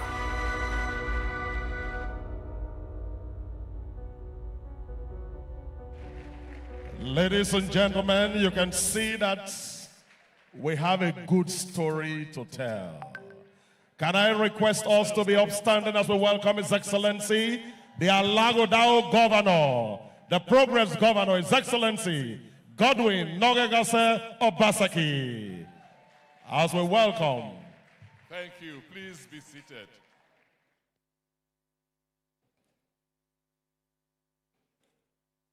Wow. I don't know where to start.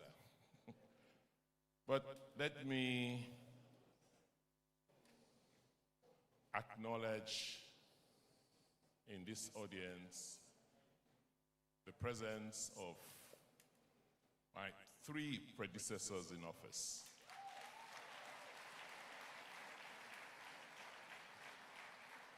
As the joke goes, sometimes in the Governor's Forum, I have the immediate past governor of Edo State, Comrade Adams Oshomole.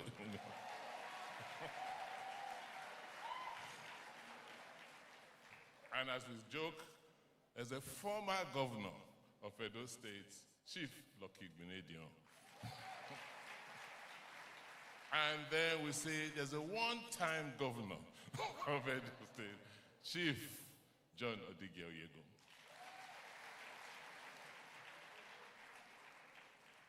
Your Excellencies, Your Royal Highnesses, my Lords, Captains of Industry, distinguished ladies and gentlemen. First, I want to thank all of you for taking time again for the 7th time to join us in the Alaghodaro Summit, the Edo Summit. 7 years ago when we started, the first Alaghodaro Summit was held in a tent. Today, within 7 years, we built a hall in Government House where we are hosting Alaghodaro.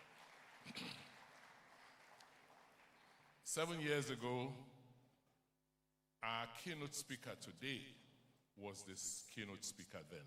That's why we brought him back after 7 years.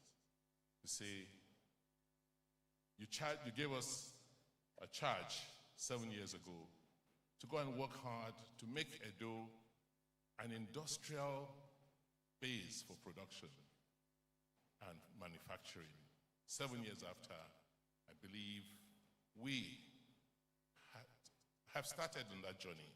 I won't say we've completed or we have acquitted ourselves yet, but we have started. 7 years ago, I made a presentation at the first Alaghodaro, and we have circulated copies to all of you. I think it's important that we take a look in our spare time at that document, because 7 years after, I believe that we have been able to tick all the boxes of the things we said we will do. So this afternoon, I'm going to try and spend the next 20 minutes to just briefly talk about the Edo story and how we believe we have started the process of creating shared opportunities which will lead us into the future. But to talk about the Edo story did not begin with me. The Edo story began before me, and I'm sure the Edo story will be told after I leave office. But we must thank God for my predecessors in office who started the process of telling the Edo story. And it's on their backs that today I am resting to try and see what the future is going to be for us. The future is not something we enter. It is something we deliberately create. 7 years ago, we talked about the future in our first Alaghodaro. In fact, this is the third time we're using the word future in our Alaghodaro series. And the future we saw then, 7 years after, is something we are happy that we started with. We started laying the foundation for a solid future, and then we were clear that the pathway to our future should be streamlined within a framework. And we identified 6 areas that as a government, as a people, we were going to focus on. First was institutional reforms. And in our thinking, like someone said in the documentary, for us, it was first about reforming government, ensuring that government work. Because the bureaucracy, the civil and public service, are the engine of government. Like the engine of a vehicle, if it's faulty, then that vehicle will not go far. So we promised that we were going to automate the processes and workflow of government, of the civil service, that we're going to motivate our public servants. We were going to train them and revamp their working environment.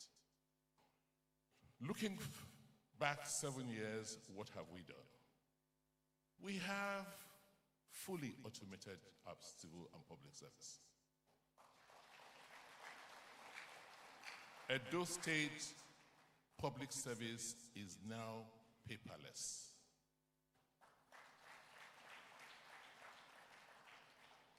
Every document we deal with today needs to be dealt with from our electronic systems. We have scanned and archived over 9 million records.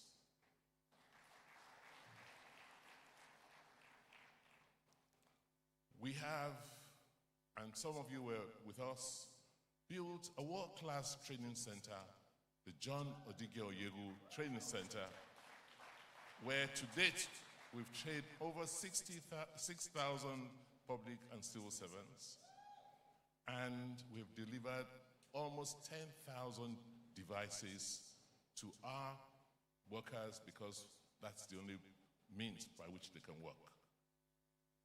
We're proud to say that our minimum wage in Edo is 40,000 naira, which is the highest to date, but that doesn't mean much.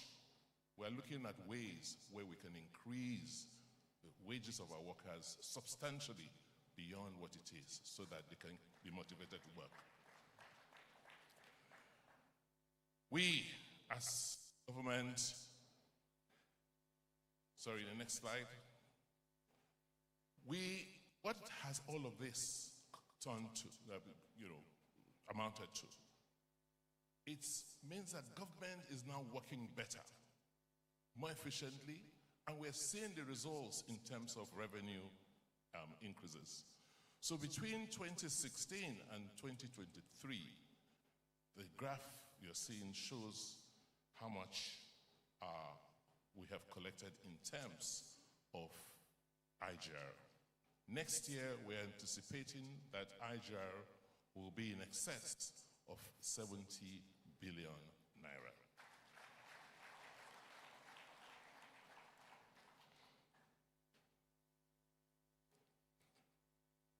What is the future for our civil service and government institutions? The future we see is that government is going to run, our government is going to run as a smart government, because we will use technology like AI, artificial intelligence, to run government, since we already have the data to do so. You will not be able to do business or interact with us in our state if you do not have a state residency identity. That identity, which is based on the national identity structure, will be the basis for providing goods and services to our citizens, whether it's in vehicle registrations, birth and death registrations, whatever it is, will be based on an identity which is layered on technology. We want to ensure that the public and civil service is the first choice for top talents. So we've made offers that any Edo indigene who has a first-class degree from any university, any recognized university in the world, has an automatic employment in the Edo civil service. We are working hard and reviewing the structure to make sure that, as I said, we improve, and in the future, Edo State Public Service will be one of the highest paid public service in the country. The second pillar we focused on 7 years ago was the economy. How do we create an economic revolution in Edo? And the way we thought about it then and stated was that we're going to attract private sector funding and private sector players into Edo State to focus on areas where we have the competitive and comparative advantages. And these areas, just like the keynote speaker pointed out, are in agriculture, production and manufacturing, and retail, because of the advantage we have of being at the heart of the country. And thank you, Chief Oyegun, for having named Edo State the heartbeat of Nigeria.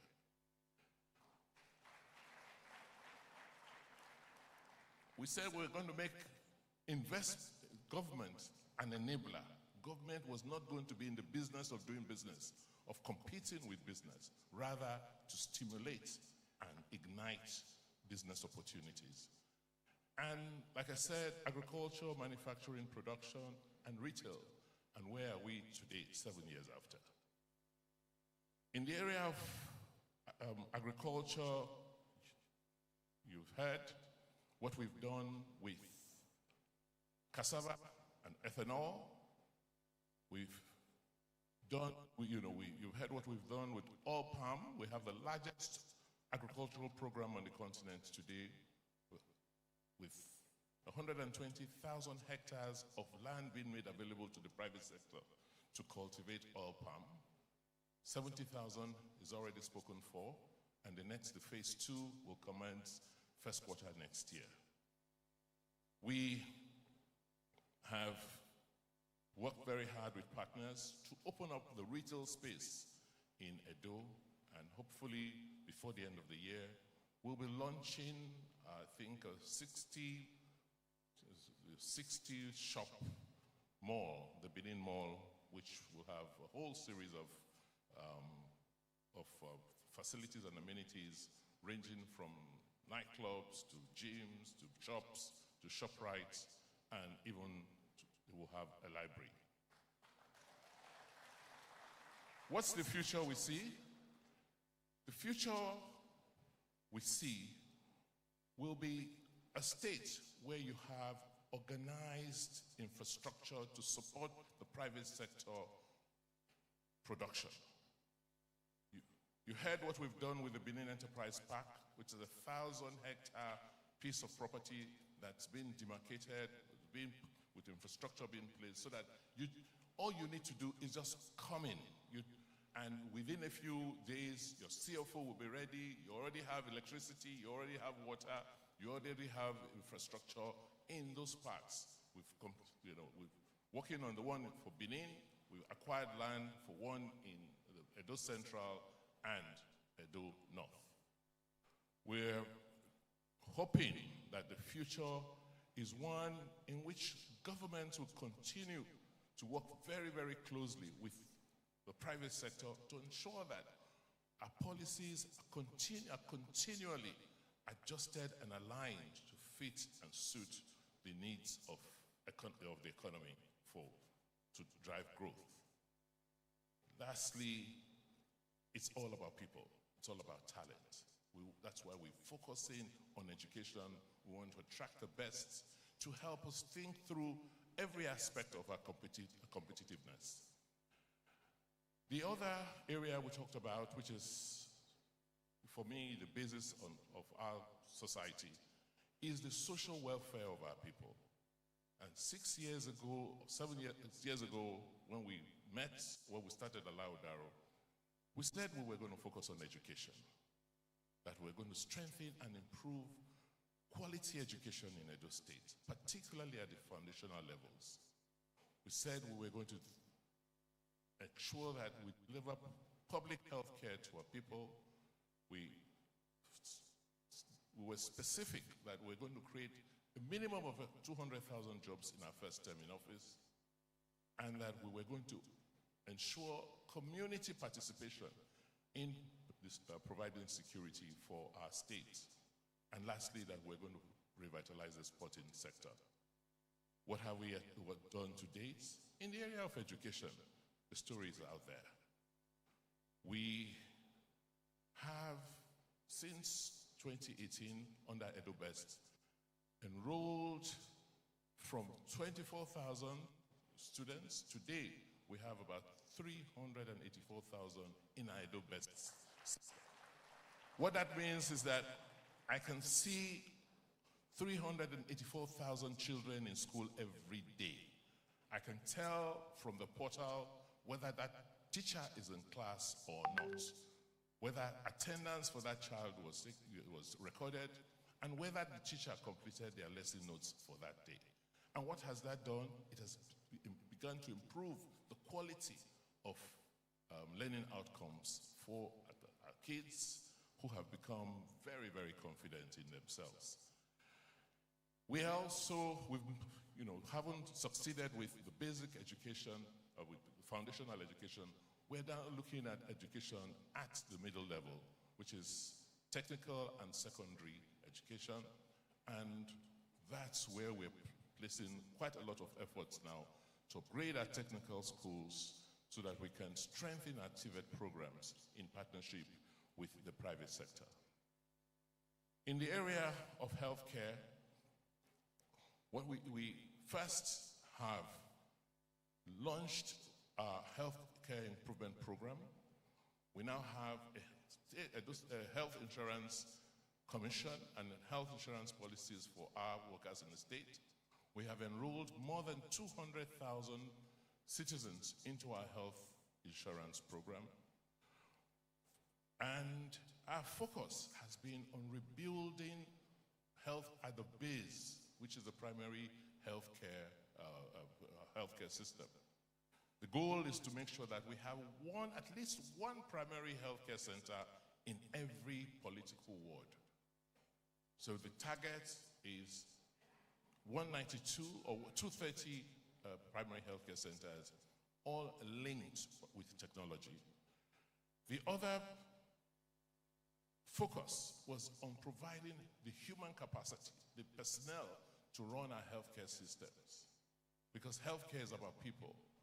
And we've rebuilt and reaccredited our School of Nursing, which is easily one of the best in the country today.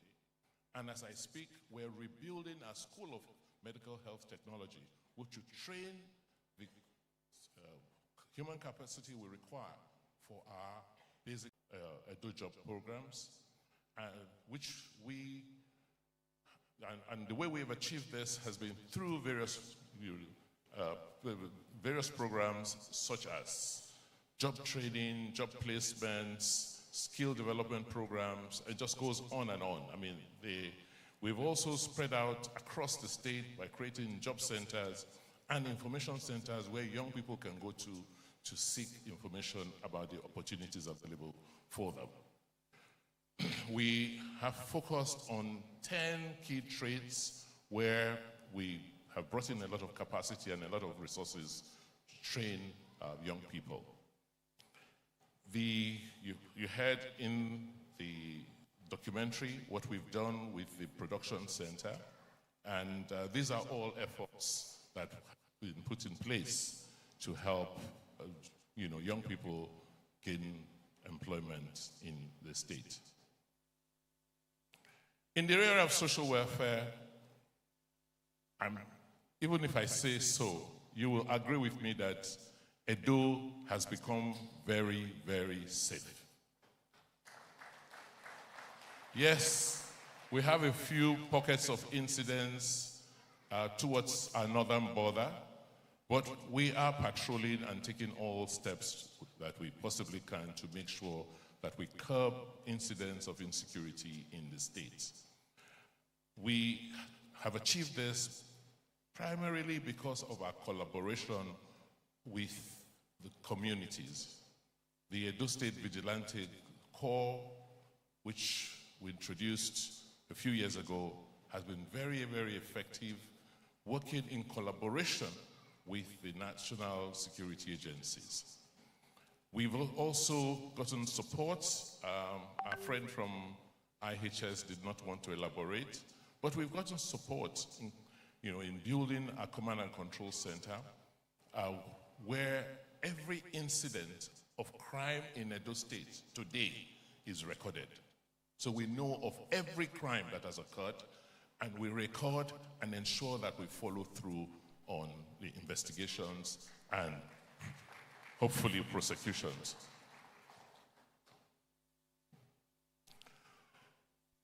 The sporting sector has been revitalized, and we've done this basically by cooperating with the private sector.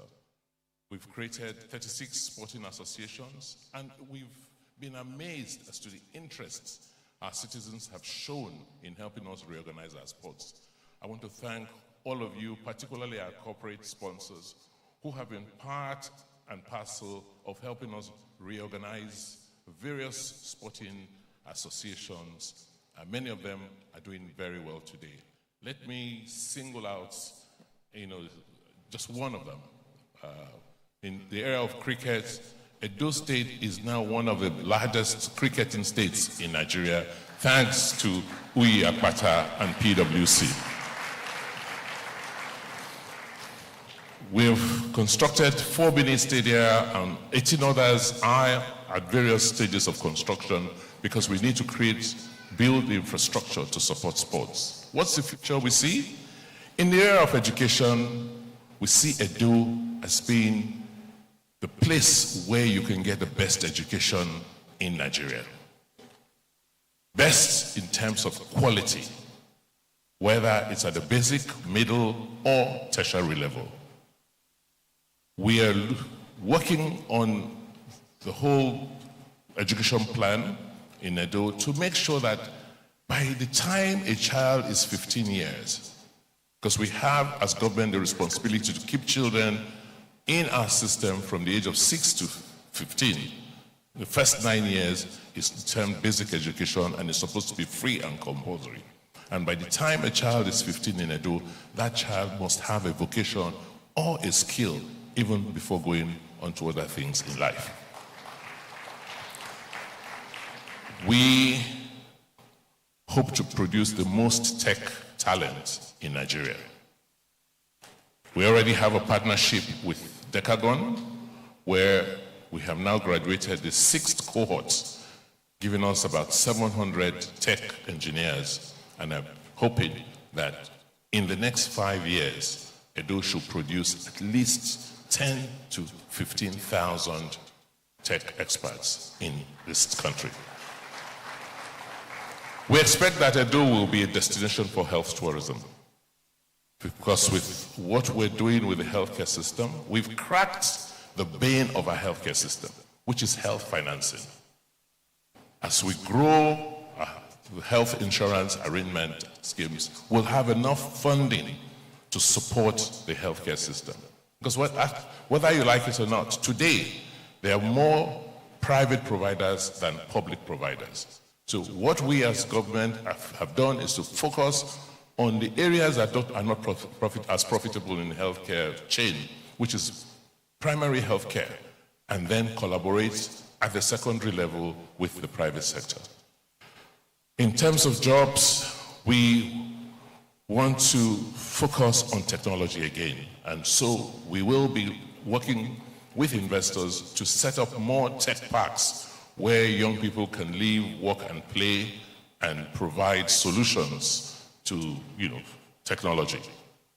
In the area of sports, we see Edo coming back to its glory days of Samuel Ogbamudia, where we will be the location for top African sports talent. And in the area of security, we've already laid the basis. It's only a question of time. In this country, we'll have to implement state policing and local government policing. So the future we see is a state that needs to now plan to have its own police governance arrangement aligned with whatever the federal government is doing. In the area of infrastructure, so much has been said about infrastructure, but the 4 things we are focused on is ensuring that there's a master plan so that there is something to guide future governments when they come in as to what needs to be done in which area. But we want to make sure that we introduce more technology into the design of our infrastructure projects. Electricity, key, we've already started, and we believe that with what we have done to date, the most important being the ability to create our own internal electricity market will see us undertake more generation and distribution initiatives in Edo State, and then construction of internal roads. We, in the area of infrastructure, like I said, the focus is digital infrastructure, and you heard the presentation from IHS, where today we have almost 2,000 kilometers of fiber optic infrastructure cutting across all the 18 local governments in Edo. We want to continue to look for partners. We already have our own Tier 3 data center in Government House. We have an investor that has a Tier 4 data center somewhere in Oriomo, and we're hoping that we can attract more investors to build data centers in Edo. In the area of power, so much has been said, and we want to get the powers to homes. So we now have an electricity commission that now has the authority to establish electricity markets in Edo State. In the area of transport and logistics, we have set up the Edo State Transportation Authority and reversed the thinking, because up till now in Nigeria, you first create the roads before you think about transport. Whereas everywhere else, it's the transport authority that determines and thinks through how you want to move people.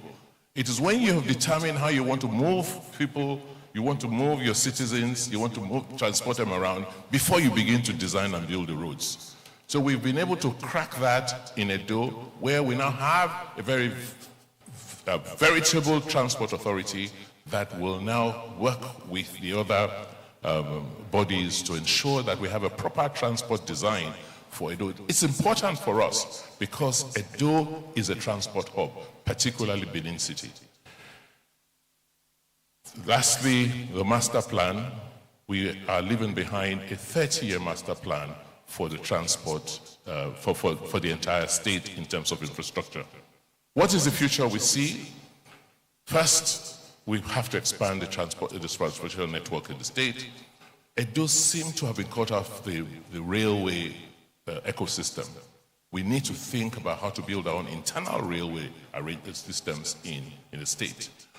There is we have a huge risk with the transport design in the state today. The state has one transport spine, which is that Benin-Auchi road, and nothing else. No rail, nothing.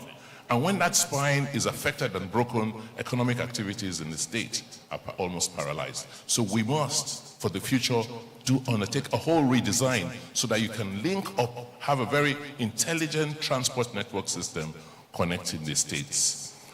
Power, we are at 1,000 megawatts in Edo today. In 5 years, there's really no reason why we should not be at 10,000 megawatts. The area of environmental sustainability is something we cannot run away from. Particularly with climate change, we are so susceptible. We have become so susceptible, and unless we do and take very drastic and active measures and begin to restore our rainforests, we might begin to suffer major landslides, as we're seeing crisis in terms of erosion control.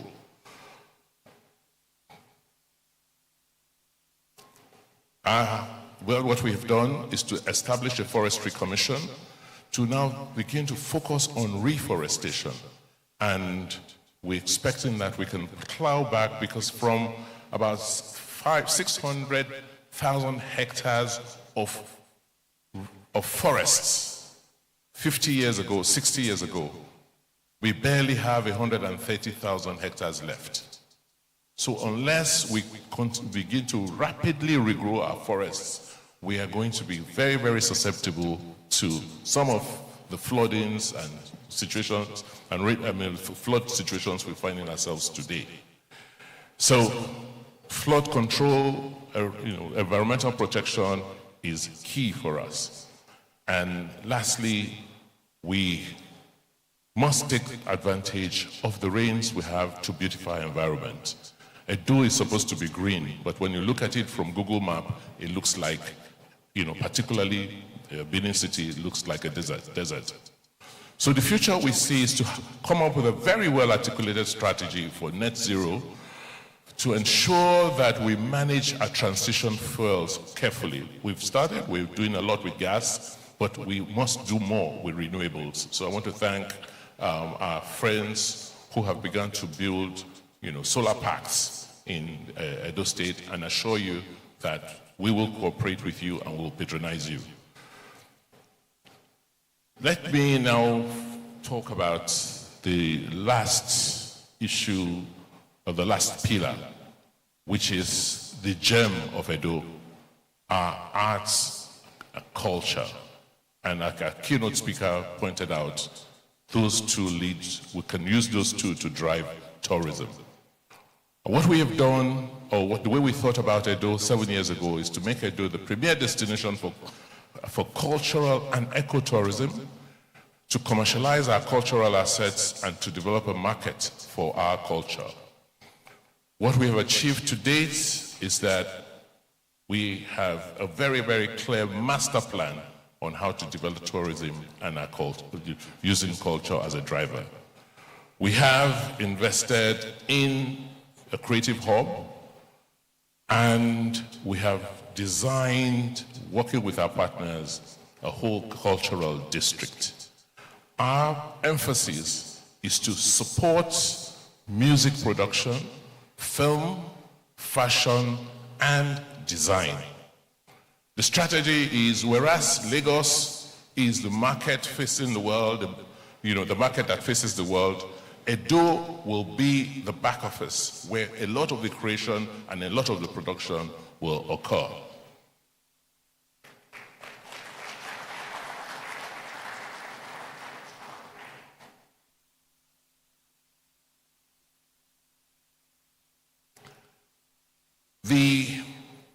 We are redesigning Benin City, the center of the city. Part of the redesign coming out of the transport master plan, transport studies we've done, is to remove the roundabout in the city center. It never was there. It was always a king square. But there was a transportation study that was done early in the 70s which introduced that roundabout. But we are removing that, and we are now creating, we're now ensuring that we redirect traffic, and the city center extending to Exotic Street will now be part of a cultural district. That will give us about 13 acres of land in the city center, which we expect to now have the following features. It already has a National Museum. We're hoping we'll have the Benin Royal Museum overlooking the palace. We'll have the Museum of West African Arts, MOA, whose designs are already completed. Would have the Artisans Hall. I don't have enough time to explain to you that about 400 years ago, there was an Artisans Hall around that same location, which will be recreated. We'll have heritage lodges, would have the Oba Kenzwa Cultural Center. Many of you may not know, there is a European cemetery right there so we're behind the old hospital. But we will be moving the cenotaph and having a whole new memorial arcade there. We have also designed this cultural plan is very, very extensive. There are going to be open amphitheaters, there will be cafes, there will be restaurants, there will be an art hotel, and there will be art markets. What we expect to have is facilities where we can host international art exhibitions.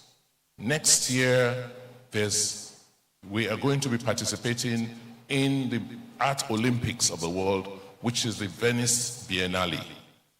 The Nigerian government is taking a stance, and I am the commissioner for the Biennale. And we're going to be exhibiting 8 Nigerian artists, and that exhibition is going to end here in Benin.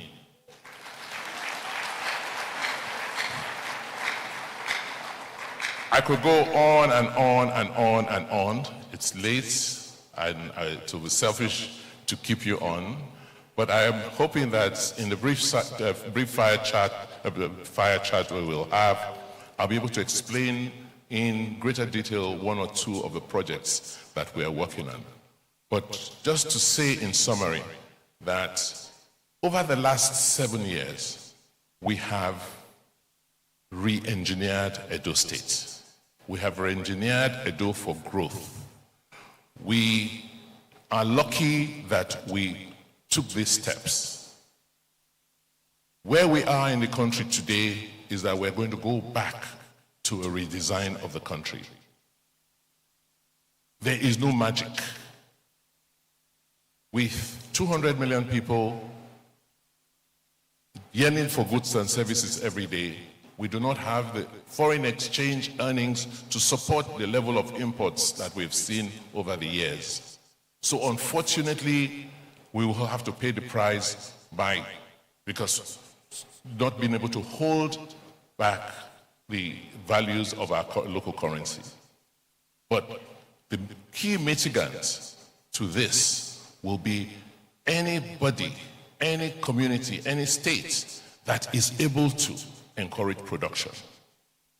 The good news is that 70% of the foreign exchange we spend today importing materials into Nigeria, 70% of what we import, we can make in Edo State. So if government is redesigned to work with the private sector to have more production going on here, then we will reduce the pressure on foreign exchange. Whether it's in educational services, there's no reason why we're spending $2 to $3 billion a year paying school fees abroad. There's no reason. Comrade and I, 7, 8, 9 years ago, decided to set up a university, endow a university, and see how we can get the private sector to work with us so that you could build an excellent university. If we had things like that affiliated to schools in Europe and America, parents will not need to send children out there. There's no reason why we spend $2 billion a year or $2 to $3 billion a year paying healthcare bills. There's no reason why we're spending $500 million a year importing milk and milk-based products. So we just need, as a state and as a country, to focus on production. And the key to ensuring that we produce to the extent we need to is first just training our people to, ensuring that the educational system is right, that people have the skills, because the raw materials already exist, and the energy sources already exist. It is not rocket science. The last 7 years has shown that it is possible, and as we look into the future, I know that with what God has given us, we will make this country great again. Thank you.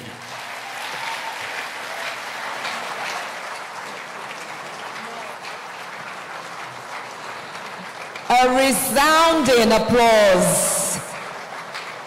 Appreciation in droves and more droves for our digital governor, a man of vision and tenacity to follow the vision through to fruition. Please, you may be seated. He's being joined right now by Mr. Nana Ude, who will be conversing with him in tow with the award-winning television presenter and producer at Channels TV Maokwe. And they will be having frank talk with our governor, a little bit of hard copy, and some sunrise right here in Edo State. They are now on stage. Please welcome them with rounds of applause. So you have what you need?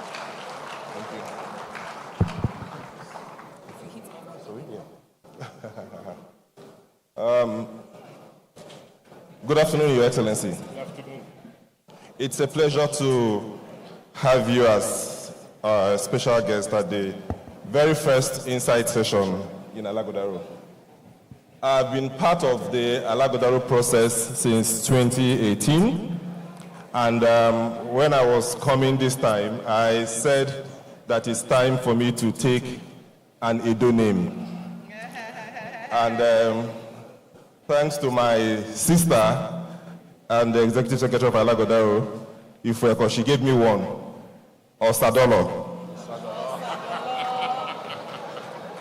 I don't know what it means, but I know she means well. Like I said, I wasn't at the first Alaghodaro in 2017, but I've taken time to watch the videos, I've read the reports, and you could see a clear roadmap for Edo's future, which has been sustained through the subsequent summits. And Your Excellency, we want to once again commend you for the agility of your imagination in initiating this summit, and also to commend the tenacity of purpose of Edo people in sustaining this summit over these past years. I'm happy to be co-moderating this session with my sister, who is not only a darling of the screen, but also an Edo daughter-in-law. So, Mawe, greet your in-laws.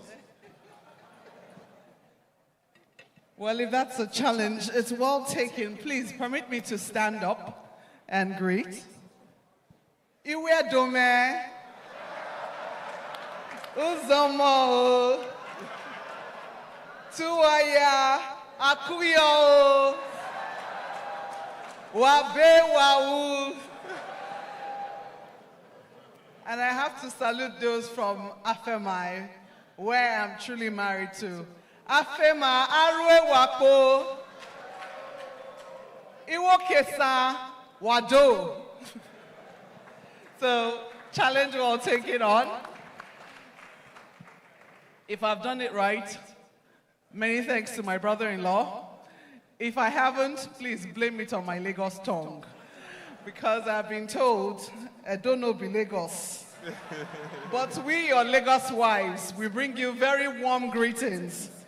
And I was sure that I also heard the chair of Alaghodaro say that what they plan is that Edo should rival Lagos. So mom is the word in that direction. But truly, I'm happy to be here, having grown up in neighboring Delta State, married an Edo man, and employed by the business of an Edo man in Lagos State. And truly, Edo has all it takes to achieve its dream of becoming one of the top 3 in terms of GDP by the year 2050. Our business this afternoon is to ask you, how far with the actualization of this dream? What are the challenges and opportunities in its way?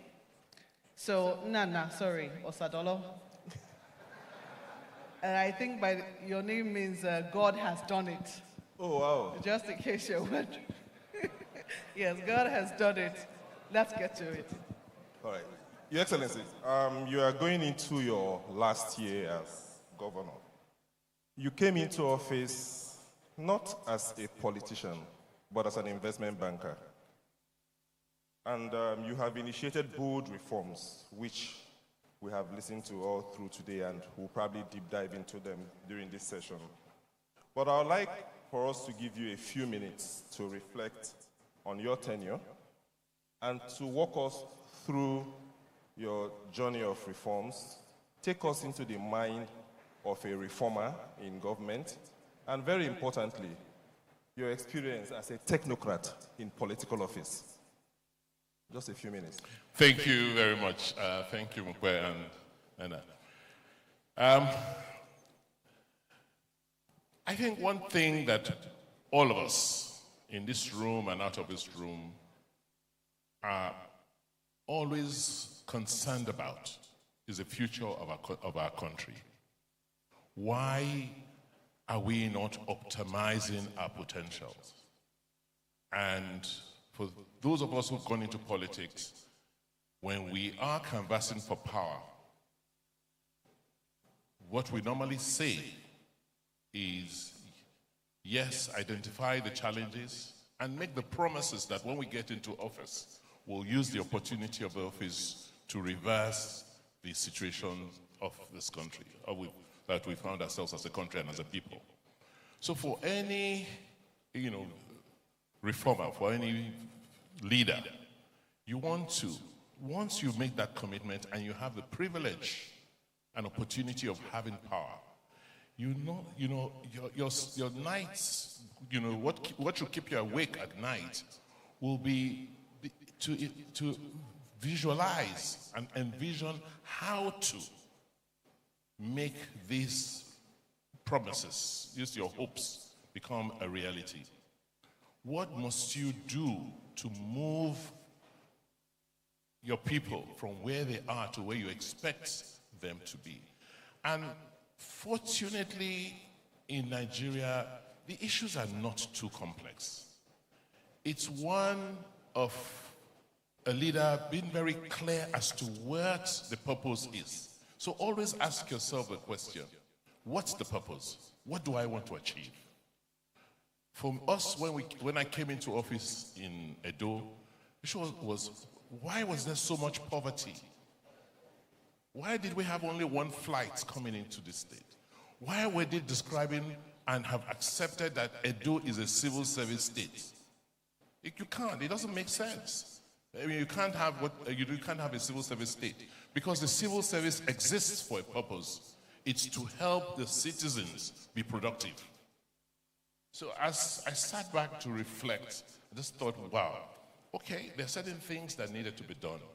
First is to get those who the Constitution have given the responsibility to help and the responsibility and the authority to help move things forward. And these are basically the political class, the fellow politicians, and the civil servants. Once you get the engine of government right, you can make the right policies, then people will just do what they need to know how to do best. And that's what we've done over the last 7 years. Just giving more, using the instruments of government to enable the citizens undertake their economic activities or their social activities in a manner that is a lot more rewarding and a lot more efficient. If I may follow up on that, Your Excellency, which of your reforms was the most difficult to implement? And why do you consider it so? I think the most difficult was the reform of the educational sector. First, it was the first reform, first major push. You don't forget, or you may not know this, that over time, there became a very incestuous relationship between elections and primary education. I think it was from FEDECO, where teachers were used as returning officers and electoral officers. After that period, you found out that politicians then took an interest on who the teacher was. Not just because you wanted that teacher to teach better, but because we expected that the teacher will assist in an election. And so over time, all sorts of people were being hired as teachers because people wanted to have enough control of that process. And unwittingly, the quality of people who got into the teaching service just got poorer and poorer. So the bane of our education system, particularly the basic education system, was you had a crop of people who they were not trained, they were not properly screened and qualified to be in the classrooms. And that you see in many states in the country today.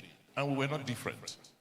So getting rid of, or getting them to begin to work differently was now the challenge. And what we did, which was, I guess looking back today was dangerous politically, but I guess God was with us, was I removed everybody, I posted everybody out of SUBEB. Posted everybody out of SUBEB. And got, Dr. Joan Obiawe to now go into that agency and started recruiting afresh. But I must show appreciation to the unions. You'd have expected that they would have reacted grossly, but they didn't. They just watched us, and the rest is a story for another day. So the reform of the education system was the most difficult. We still have challenges. It's not over, but I guess we've made significant progress. And we've been told that oftentimes the investments in education are the ones that take the longest to show. They're usually 30-year investments. I imagine that you would want some of it to be immediate, because if you're also creating jobs, you want the jobs to be for the citizens of Edo State, the residents of Edo State, the children of Edo State. I think that takes me to the next question, which is about youth, Edo State has a huge youth opportunity. It's an opportunity, a huge youth population. And before now, the narrative around it used to be quite negative. The former governor made reference to exports to Italy. That was the narrative around youths in Edo State. And also illegal migration. That's beginning to change, thankfully. But it also means that you now have those energies concentrated here. How quickly are you able to put those energies to productive use in such a way that it begins to show in the dreams that you have for Edo State? I think what we've done is a series of things, a series of activities and actions and programs. First, don't forget we had no choice. It was a crisis. It was almost an epidemic. 2016 was the height where you had, at one point, almost 30,000 Edo young men and women in Libya trying to cross into Europe. And 30,000, you can imagine how many would have died on the way. And so for us, that was the alarm bell. But I guess, you know, when we did the root cause study, we then found out it was largely, first, a breakdown of the educational system. You know, these guys were going through school, but they were not learning. Secondly, like I said, it was like a civil service state.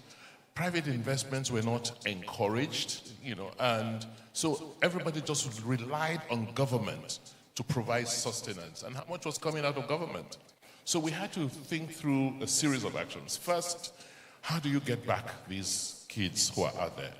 And when you bring them back, how do you give them hope? So, two decisions. First, let's draw a line and make sure we stop producing people who we've sent through school that have not learned. That's why the education reform. And then those who have come back or we've brought back, how do we reintegrate them? How do we give them a sense of belonging and give them something to do? It means you have to begin to also expand the private sector because government alone could not absorb all of them. And so the combination of these activities, you know, first creating the enabling business environment, making the public services to work, because one of the first things we did, for instance, was do a GIS mapping so that we had geospatial data to ensure that we began to give land titles very, you know, quickly and easily. So one of the things you see today is quite a bit of capital has come in into people's hands because, you know, you have your CFO and you can walk across the counter of a bank or whatever, you know, financial institution with some collateral to raise money to do your business. And a lot of other, you know, incentives. Take power, electricity. One of the big problems with small businesses is power. So with what we've done with Ossiomo, first with Azura, then with Ossiomo, people are able to now, you know, undertake some production and not having to rely on government for everything.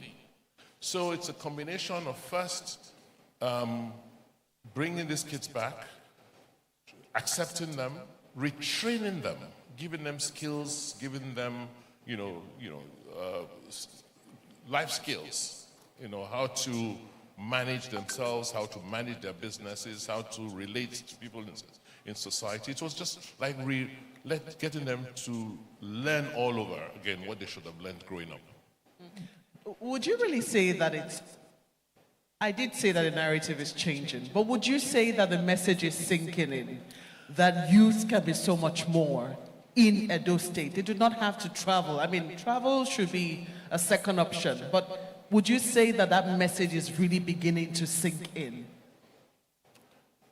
I think it is sinking in, because if I compare the number of young men and women I used to see on the streets just hustling, doing all sorts, 7 years ago, 8 years ago, to the numbers I see today, it's gone down drastically. What am I seeing them do? I'm seeing them set up, you heard Isimeme White and the Genius Hub. You have several of such, NGOs, CSOs that have come up providing support for them. We have 7 job centers across the state and many information centers. We're seeing a lot of them wake up in the morning and go into those centers to say they want to work. And we also seeing the paradigm change. You're seeing young people who are in productive business or who are in the service business or the IT business begin to make money. So we're now beginning to see new role models, young entrepreneurs who are now providing that leadership and that, mentoring. And they are not Yahoo boys. Well, you'll find those who are into the Yahoo business. I mean, it's all part. I mean, it's a reality. But the bulk of them, I guess, are also looking at opportunities to do things. The number of young people who are into fashion, who are into design, who are, into, manufacturing, particularly in the food-related areas, have grown significantly. A central piece of your education reforms, Excellency, is Edo Best. I'm sure you are contending with issues of sustainability and scalability. Primarily, basic education is supposed to be within the domain of local government areas.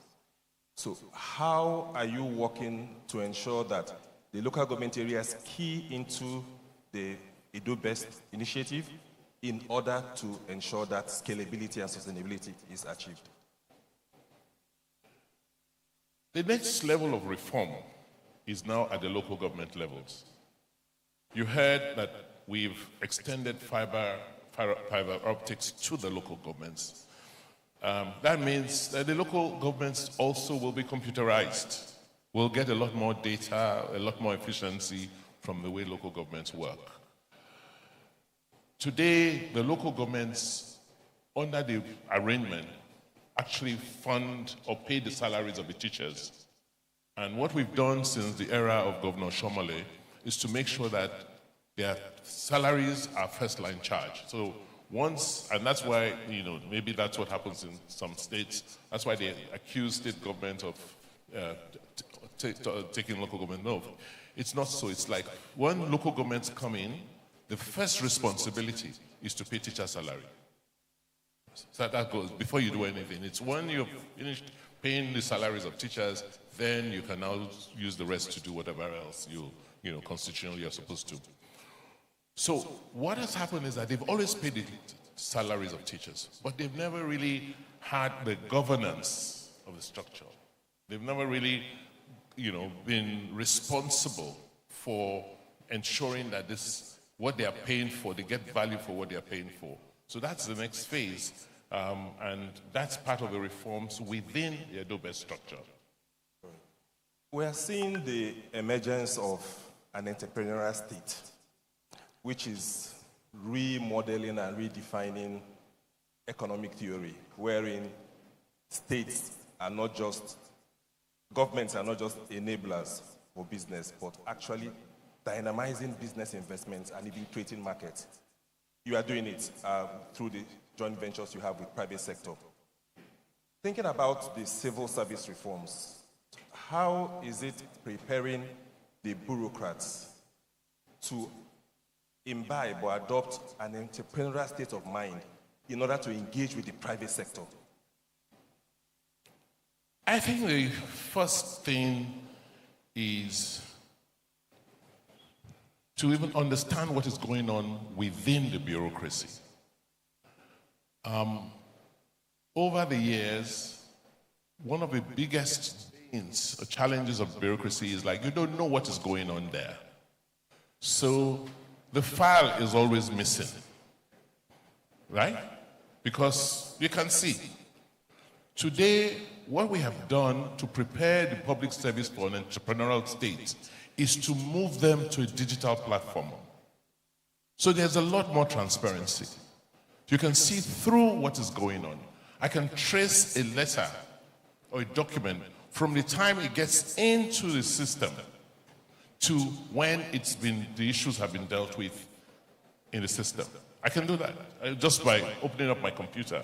When was this mail received? When was this sent to this officer? When did this officer respond? What actions were taken? And how was it disposed of? And all of that drill can be done in a couple of days, not months. So with that speed of decision making, the public servant has no choice. You can't just be idle because there's a system that will ask how you have fared and how you have dealt with matters that have been assigned to you. Oftentimes, the fear around digitization is that people will lose their jobs. Things will be done faster. There will be no need for clerks, etc. And usually they're the low-level officers within the civil service. Did that affect the workforce when you were digitizing? No. Not in any There way? are more things to be done. We actually need more people. So it's not, you actually... So you're going to be employed? Of course we're employing. Yeah, we've employed about 6,000 to date. You see, growing the service, you need to still provide a lot. There are so many services we currently are not providing because we don't have the people. So digitizing does not mean, shrinking the system. It just makes it a lot more efficient and gives you the opportunity to do more of those things you haven't done. That's very good. Well, oftentimes, I spend a huge time asking political questions. That's what I do most times.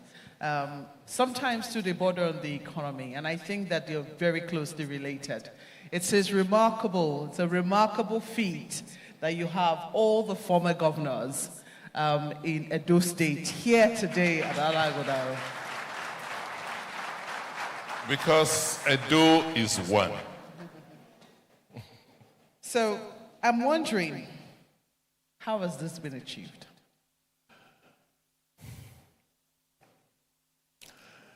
You have to understand the Edo psyche. First, we are very aspirational and proud people, very proud of who we are in our cultures. And even though it's not obvious, but we will not do anything to destroy ourselves. We're very supportive of each other, rightly.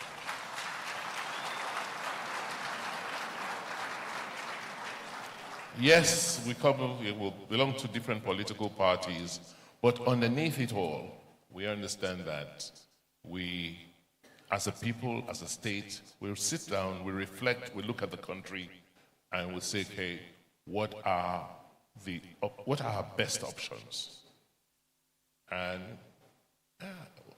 it's usually not as it's perceived outside. The country always misreads what happens in Edo. Well, it's been quite turbulent, you must admit. It's not been smooth sailing. So I'm wondering whether it's going to be smooth sailing as we look ahead, as you wrap up, and what word would you be leaving for your successor? Would you be taking wholeheartedly the advice that former Governor Lucky Igbenedion gave? Definitely. I think it's about building a self-sustaining system. The moment you have to be there to direct things, then you can't guarantee outcomes. Let the system run. Mistakes, the system will make its own mistakes. But if the fundamentals are right, it will be self-correcting.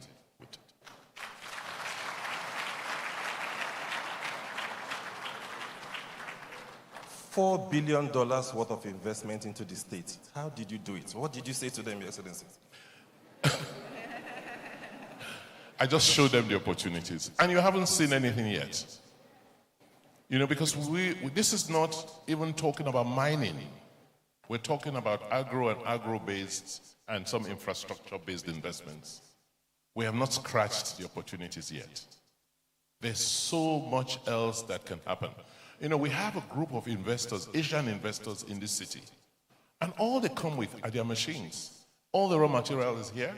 So the amount of trucks that come into this city every night just bringing in raw materials, whether it be scrap metal, whether it be silicate, whether it be raw wood, to just process. And the amount of trucks waiting to move out products into the markets. You've seen, if you've gone through the exhibition stand, you'll see quite a few of them.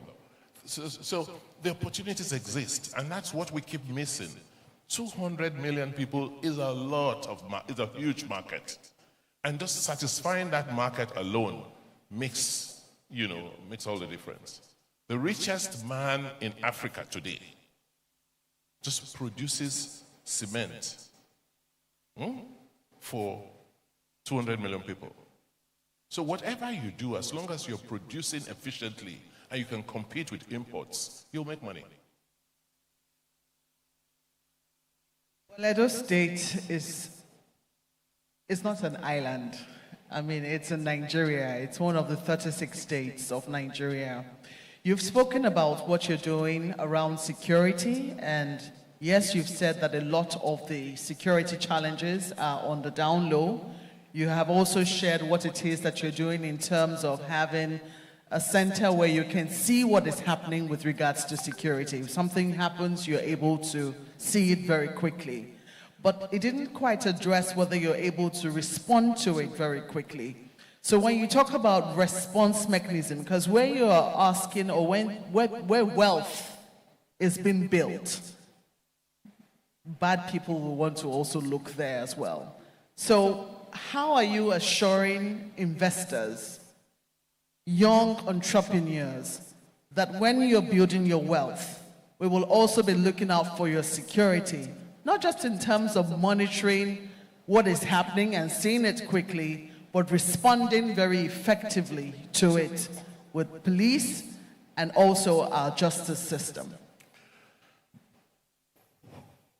Yes, you're right. We don't operate in isolation of the entire system. The key success in security in Edo State has been collaboration. Collaboration between the local policing system and the federal security agencies. Last week, I passed out a batch of 1,500 vigilantes. They were trained in the police training school. The chief of army staff, when we went, cried out when we had this spate of kidnapping on the Benin-Auchi road, worked with us, gave us approvals, and we built a forward operating base for the military on that road. We've done the same thing in Sobe. So that collaboration is a very active collaboration between the security agencies and the government. So they provide that backup. Yesterday, I had to go and flag off Operation Stillwaters 3 for this Yuletide season, and the Army for Military Formation went out and took out location in our new Coral City, from where, just to send the signals and clean up, clean up the what's it called? They're not militants, but some of the rascals in that area. Well,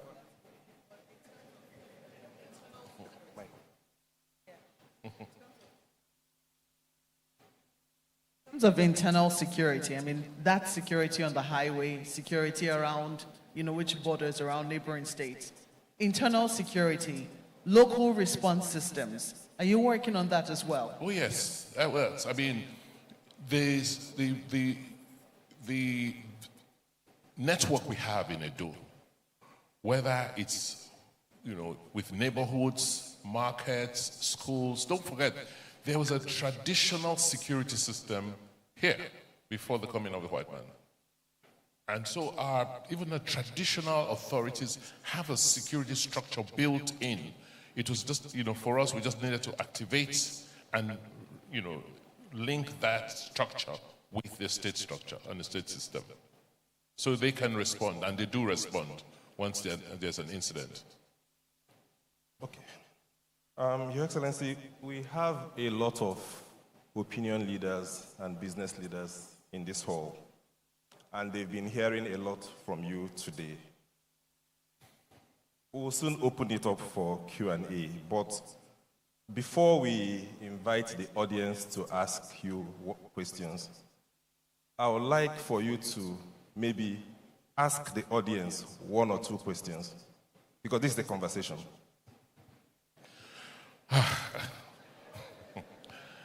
Well, I think for me, my term ends about the same time next year, right? I think on Saturday, November 11th, same time next year, I'll be handing over. You've heard what we've accomplished. You've heard our dreams for the future.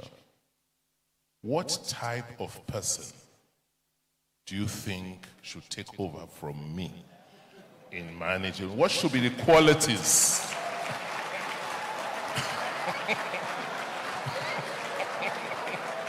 What should be the qualities and the key characteristics, seeing where we are, seeing where we are going, should the person have? Okay. All right.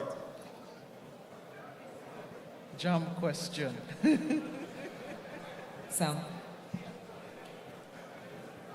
Thank you, Your Excellency, for all the ideas you've espoused, and I think the question you've asked is as important as it is as timely. Through the years, you've shown unparalleled leadership. You've shown an unprecedented quality of thought. You've shown an unmatched ability to carry people along. And going forward, we will require a gentleman to take us from where you stopped and to take us forward. And that person would have to espouse the same qualities you've shown. He has to be someone who is committed to the growth of Edo State, someone who is competent enough to build on the foundation you've laid, someone who has the composure of a leader, someone who has the intelligence to innovate and invent, just like you've done. And there's no doubt that we are ready and committed to follow in your footsteps to make sure that there is sustainability and there's continuity in leadership. And we are looking up to everyone in Edo State to join hands with you as we find that individual and make sure it continues from where you stopped.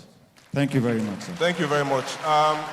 This is a perfect segue to the Q&A. Do we have... Okay. Your Excellency wants the woman to also give an answer. A woman to an answer to his... Okay, there's one hand there. Oh, sorry, there's... Okay, you're a commissioner, right? No, we want someone behind. Okay, there's a woman there. There's a hand there. Oh, so sorry, we've already called her. I think I can. Yeah, go ahead. What we want somebody, not a gentleman, I don't agree. At this point, we want somebody a little more dogged, and the work of governance is hectic, and we want somebody dogged, intelligent, consistent, and has passion for Edo State, and can continue with what our governor has done. Thank you very much. Okay, okay, there's another woman there behind. The women have it. Yes. Mr. Moderator, over where? Down there. Please, may she stand? Stand, please. Please, can you stand? Yes, it's thank a man. You. No, it's a man. Alas. Uh-oh. No. We want a woman. Over on my left, sir. Where? My extreme left. Yes, please go there. Please go there. Oh, okay, there was one. She's already standing here. All right. Yes, sir. We keep hearing he. I think what a man can do, a woman can do just as good. Women have it. Okay, thank you very much. So, Q&A. Do we have any questions from the audience? Not an answer quickly, to the... Nana, sorry. Just quickly. Okay. Your Excellency, are you recommending anyone? Are you going to be recommending anyone to the people of Edo State?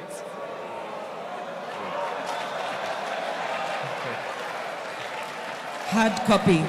Okay. Frank talk. Okay, so go ahead. Okay. Joyce. Sir. There's someone there.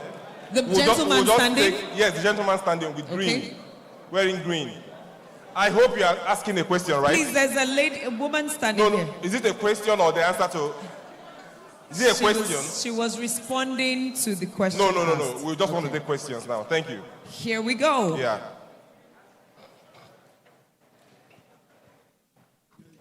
Thank you. I want to appreciate this privilege. My name is Eric Odalume. In appreciation the governor, I would have loved to answer that question, but since that has passed, I want to state here, Your Excellency, sir, what and how are you going to educate the man that will be taking over from you? The man or woman? Okay, whether a man or woman, to continue with your legacies, because we can't afford to allow somebody who is not as intelligent or as educated as you are to take over this office. Thank you very much. Thank you, One sir. more there. Yes. Okay, the gentleman in white there. standing? Yes. Okay. Just a moment. And that's it. Sorry? Who, me? Sir, your name and very straight to your question. I would like to say good afternoon to everybody. Good afternoon to our elders. All right, let me go straight.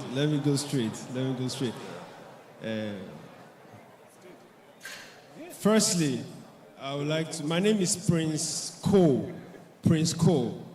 Yes, I'm a pharmacist and I'm also a music artist. I make music in Edo language and English. So yeah, my please, question. your question, please. Yes. So, Mr. Governor, you spoke about the vigilante that has been established, our own local security organization and system. But I have an observation. You know, it is difficult to actually criticize you because you have done so well in a lot of sectors. But I will ask the question. Yeah. Amongst the people, we've had concerns. There are a lot of Edo youths who came into the vigilante system. They have firearms. They've done well, but we are concerned about their welfare. How are they surviving? Are these people who are enlisted under salary? That's the first question. The second one, I'm coming, please, let me ask all at once. The second one, the people actually are very concerned about the things that directly affect them. I understand all you've done about digitalization, revamping the civil service and all, and I appreciate it. You've done very well. You've left a legacy for us. But you see, when it comes to the roads within Benin City, the ones that we commune with, I've seen that time after time, you keep working on them. It's not like you're not working. Whenever they go wrong, you work on them and they get bad again. I would like to say, sir, if the current engineering companies you use are not reliable, I would say that you get better hands. That will do roads that will be solid so that Edo people can stop saying the governor is not doing our roads because you have been doing it. Now, the last one. Sorry, please. Yeah. No, I'm coming. The last one. No. Please, the last one. No, please. Let's take one question from a woman, please. No. A woman, please.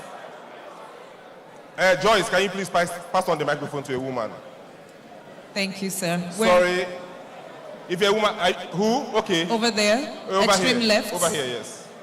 There are two women. Two, okay. Let two women. Yes, thank you, sir. But one question, please. Thank you. Your Excellency, sir. You have been talking about 7 years, since 7 years, 7 years. The old captains in Edo State, they know that you have been on the ground before the 7 years. And we want to ask you, sir, for the past 7 years plus, have you been able to groom those who work with you as apprentices or those who support you in your vision? Because there are some that we tag as angels of Obaseki.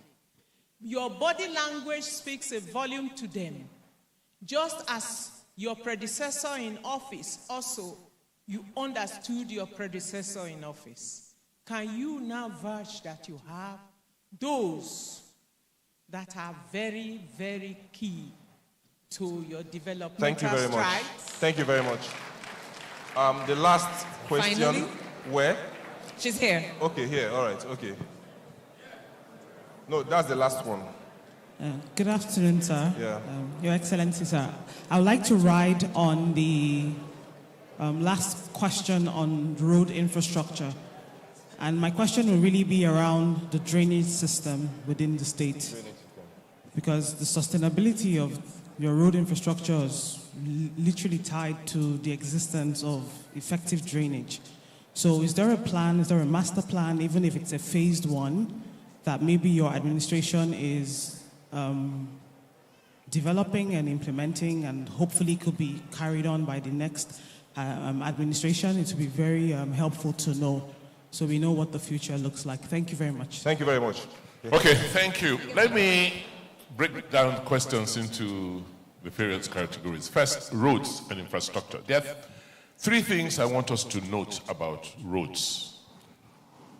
First, the last point she made, which is the last time we had a master plan in this city and in this state was a while ago. So without a master plan, it's been difficult to build the requisite infrastructure that will last, particularly roads. I remember growing up in this town, and General Ubomodia embarked on a massive drainage program. But that was tied to a master plan. Governor Shomole also undertook a study that led to a drainage arrangement. So what we're doing now is working on a full 30-year master plan, an infrastructure master plan on how to build roads, on how to drain our cities, both at the urban level and also the regional level. The second is, which ties to master planning, is development control. Because you find out that even when you have drainages in many places or natural drainage paths, people go and build and block them, which now creates flooding issues.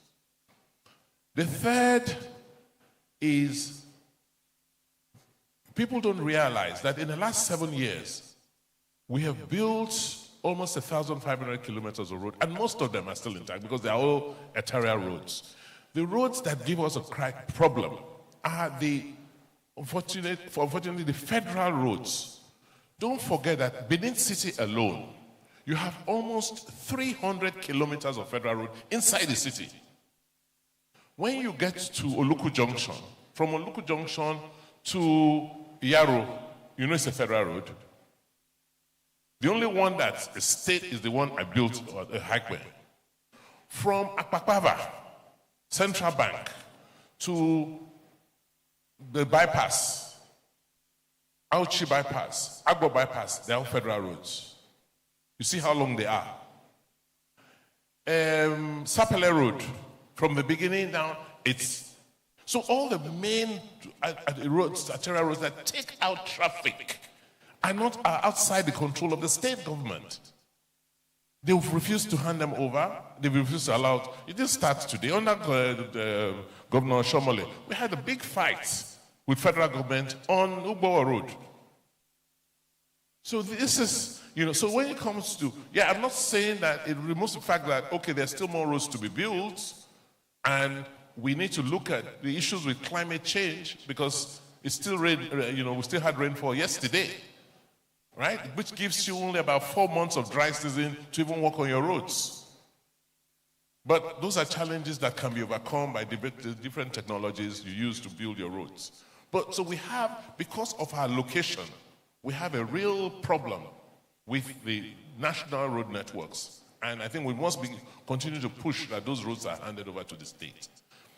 The issue of vigilantes, we're being careful that the state does not take over that structure.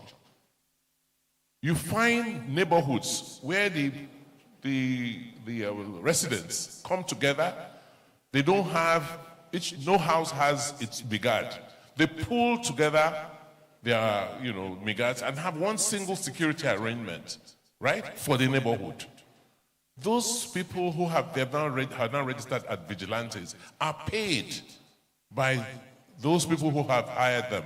Our responsibility as state is to profile them, train them, ensure what type of arms they hold, and so that we can understand what is going on in whichever areas they are supposed to be provided security for.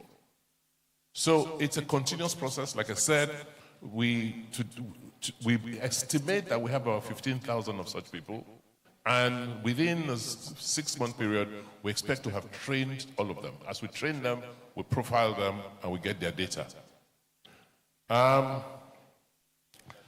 That's grooming successors. I believe in the last 7 years, this event was put together by, a team of people who've worked with me in the last 7 years. I walked into this room like every invitee here. So people who could organize things like this, I'm just taking Alaghodaro as an example. Most of the successes and most of the things we've done in the state is just natural, you ascribe it to the leader. But the leader does not do it himself. He has people he's worked with. I guess what has happened is maybe the leadership style that allows these people to express themselves to their fullest. Good thing we don't lack good people in government. We don't lack, you can produce 20, 50 Golden Obasekis overnight here, from what I've seen. They're there. It's just allowing them, giving them vents to operate the way they want to. Unfortunately, we are prisoners of time, and we have to end this session. But before we close, I would like to ask Your Excellency to tell us what he would like to see as his most important legacy when his tenure comes to an end in November next year. And what do you fear the most that can derail the trajectory of progress in Edo State when you are no longer in office as governor?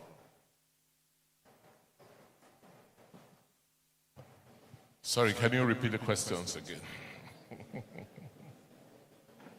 What will you like to see as your most important legacy when your tenure comes to an end in November next year? And what do you fear the most that can derail the trajectory of progress in Edo State when you are no longer in office? For me, government is about people. The reason why we're here is because of you. And that's why we have emphasized education and building the human capacity and creating an orderly society. I believe that we have made our modest contributions, particularly emphasizing foundational learning. And now we're emphasizing skills development. And I just pray that the system continues to be resilient so that we can continue to move in that direction. Because if we continue to produce or get very qualitatively, high quality, people who we continue to offer high quality training and education over a generation, we will get back and even exceed what we used to be. I don't see the threat to Edo is not internal. The threat to Edo is external. Well, don't forget that we're very resilient people. We've been here for centuries and built our own internal systems. And we can survive, and we've survived. Problem we've always had is external influences and interferences. So our biggest threat is Nigeria. Nigeria must work for Edo to continue to do well.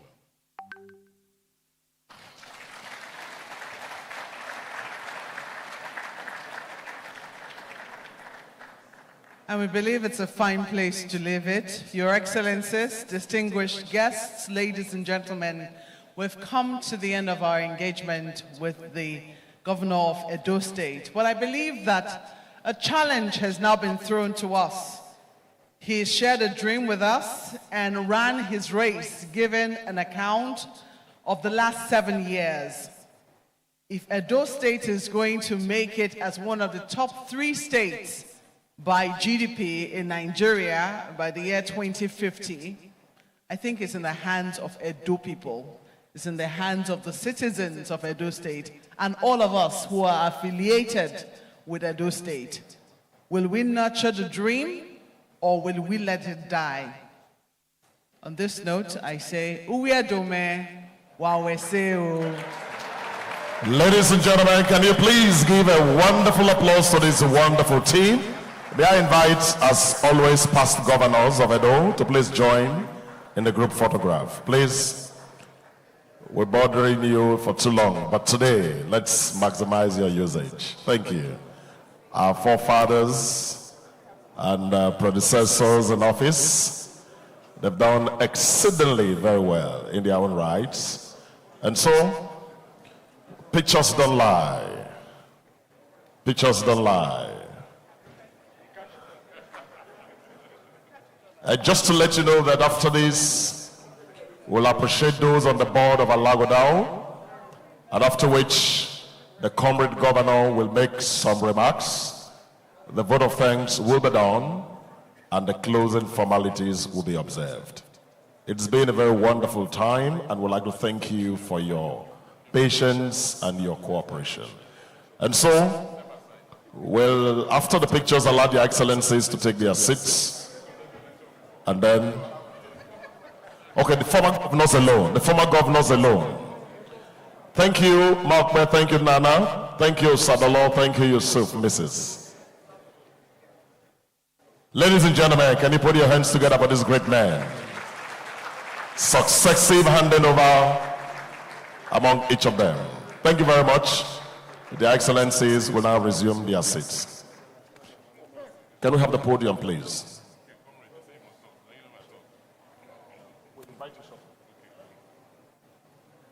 Can we have the podium before I invite comrade? Let's have the podium back to stage here, please. Ladies and gentlemen, at the beginning,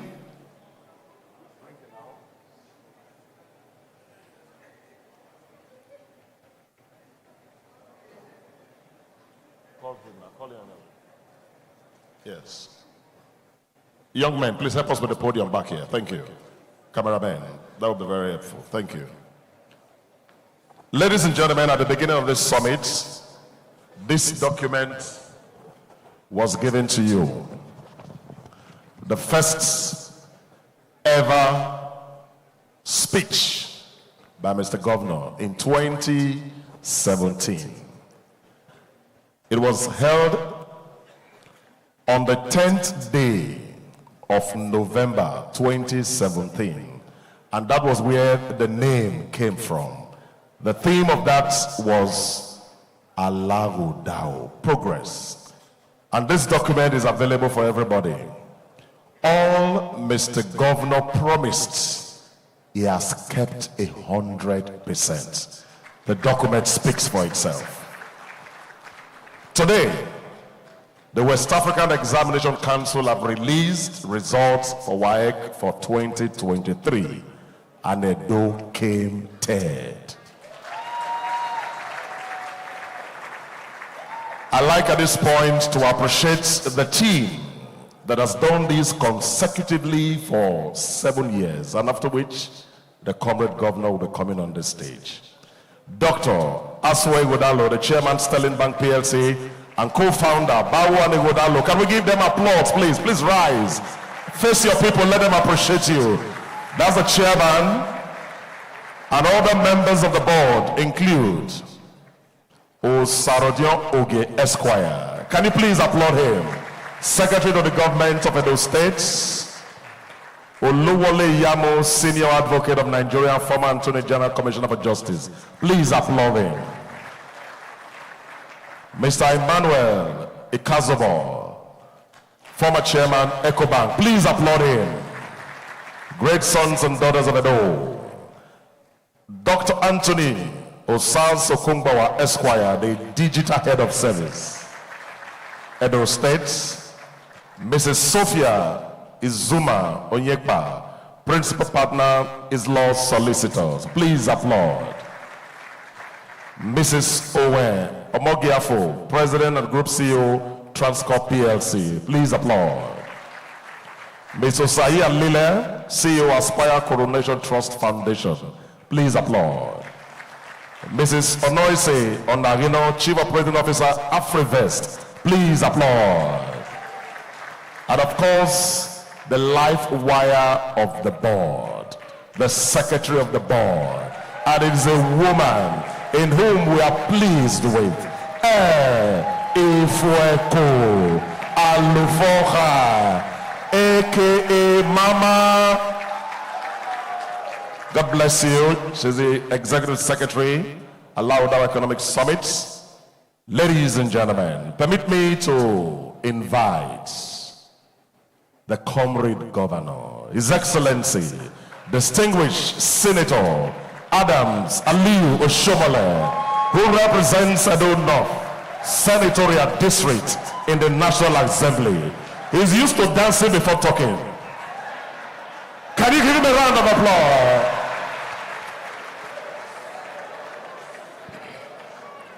Your Excellency,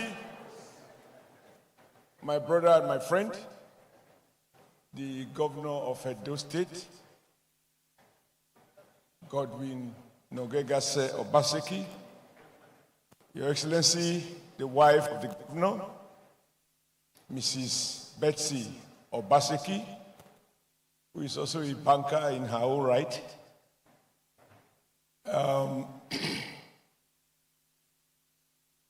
I don't know where to start, but I see the man we can call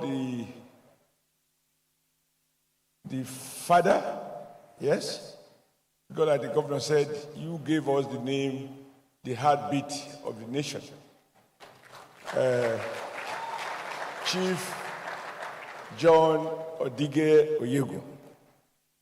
I have succeeded him twice. First as a governor, and later as a chairman of my own party, or our own party. And then my dear friend and brother, Chief Lucky Igbenedion. In Edo, we've had them in small packages. We have some very tall, and we also have some a little bigger.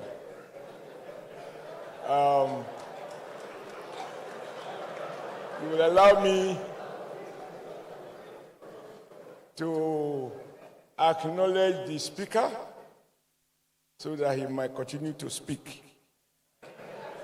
And of course, the secretary to Edo State government.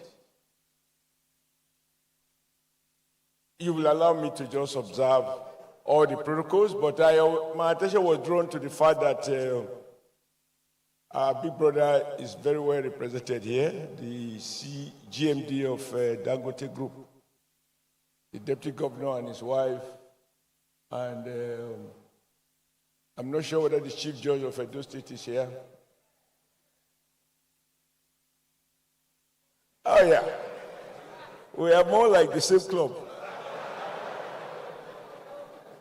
Let me thank you, Mr. Governor, for your very kind invitation to me to attend today's event. And I like to apologize for having to come late.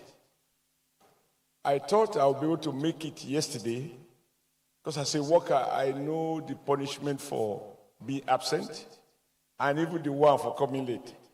So I wanted to come yesterday, but I couldn't secure a seat. And we had some committee works in the Senate. I didn't want to be absent. So in the end, there was no opportunity. I didn't have the means to be able to make it here. But I was determined to be here. First, because having had the rare privilege of presiding over the affairs of this great state, in fact, the greatest state, as a governor, I have every respect, not only for the office of governor, which I had the opportunity to occupy, but even for you, the governor of Edo State.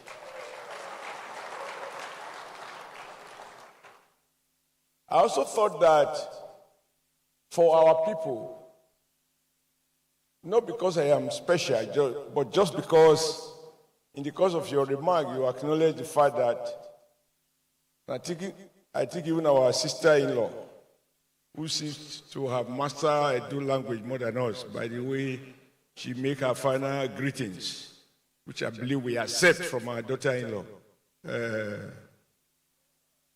Yes. To have all the former governors who are alive, present, particularly civilian governors elected in this hall, I think it does make a couple of statements. That is to say, we definitely belong to different political parties.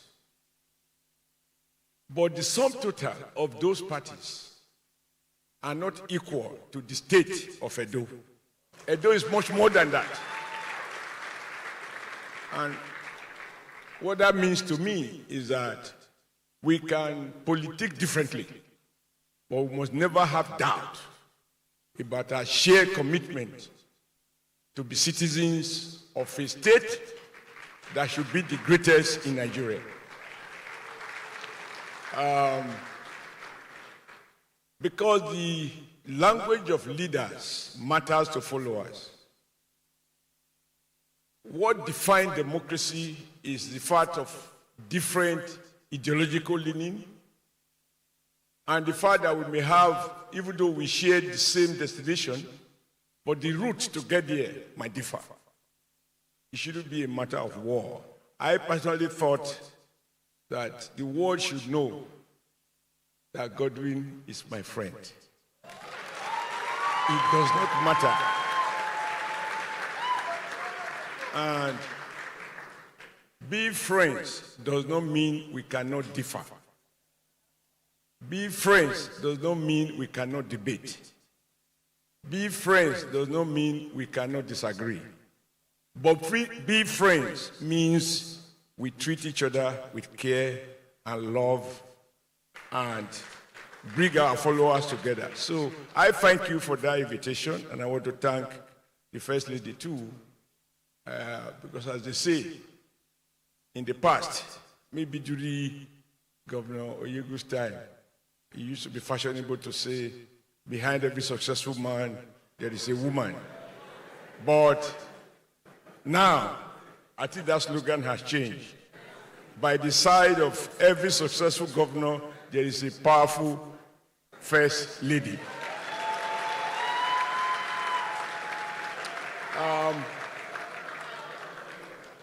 I listened very attentively, even as I came late. I didn't have the benefit of what my predecessors said before I came in. But I'm just happy that with all the challenges in Nigeria, I have always said that Nigeria is much more than those challenges, and you have just shared with us your stewardship and your vision. The only thing I will say, which may not excite too many people, but it's a reality, is that once you have acknowledged that your successors come from various political parties, even as we are united under one shared conviction, very soon, while your party will be nominating its own candidate, my own party will be nominating my own candidate. And while you will emphasize the one you have worked with, we will find something to amplify, to justify our own. And I know that Alaghodaro is smiling more generously now.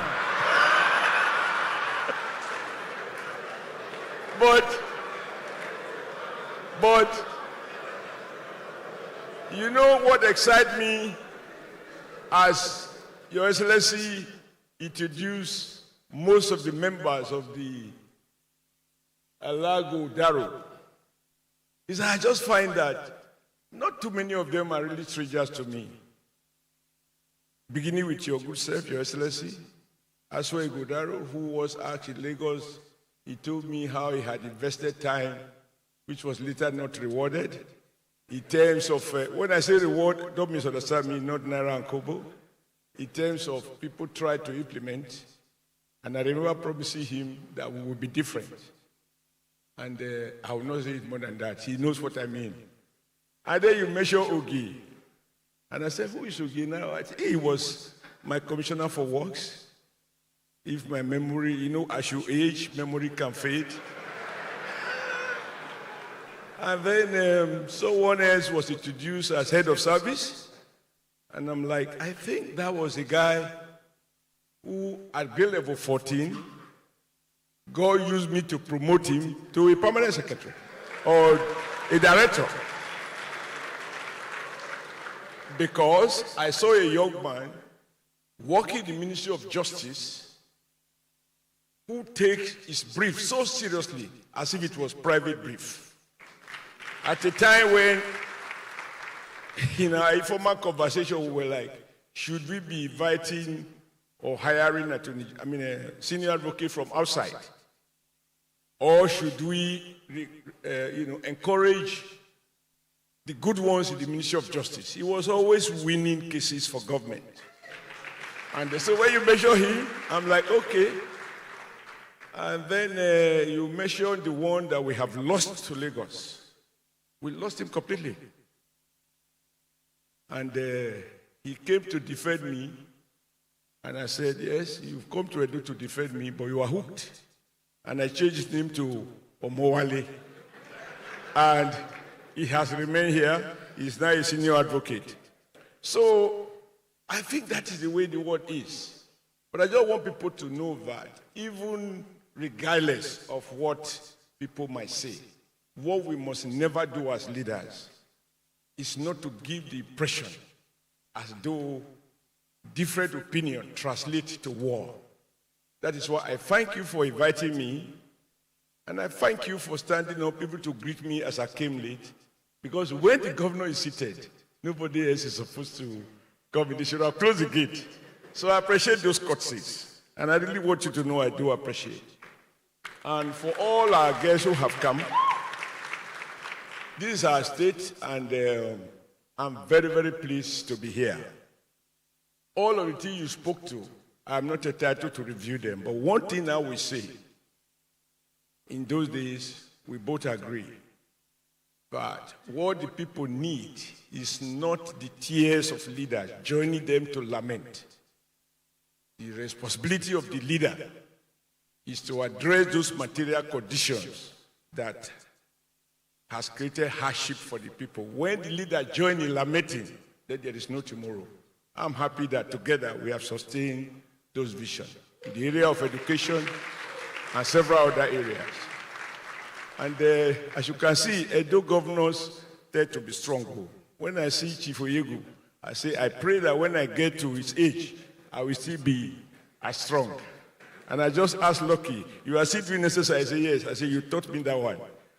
So let me thank each and every one of you. And once again, my brother and friend, Governor Basiki, may God bless you and thank you for your very kind invitation. Thank you very much.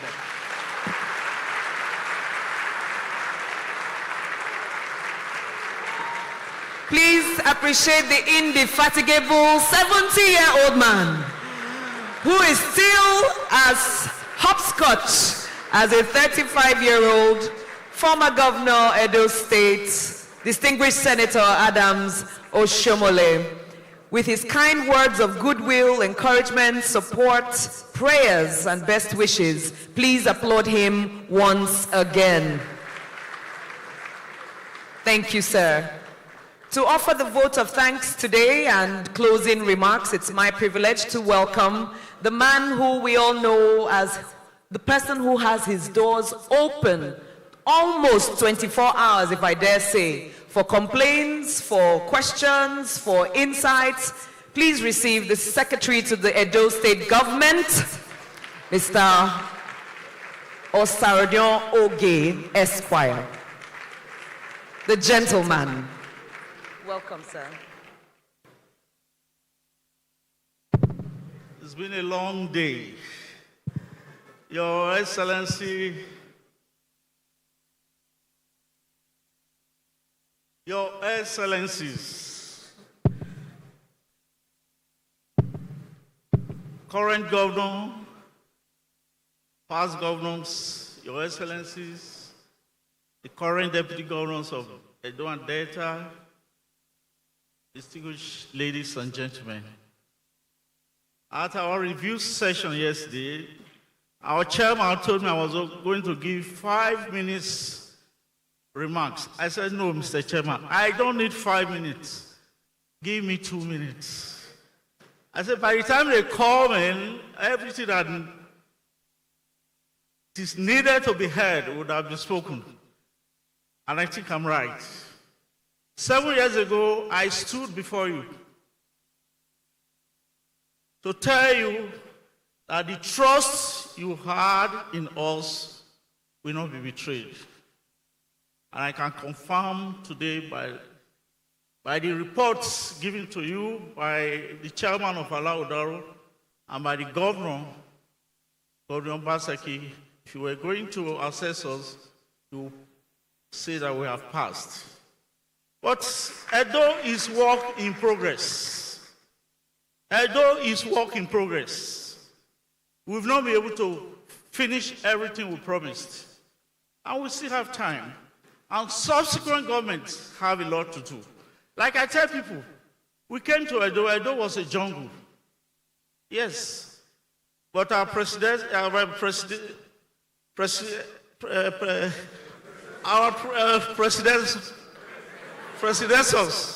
especially Comrade.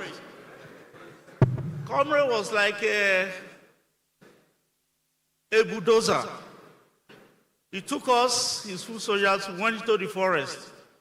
We cleared the forest. The present governor was one of us. When Comrade left, we started preparing the ground. After preparation, we started planting. Those were the reforms you heard about. The reforms in the educational sector, the reforms in the public sector and the civil service sector, the reforms in IGRO. But the work is not completed yet. We expect that by this time next year, we would have taken these reforms further. And we expect that the incoming government will further deepen these reforms so that truly Edo State will be a prosperous state. I want to thank you again for the trust you had in us. And I want to promise you again that we have not failed you so far and we will not fail you. Thank you very much.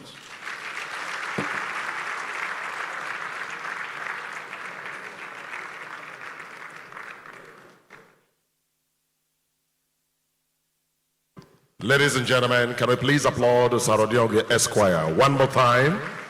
A man of few words, but loaded with action. With that, we come to the end of the Edo Summit, Alaghodaro 2023. And after the closing formalities, we'll have some pictures, group photographs. The LSS Chorale will lead us in the national anthem, and it will be followed by the Edo anthem.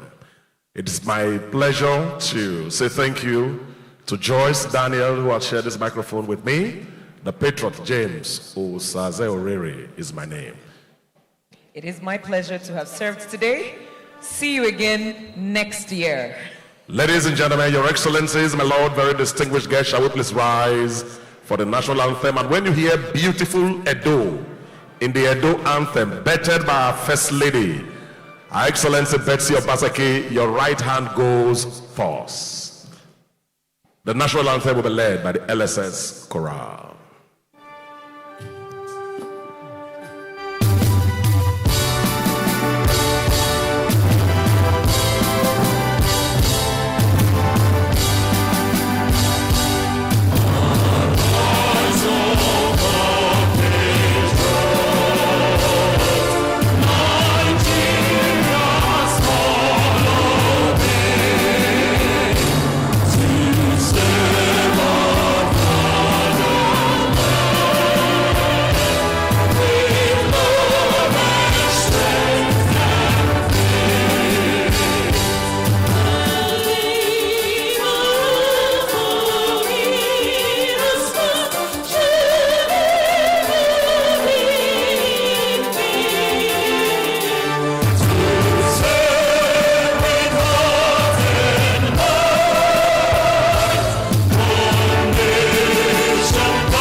Is next, and we'll take it in full. We have a good story to tell.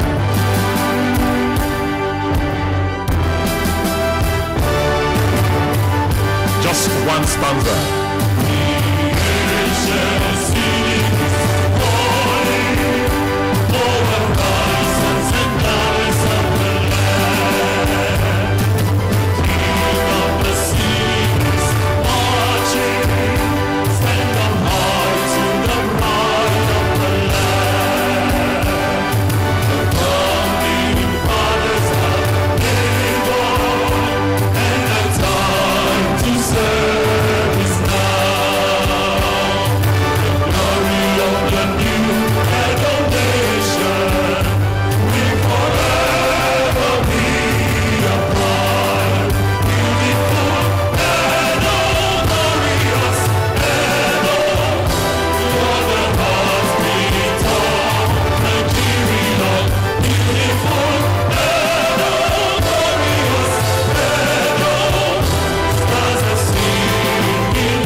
Sustained for the progressive governor. Woo! Somebody shout, Alaghodaro! Alaghodaro! The group photograph is now. The Excellencies, the board, the LOC, and other top government functionaries and captains of industries will be taking pictures upstage. Can we please relocate this podium? Cameraman.